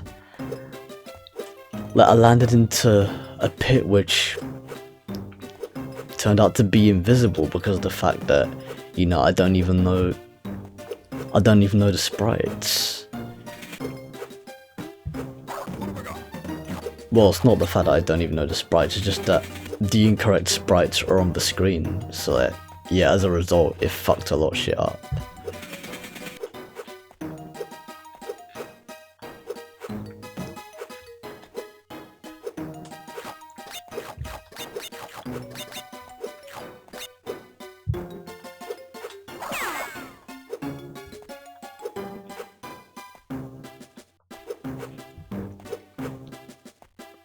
Okay, so yeah, definitely be a good place to call it. Alright, so I think I'll just go to a certain point and then just like find someone to raid. Because man, we're more than halfway into the game and only now did I encounter a problem like this. Only up to this point in the game did I encounter this type of problem, and I'm like practically 3/4 into the game at this point.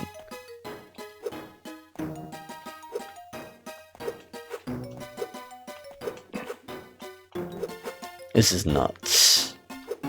But yeah, I'm just going around in circles. I might as well just like, legit might as well just call it. I know Akuraku's taking me down there, but I can't see shit because of all the corrupted sprite work. I can't see fuck all like this.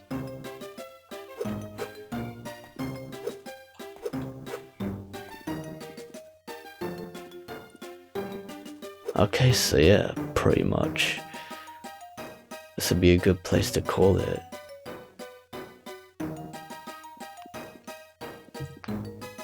Okay, I reckon I'm just gonna look for someone to raid and then just like see how this is gonna pan out.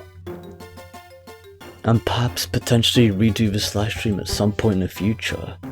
So yeah, this is definitely going to take some ROM testing in order to like, you know, see which ROM worked best, because I think from what I remember I played the game like on a different ROM as well, even though the file size was the same. But yeah, it looks like this is going to be... I might end up calling this one a trial run to the 4th livestream, which, you know, in a way seems fitting because as I said, it'll technically be a restart. Because the whole point of these streams is to play them from start to finish, so yeah, it's gonna be 6 live streams now.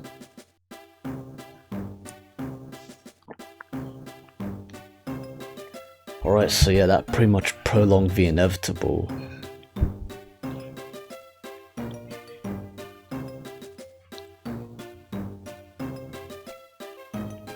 Although in a way, it was a bit fitting as well.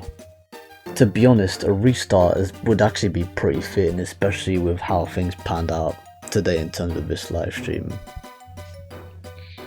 Because, as you lot are aware, there are some points earlier on in the game itself where they've actually could have panned out better for what it was worth, especially the piss easiest points in the game, where like the cheapest of deaths happened for practically no practical reason whatsoever.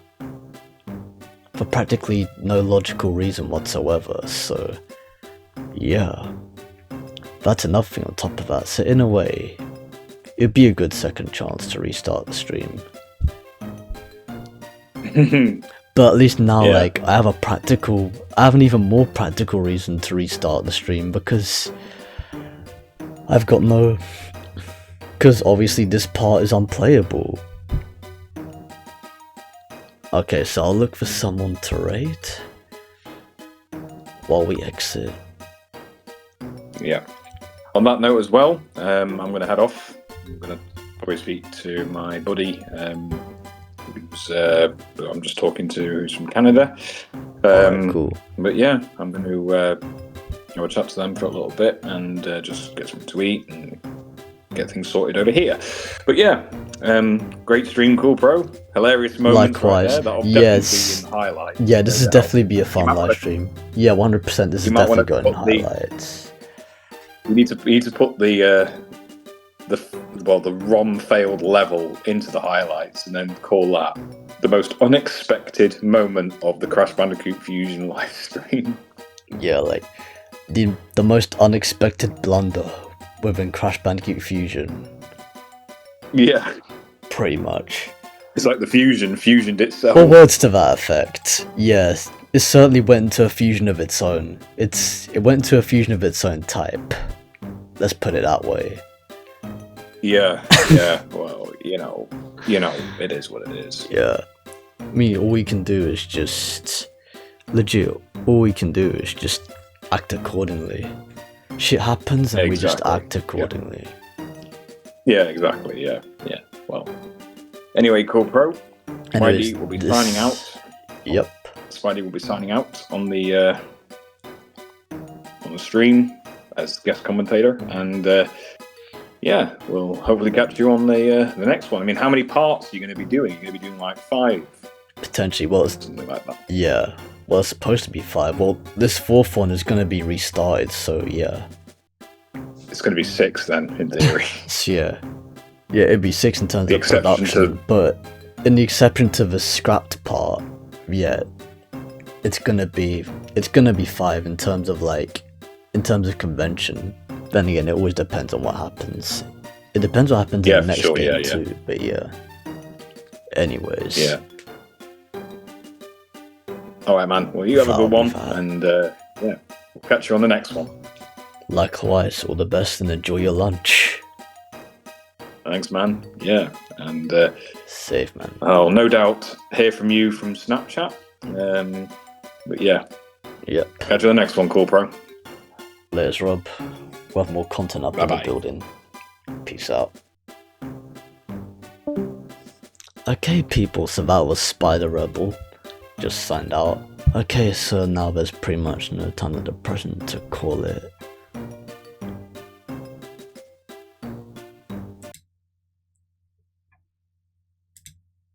Okay, so before I stop the live stream, I'm gonna look for someone to raid. It hasn't been I wouldn't say this live stream has been a failure. In fact, like, it has been a success when it came to, like, it's definitely been a success when it comes to the whole completion aspect of it, because of the fact that in terms of the parts that I've already done, it's been a success. In terms of the parts of a game that I've already completed previously, it's been a success of a live stream. So even though some of it could have gone better, they were still completed regardless. So anyways, yeah, I'm gonna have to end up calling this one a trial run, which, by the way, like, I didn't anticipate on having to do so, but yeah, it looks like I'm gonna have to do some ROM testing in the background after I finish this live stream. Well, after I finish up here doing this live stream anyway.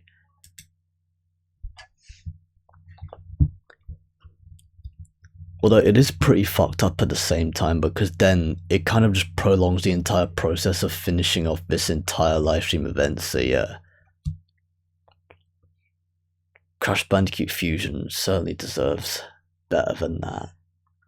So yeah, I'm definitely going to do some ROM testing when I finish up with this trial run of a live stream. Even though it ended up being like fucking, wow, over 4 hours long. Shit. Yeah. Okay, I'm just gonna look for someone to raid.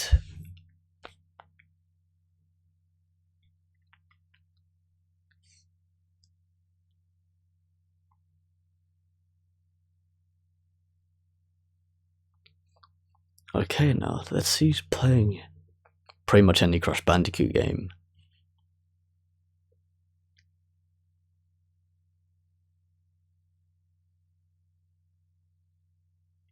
Okay, so we got 4 people playing Crash Bandicoot 1. Well, technically 3 playing Crash 1, and one of them's just using it while they're live streaming something else. Okay, so 2 people. We got 1 person playing the original Crash 1, 2 people playing the remastered Crash 1 in Insane Trilogy. So there are people playing Crash 2 as well.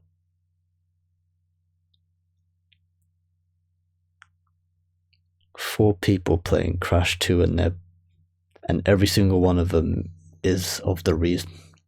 Every single one of them is on the remastered version in Insane Trilogy.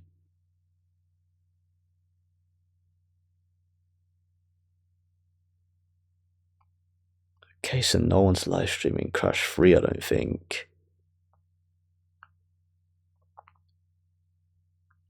Okay, 3 people live streaming Crash Team Racing, the original Crash Team Racing.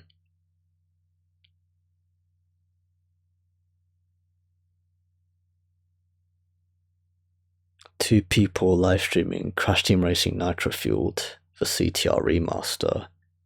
Okay, so yeah, there are people live streaming the OG CTR plus the remastered CTR.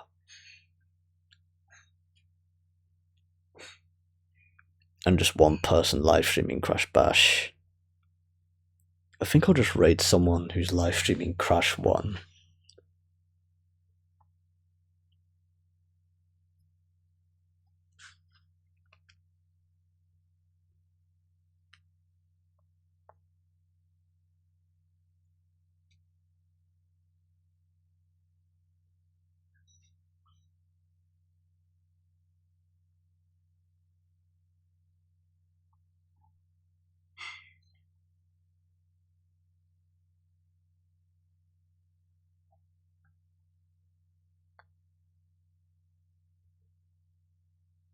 Okay, yeah, just making sure who I'm gonna raid first before I actually, put it into action.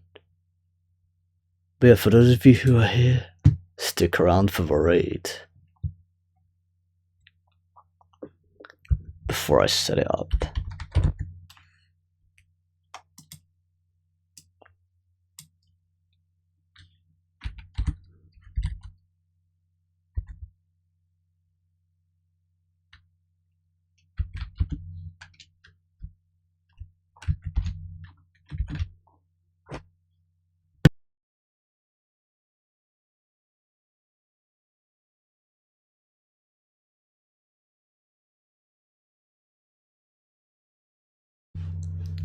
Okay, people, so I've officially settled on which user I'm gonna raid.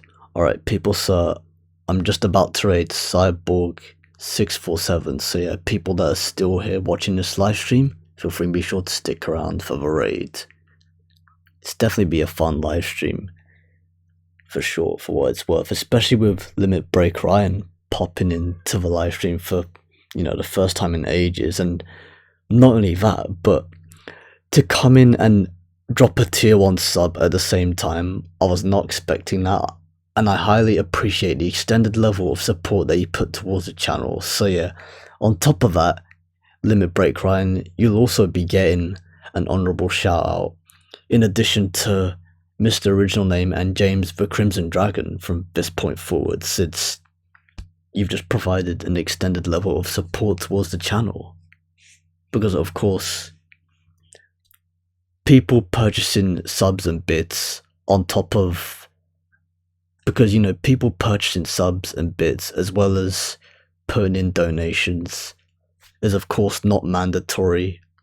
The most important thing is that people just stop by these live streams and have fun whenever possible. Yeah, I apologize for like my throat's fucking up a little bit, but yeah, I wouldn't exactly say the hiccups, but yeah, it's a piss take when they trip up your speech.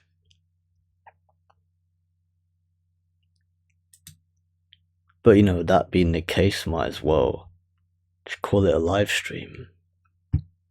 So for those of you, so now would be like a good place to wrap it up. So for those of you who are watching this, stick around for the raid.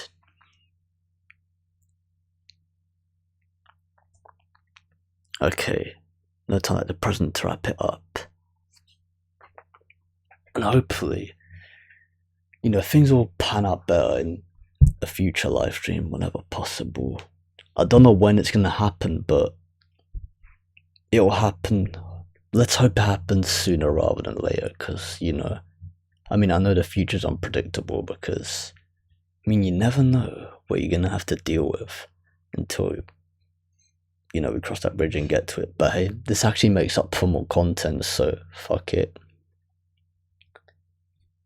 Honestly, more content towards the channel is actually a partial win at the same time, so in a way, it's like, you know, it does work in my favor too.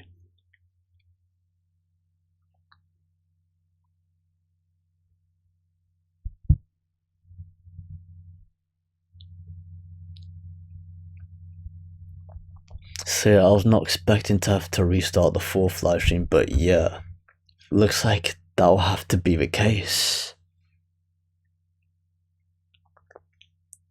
So I sincerely apologize in advance for those people that didn't want it to have to come to this type of situation, but sometimes things happen and it's just out of our control.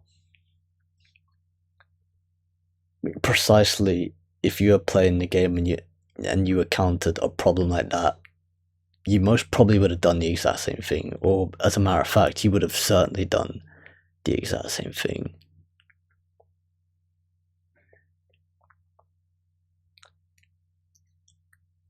But anyways, enough of that. Now it's legit just time to put a pin on it and move on. Anyways, now's the perfect time to wrap it up and call it a live stream.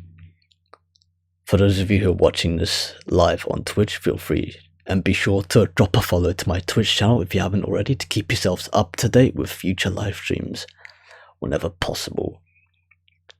And also stick around for the raid. And for those of you who are watching this archived on YouTube, feel free and be sure to subscribe, like, or rate, however you want to put it. Drop a comment below to leave constructive feedback if you possibly can, and I'll share it around with whoever possible.